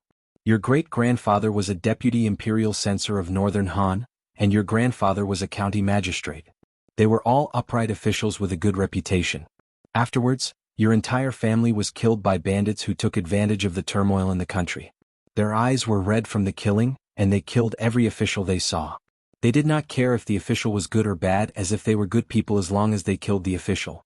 When I first joined the army, I only felt that there was hope in joining the Su family's army, with its strict military laws and strict rewards and punishments. By killing more bandits who willfully slaughtered the innocent, not only would I be able to take revenge, I might even be able to restore the Dong family's name to the annals of history.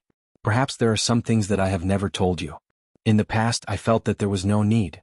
As a girl, even the general said that children should be raised in poverty, and daughters should be raised in wealth. Since you have an official as a father, you should be born to enjoy a life of prosperity. Father will not nag at you about those things. Only after today's unforeseen event did I realize that I was wrong. When I was young, the family rules were still in place. When I was young, I knew to look down on those children of influential families who used their power to bully others. Why is it that, in the blink of an eye, my own daughter has become someone that I dislike? Do you remember Mengya, who grew up in our family? She is your Uncle Meng's orphan. Originally they were betrothed when we were little. However, you were unwilling no matter what, disliking that he did not have a scholarly rank or a family background. Even if I had to betray you, I would accept it for you. Back then, if it wasn't for your Uncle Meng blocking the stab in the back for me at the western Shu Chunshan Pass, it would have been you living under someone else's roof for 20 years. I'm not saying this to persuade you to marry Mengya. I just want to tell you that before Uncle Meng, who was born in the marketplace, died, he often told me that if he became an official in the future, he had to be a good official who would not bully the commoners. Whoever dared to commit crimes in his territory, he would kill them all on sight. If the general did not agree, he would even dare to scold the general. Once he was bragging with father and his old subordinates and was caught red-handed by the general who was patrolling the military camp. At that time, your Uncle Meng was still a junior military officer. He was so scared that he almost peed his pants. Guess what? Not only did the general not teach this junior military officer who had a big mouth and a heart higher than the sky a lesson, he even squatted down to chat with us about daily life. He said that when your Uncle Meng became an official in the future, he would definitely be a good official. The general even said that he could not bear to scold him. Jin, tell me, how did your father become someone who would definitely be the first bastard he would kill as long as your Uncle Meng was alive? Dong Zhen, who was used to being arrogant and unruly in Lingzhou, could only cry.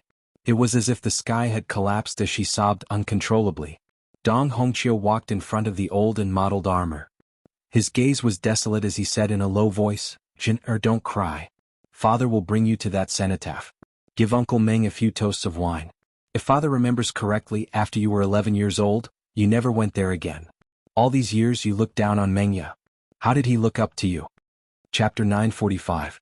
When Su Fengnian returned to the mansion, he did not climb over the wall again. This greatly disappointed Song Huangmei, who had been waiting at the foot of the wall. It was very late when she learned from the steward that His Royal Highness walked out of the mansion step by step. Miss Song exclaimed and ran out of the Li mansion. The steward saw this and muttered to himself. This Miss Song was too rash.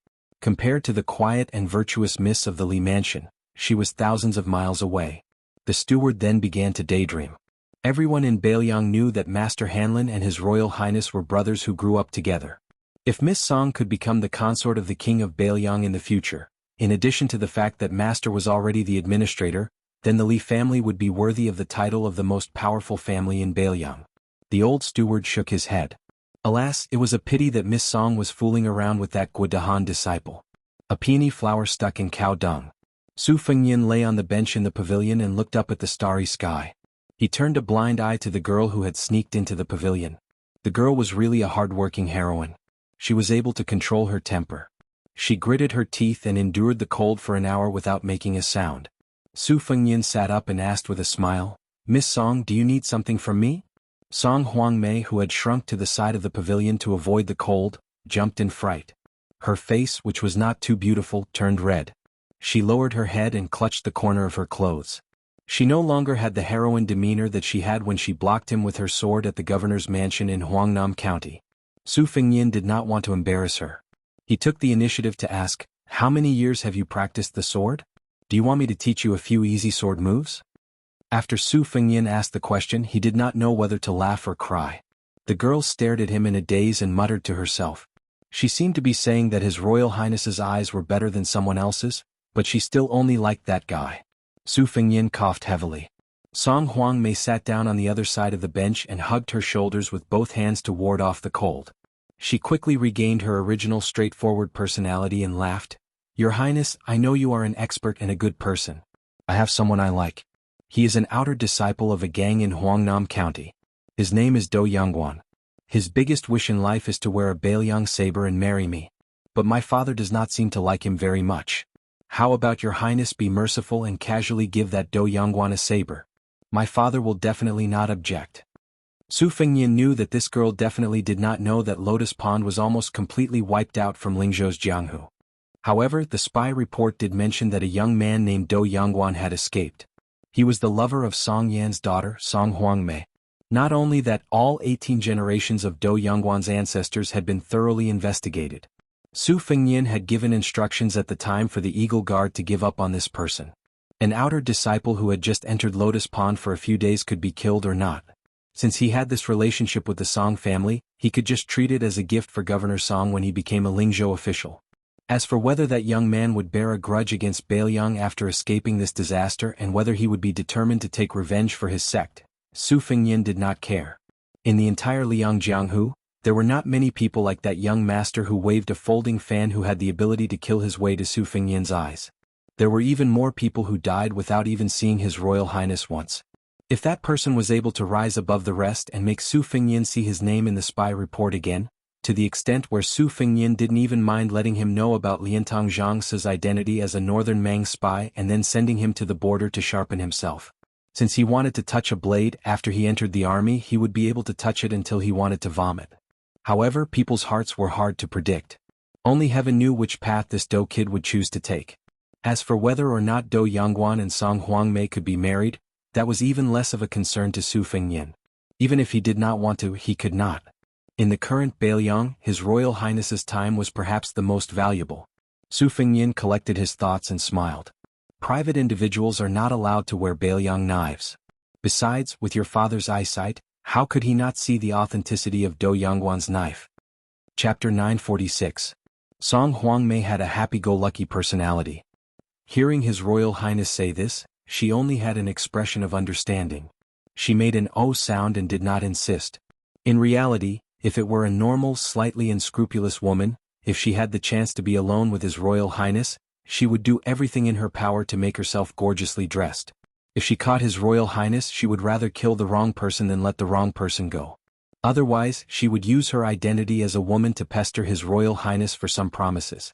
This was probably the reason why Su Fengnian was willing to casually chat with her. Song Huangmei did not disturb His Royal Highness, but she also did not leave. She sat on the bench and lazily leaned against the pillar, looking up at the starry sky. Su Fengyan was experienced and knew that this girl most likely missed the disciple of the Jianghu with the surname Do. He lay down again and closed his eyes to rest. In his mind he carefully calculated the ending of Lingzhou. The officialdom of Lingzhou, which was originally far more complicated than Yu and Liang, was believed that with Su Beiji's ability, even if there were still some restrictions, he would be able to barely open up the situation. It was about time for him to leave. He could not always wear the official hat of Lingzhou's general and occupy this place.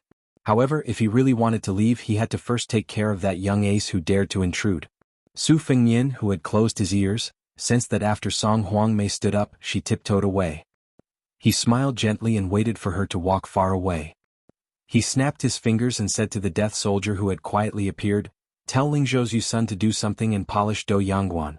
If this person is too unyielding, remove some of his edges and corners. If his will is already depressed, let him meet a noble person. Don't let him lose his spirit early." The death soldier was about to leave when he suddenly heard His Royal Highness ask with a smile, "How about I go and meet that peach blossom fan myself?" In the chaotic times of the spring and autumn period, many people fled far away to avoid disaster. In order to settle down, they did not hesitate to change their names. As a result, when the court set up a list of the names of the people under heaven, they knew that there were many new names that were unclear. However, there were not many people like His Royal Highness who did not even have a name. This man, who seemed to have no past and no future as always, did not say a single word. Su Fengyan waved his hand, and the death soldier disappeared in a flash. Su Fengyan, who still did not feel sleepy, strolled along the small path, counting the lanterns along the way. He guessed that after Li Shifeng stepped down, the court would agree to let Wang Lifting take over the position of Golden Thread Weaving Bureau. Because once this opening was opened, the Duke of Huainan Zhao Ying, King of Jing'an Zhao Sun, and the powerful King of Yanqi and the arrogant King of Guangling would probably be willing to borrow the east wind of Beiliang to pull out this thorn in the flesh. Thinking of this, Su Fengyan smiled and said, "What thorn in the flesh? It's more like a thorn in the flesh." Walking to the north side of the official residence near the lake, he was surprised to find that Song Yen, who had just become the king of Lingzhou, was sitting on a rock by the lake. It was a large object that had been moved from the lake of the spring deity to the Beiliang road. The cultured and famous people in Liang favored the huge rocks that were pulled out from the lake of the spring deity. Furthermore, even the most ordinary of rocks weighed a few thousand pounds. To be moved hundreds or thousands of li, even if it was not expensive, it would still be expensive. Song Yan's attitude was relaxed. One leg was straight, the other bent, and he drank mouthful after mouthful of Jian Nan Chun, which was said to be able to burn through the intestines and lungs. When Su Fengyan walked to the huge rock, Sir Song finally came back to his senses. When he wanted to stand up and greet him, His Royal Highness had already sat down cross-legged. It was not appropriate for him to stand up. Song Yen roughly understood the temperament of the Lingzhou general beside him. He did not bother to make a scene. He shook the yellow clay wine jar and only smiled and said, "Your Highness, it's bottomed out." Su Fengyan smiled and said, "What bottomed out? There are clearly 2 mouthfuls of wine left. If you can't bear to part with it, just say so." Song Yen was also honest. He laughed and said, "I really can't bear to part with it. This jar of wine has been buried underground for 7 or 8 years. At that time, 3 jars were placed underground. After Lord Li became the administrator, he drank 1 jar. This time, when he came to Lingzhou, he knew that he was going to be promoted and get rich. Plus, he had to leave Huangnan County, so he wanted to bring the remaining 2 jars here and give 1 to your Highness despite the pain. Unexpectedly, when I went to the backyard to take a look, there was only the jar in my hand left. After thinking about it, I knew that my daughter, who sided with an outsider, stole it and gave it to someone else. This made me so worried that I had a few more strands of white hair. Your Highness, please don't blame me." Su Fengyan joked, "The reason has been taken by Sir Song. What else can I say?" Song Yen sighed with emotion. "Your Highness hasn't had it easy these past few years." Su Fengyan was silent for a moment. He waited for Song Biejia to raise his head and drink a big mouthful of wine before he laughed softly. "You might not believe it, but I went to Beimang to meet the king of the northern courtyard, Zhao Huainan. I also went to the capital to meet the emperor. There were many twists and turns in between these 2 trips. However, the one time I felt the most wronged was the first time I left home in a sorry state. In Hezhou, I met a son of a rich family who was carrying a Beiliang saber that he had bought privately. That fellow knocked a big bump on my head. If I was in Beiliang back then, this kind of trash would have been bitten to death by dogs. It was also at that time that I realized that there was a world of difference between having Su Xiao as a father and not having a father like him by my side. Later on, I also suffered some losses. However, it was probably because I was used to being treated like a rat on the street, so it was no longer difficult for me to get over it. At that time, I found some fugitives to be my training dummies. The horse bandit leader slashed my body with his saber. The pain was so excruciating that I almost rolled on the ground. At that time, I did not have the courage to lower my head to look at the wound. When I uncovered the scar, I told myself not to practice the saber anymore. Fortunately, I clenched my teeth and persevered. Since then, I have never been able to forget it. Even though my life has been hanging by a thread many times over the past few years, which was indeed a torment of hovering between life and death, I still feel that it is not as memorable as that stab. Song Yen was startled. He raised his hand and lifted the wine jar. He sighed and said, "This lowly official has never been afraid of the intrigues of the officialdom. However, if someone put a saber on his neck and really had to watch himself bleed, he would most likely not care about the integrity of a scholar." The phrase, "without the strength to truss a chicken," refers to scholars like Song Yen. Su Fengyin joked, "No man can be without the strength to truss a chicken. Some brothel girls are even better at trussing chickens." Song Yen spat out a mouthful of wine. He lowered his head and looked at his crotch. He laughed until tears came out. He did not care about wasting the last bottle of Jian Nanchunyan. After laughing, Song Yen turned his head to look at His Royal Highness. "Life is not as you wish. It is a bitter thing." Su Fengyin looked at the lake and smiled indifferently. "In the end, I can still talk with people. It is a fortunate thing." Song Yen was silent. Su Fengyin said, "Song Yen, go and bury 3 more jars of wine. In 7 or 8 years, if both of us are alive, you will give me a jar. I will also give you a border official who is not inferior to the administrator." Chapter 947. His Royal Highness, who had just stabilized his position as Lingzhou's general, left. The entire city was in an uproar. This made the provincial officials whose ranks were lower than Zhou Fulu's stand outside the general's residence and look at each other. They were extremely vexed. These officials really had a stomach full of bitterness of not being able to find a temple to worship Bodhisattva. Fortunately, there was still a Lingzhou provincial governor and a guest temporarily living in the general's residence. It was a pity that the new provincial governor, Su Beiji, had put on airs in broad daylight and refused to see any guests. Only a few scattered officials who had waited bitterly until dusk refused to give up. They were told by the residence's head steward, Sun Fulu, that they could enter the residence for a chat. This made these people excited like they had been injected with chicken blood.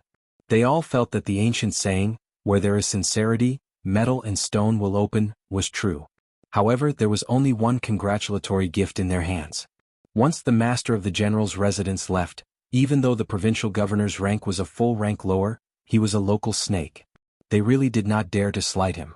Fortunately, the young provincial governor was understanding and waited outside the hall with the guest, Song Yen, for everyone, giving them enough face. The congratulatory gift was naturally given to His Royal Highness, who had already left the provincial capital. That provincial governor Su was truly worthy of being His Royal Highness's most trusted aide. He joked that when he had a provincial governor's residence, he would ask for a gift from everyone and would not be lenient. Everyone looked at the calm and reserved Su Beiji and felt like they had eaten a large calming pill.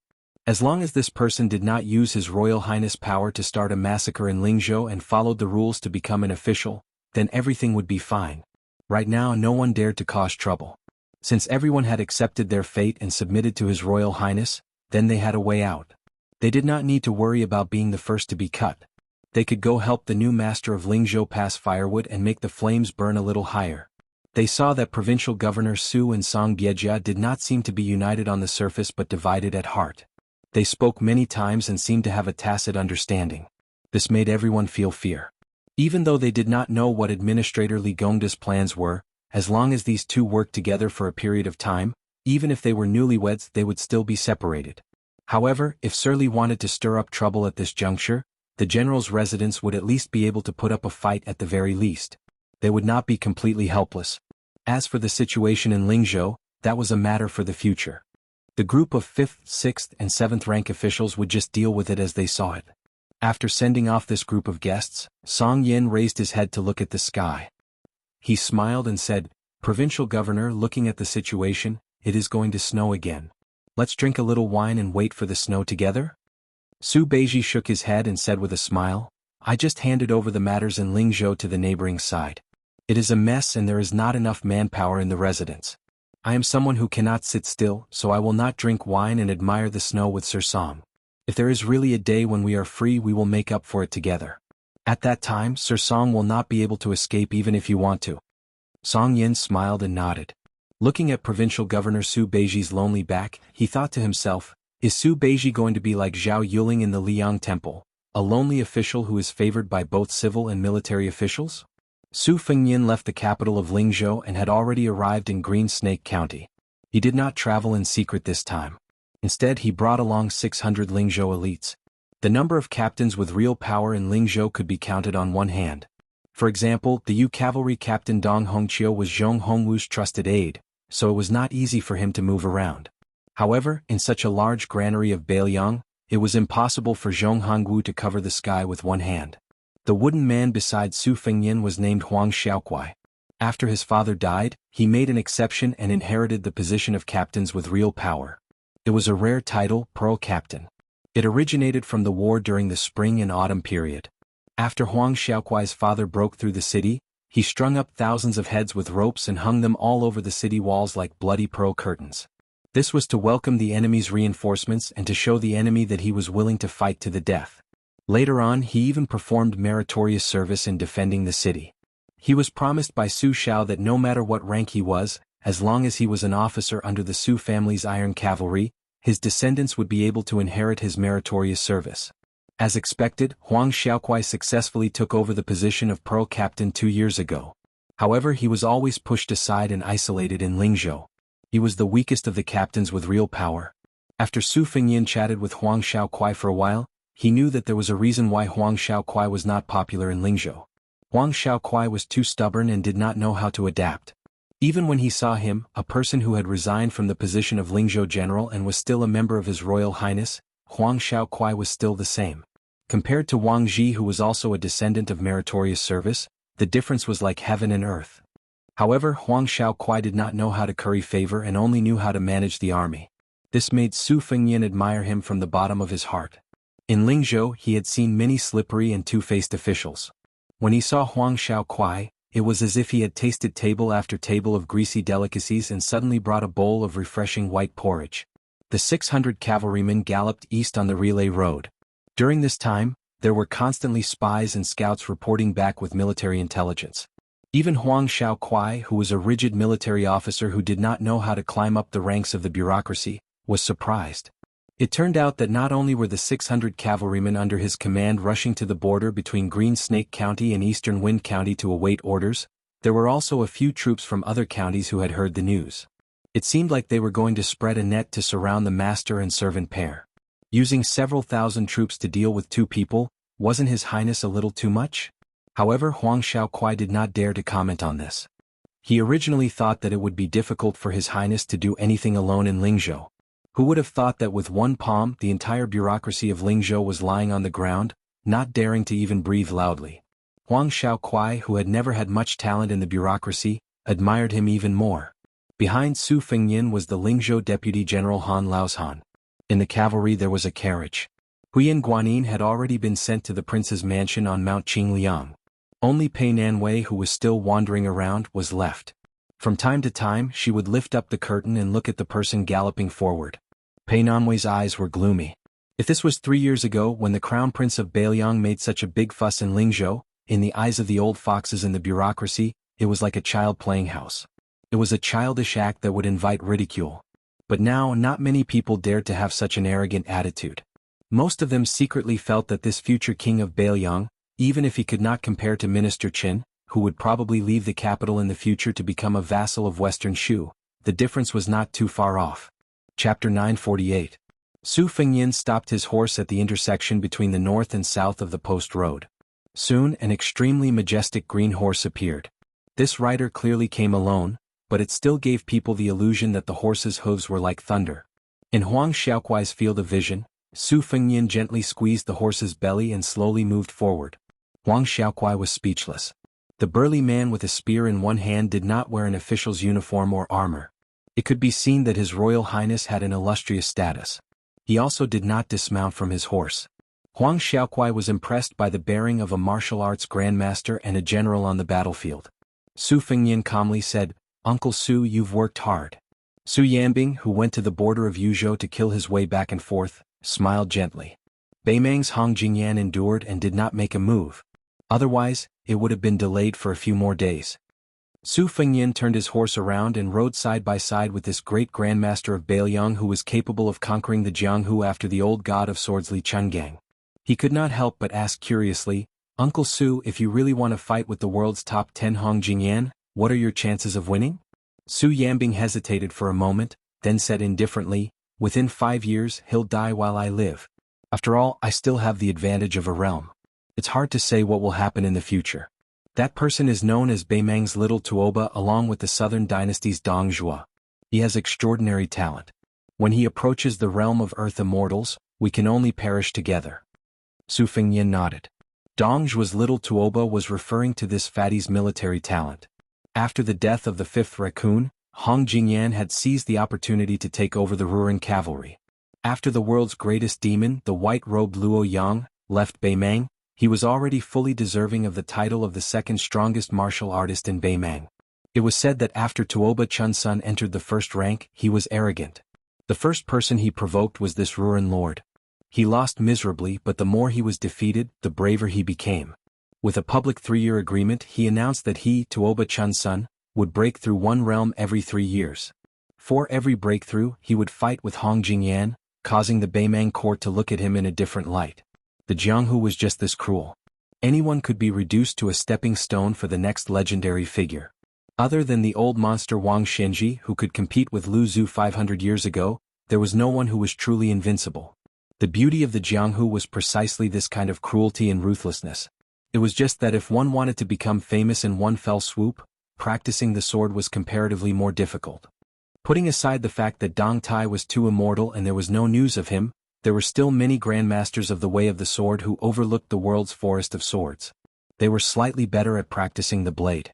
Only Gu Jiantang was a threshold that could not be bypassed. If one did not defeat them, it would be very difficult to claim that one's swordsmanship and blade techniques were the best in the world. The travel-worn Su Yanbing blended into the cavalry and asked in a low voice, "Your Highness, have you investigated the background of the master and servant pair of Ruyang?" Su Fengnian shook his head and smiled. "They are characters who came out of nowhere. We have never heard of them before. Not only did our Beiliang spies not know what to do, maybe Liang Zhaogo will also be accused of negligence. Actually, Liang Jianghu shouldn't have been so lonely these years. It was just that many grandmasters who had hopes of reaching first grade were killed by Han Diaoxi in secret.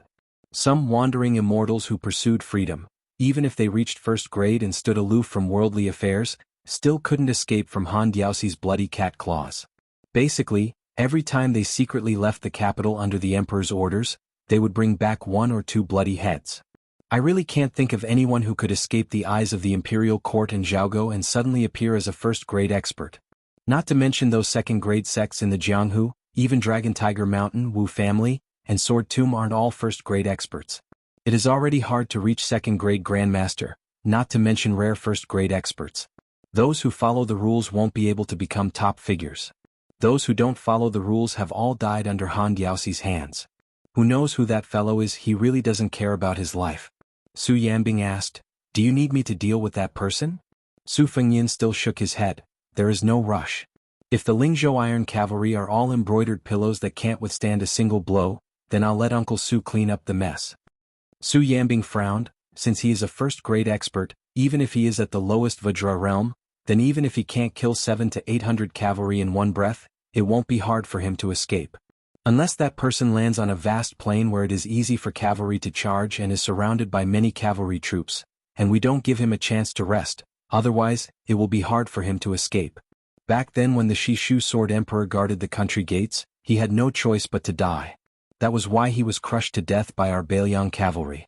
If this person is at the Xian Finger realm, with 1 or 2 types of celestial phenomenon comprehension that Qi cultivators are proficient in, it will undoubtedly be harder to capture him. When the Beiliang army stepped into the Jianghu and dealt with the sects of the Jianghu, those who died were the Jianghu people who were unwilling to give up their roots and leave their homes. In order to deal with the fish that escaped the net, they could only use the Jianghu people to capture and kill them. In the words of the general, it was killing the Jianghu people with the Jianghu people. Your Highness mobilizing the troops like this, is it because you want to train the troops in Lingzhou? Su Fengnian nodded and said, since it's a game of cat and mouse, it doesn't matter if the mouse is too fat and the cat is too weak. In any case, there are many kittens that are being forced to work hard, and there are also many falcons that are hovering above our heads. There will always be a time when the mouse will slack off. This young master wants to close the door and slowly exhaust it to death. First, we will block it layer by layer so that it can't move forward quickly. If it wants to kill, it has to be aware that it will be surrounded by a large number of soldiers. Lingzhou has mobilized a large number of scouts from the army to work with the old falcons and the new Eagle Guard. It is just to stop this first-grade mouse. If they can't even do this well, then so be it if they die. The senior commandant standing behind them will also be reprimanded by me. In this training, no matter if that pair of master and servant are numb to killing people, there will definitely be deaths. The Lingzhou officialdom did not kill anyone, and I am also holding back my anger. This is to prevent the soldiers of the Yu and Liang provinces from thinking that I only know how to talk and not use my blade. Su Yanbing smiled, Your Highness, it is best that you take away my Lingzhou deputy general position. Just hearing about Your Highness's complicated officialdom is giving me a headache. Su Fengnian smiled and asked, Uncle Su, can you tell me about the first grade 4 realms? Su Yanbing smiled, just talking is useless. Your Highness needs to be able to take a beating. Su Fengnian's eyes lit up, then I won't ride a horse and will run with Uncle Su to the border between Green Snake County and Dongfeng County? Su Yanbing did not express his opinion. The normal spear in his hand swept across. Su Fengnian, who had hurriedly reacted, slapped the spear with both hands. As a result, he was knocked off his horse and his body floated several dozen feet away. Su Yanbing leapt high into the air. At the same time he raised his arm and threw out a spear. The spear was forceful as if it could split the heaven and earth. However, this martial artist was faster than the spear and arrived in front of His Highness, who was in a sorry state. He stepped on His Highness' left arm and His Highness slid down once again. Coincidentally, the tip of the spear was pointed at him. The Bailiang blade at his waist came out of its scabbard and blocked the might of the spear. Su Yanbing, who was holding the spear, shook his wrist and the spear blossomed. Su Fengnian was so miserable that he could only retreat again and again. It could be said that he was surrounded by danger. Huang Xiaokuai was so frightened that his face turned pale. He thought that this fellow was an assassin. Just as he was about to mobilize the troops to save His Royal Highness, Han Laoshan, who was sitting steadily on the horse, said calmly, It's fine. Give the order to continue forward. Chapter 949. The 600 riders had already passed through half of Green Snake County, but the pro-commandant Huang Xiaokuai still had not seen His Royal Highness. He was a bit impatient. If something happened to His Royal Highness, he was just a small commandant of Lingzhou. Even if he went to see the general, he would not be able to compensate for this crime. However, with Lingzhou's deputy general Han Laoshan comforting him, Huang Xiaokuai could only suppress his annoyance. After all, General Han had the special honor of being the general's personal retainer for more than a decade. He knew everything about the prince's manor in Mount Qingliang. This made Huang Xiaokuai feel a bit more at ease. Bailiang did not lack generals and warriors like Dong Yueqi, who had enjoyed glory and wealth for many years and lost their nature. However, there were also many honest people like Huang Xiaokuai who were deeply grateful and conscientious. The end of the Spring and Autumn War had only been a generation ago. This large manor in Bailiang had the Baimang barbarians eyeing it covetously from the north. Many people still remembered the bloody smell of war on themselves or their parents. Outside a wine shop, the wind and snow were howling. Large snowflakes rustled down like goose feathers. Two men who were a generation younger than each other sat opposite each other. They ordered 2 pots of extremely hard to drink but very good at warming their stomachs.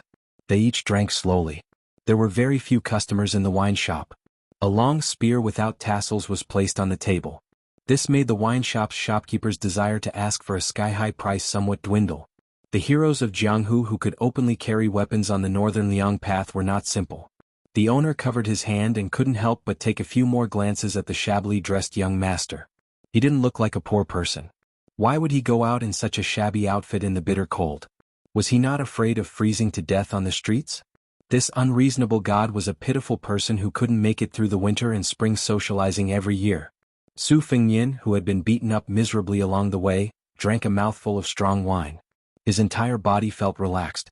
Su Yanbing slowly said, 100 rivers flow into the sea, 10,000 streams return to their origin. Practicing the sword, the blade and the spear in the end is all about forging the body, spirit and will. However, to put it nicely, it's a summary. To put it bluntly, it's just empty logic. However, he had no choice but to say it.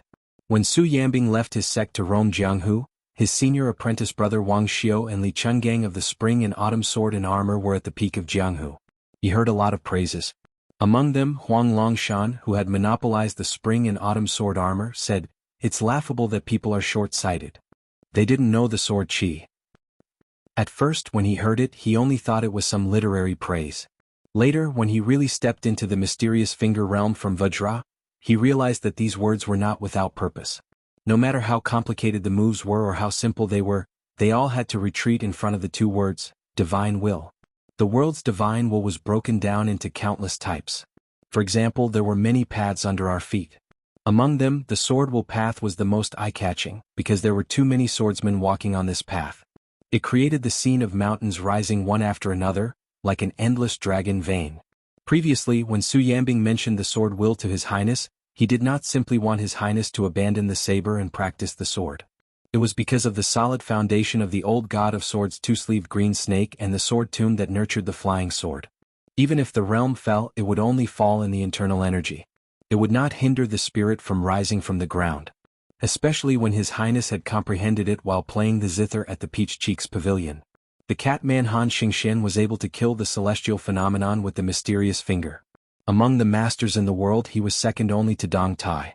This was why he was called the Invincible below the land immortals. The battle of life and death for us martial artists is not a debate between famous scholars. We will only do it by hook or by crook. The owner of the Western Sichuan cottage, who was killed by His Highness, was an example. He could be regarded as a land immortal if he was an armchair strategist. However, in front of the real top martial artist who had been tempered in blood, he was not worth mentioning. He was like a paper tiger that would be smashed with a poke. It was said that a poor family could not produce a noble son, and a gentle village could not produce a first-class master. These people walked the Jianghu. Even if they had a high starting point and were very fancy, they did not understand and disdained those unorthodox methods that did not conform to the rules. When facing a master of the same realm, they would only be humiliated. If not, how could they, who were born with famous teachers and secret manuals, not be at the top of the Jianghu? His Highness made Su Yanbing feel very gratified. It was because of the trip to Beimang. He put himself on the line of certain death and slowly cultivated the realm. He stumbled along the way, but once he got it, it was the real thing. His Highness was not like the younger generation of many famous families in the Jianghu. They had countless secret manuals in their hands, but none of them were written by their own painstaking efforts. If one followed the footsteps of others for a lifetime, how could one become a talent? Back then, Su Yanbing left the sect for two reasons. Firstly, I was a disciple with a different surname, so I didn't want to compete with my senior brother Wang Xiu for anything. Secondly, I didn't want to be a frog at the bottom of a well. I wanted to see the local customs and customs of the Jianghu with my own eyes, as well as the various immortals who had come out into the world. All these years, when I was drinking and chatting with my senior brother Han Laoshan, he also said that he entered the Jianghu too late, which was why he was stuck at the Finger Xian realm for so many years. Perhaps he would never be able to ascend to heavenly phenomenon in this lifetime. Back then, among the 4 direct disciples of my master, the one with the highest talent wasn't me, nor was it Wang Xiu. It was Wu Jinling, who had never appeared in the Jianghu before. He entered the grade at the age of 9, second grade at the age of 12, and Vajra at the age of 17. Su Fengyan smiled and said, "It's quite a pity. Otherwise, Beiliang would have one more great grandmaster who reached the peak." Chapter 950. Su Yanbing, who was rarely sentimental, sighed, In Jianghu, every time a stone is thrown, there will be ripples on the lake or huge waves on the river. There will definitely be people who will drown in it. Who knows when it will be my turn? If Wu Jinling is like Zhao Ningxian of the Taoist master's residence in Longhu Mountain, he will be at a higher level than me, Su Yanbing. Su Fengyan shook his head and said, Some people are fine as bystanders in Jianghu, but they are not naturally suited to mingle in Jianghu. This is like those top scholars in the imperial court. In fact, not many of them can make it to the second rank. They will be disbanded after a few years. They are far inferior to those ordinary jinsher. Su Yanbing nodded and said, It's hard not to believe in fate. Especially after entering the celestial state, only then do I know that the illusory concept of fate is not a preposterous word used by the ancestors to scare people. Su Fengyin drank the wine in the bowl in one gulp and said in a low voice, "Previously when I was playing the zither, I was enlightened. After thinking about it, I only understood the word, come and go." Su Yanbing was very interested. He put down the bowl and asked with a smile, "Your Highness, what do you mean?" Su Fengyin put his hands in his sleeves and looked out of the window at the fierce wind and snow. His eyes drifted and he said leisurely, "I once fought with Wang Xinji by chance. It was not a satisfying fight. Old Wang only used 70 to 80% of his strength at the last moment. After that, I was alone in the wilderness. I don't know if it was because I was in an out-of-body state or because I was possessed by the devil. Anyway, the first thing I did was to disperse mountains, rivers, and many things in the world in my mind. That kind of feeling was wonderful. It was as if the world was in my hands but I could throw it away at will. It was as if the world was the king of the world. Then, without any external objects, I was bored to death. I took back those things one by one. But in this process I was just a spectator at the beginning. I didn't catch anything. It wasn't until I was playing zither in the Peach Cheeks restaurant that I remembered the injustice of playing zither. In addition, I saw Song Yanqing's 14th sword. I vaguely felt that the Earth Immortal sword was crying out for someone. Back then, I did a lot of ridiculous things like squandering money. Now I was just picking them up one by one. But I didn't want to cry out for injustice. Instead, it was because I was in an out-of-body state. The last place before I collected my thoughts was above the clouds of the ninth heaven. In a trance, I seemed to see a flood dragon surging, moving clouds and summoning rain. There were also many immortals sitting in various positions. No matter how the clouds moved, they always held fishing rods in their hands. They didn't have hooks, but they sat high above the heads of all living creatures. They swung their fishing rods again and again, fishing up strands of the world's fate. Especially above the Baoyang, the number of times they raised their fishing rods was especially frequent. I was clearly familiar with the back of the immortal who was singing loudly, but I just couldn't remember who it was. I couldn't cry out for injustice. What should I do? So, I really want to know if there's really someone above us. Is there a way to try slaying a dragon and killing an immortal? Only then can I vent my anger.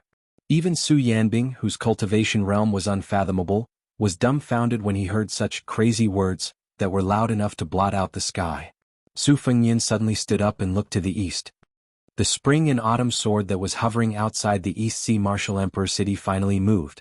To the east of Dongfeng County was Gui County. An elegant young master wearing a black robe rode slowly on a horse. A long saber with a white scabbard rested on his shoulder. His hands lazily rested on the sword, which rose and fell with the horse. A folding fan was inserted into the jade belt on his waist. He looked relaxed. Beside him was a retainer who didn't ride a horse. His figure was strong and healthy, and he was running wildly behind the man and the horse. The handsome young master suddenly stopped his horse and turned to look to the east. The strong retainer asked carefully, "Young master, that Baoyang's son can't hold back anymore?" The young master's slender and fair fingers gently tapped the scabbard, as if gently comforting the famous saber in the scabbard. He smiled charmingly and said, "Not yet. But that person from Suatia Valley's sword has eaten its fill. He's preparing to fight Wang Xinji with a sword." The retainer grinned and said, "Young master, if His Royal Highness really kills Mount Bubang's leader Fifth Raccoon, he won't be easy to deal with. You have to be careful." The young master rolled his eyes like a woman's coquettish eyes. "Slap him." The retainer, who reminded him out of kindness, immediately kept quiet out of fear. He slapped his face hard and scarlet blood flowed out from the corner of his mouth.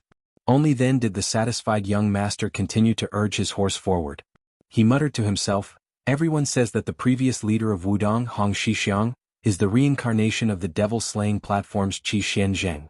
As for me, I can barely be considered relatives with those uncles and aunts who were killed by the great spiritual master Qi Xianzheng. Even if their seniority is the same as mine, their age is still there. I don't know why Hong Shixiang killed himself.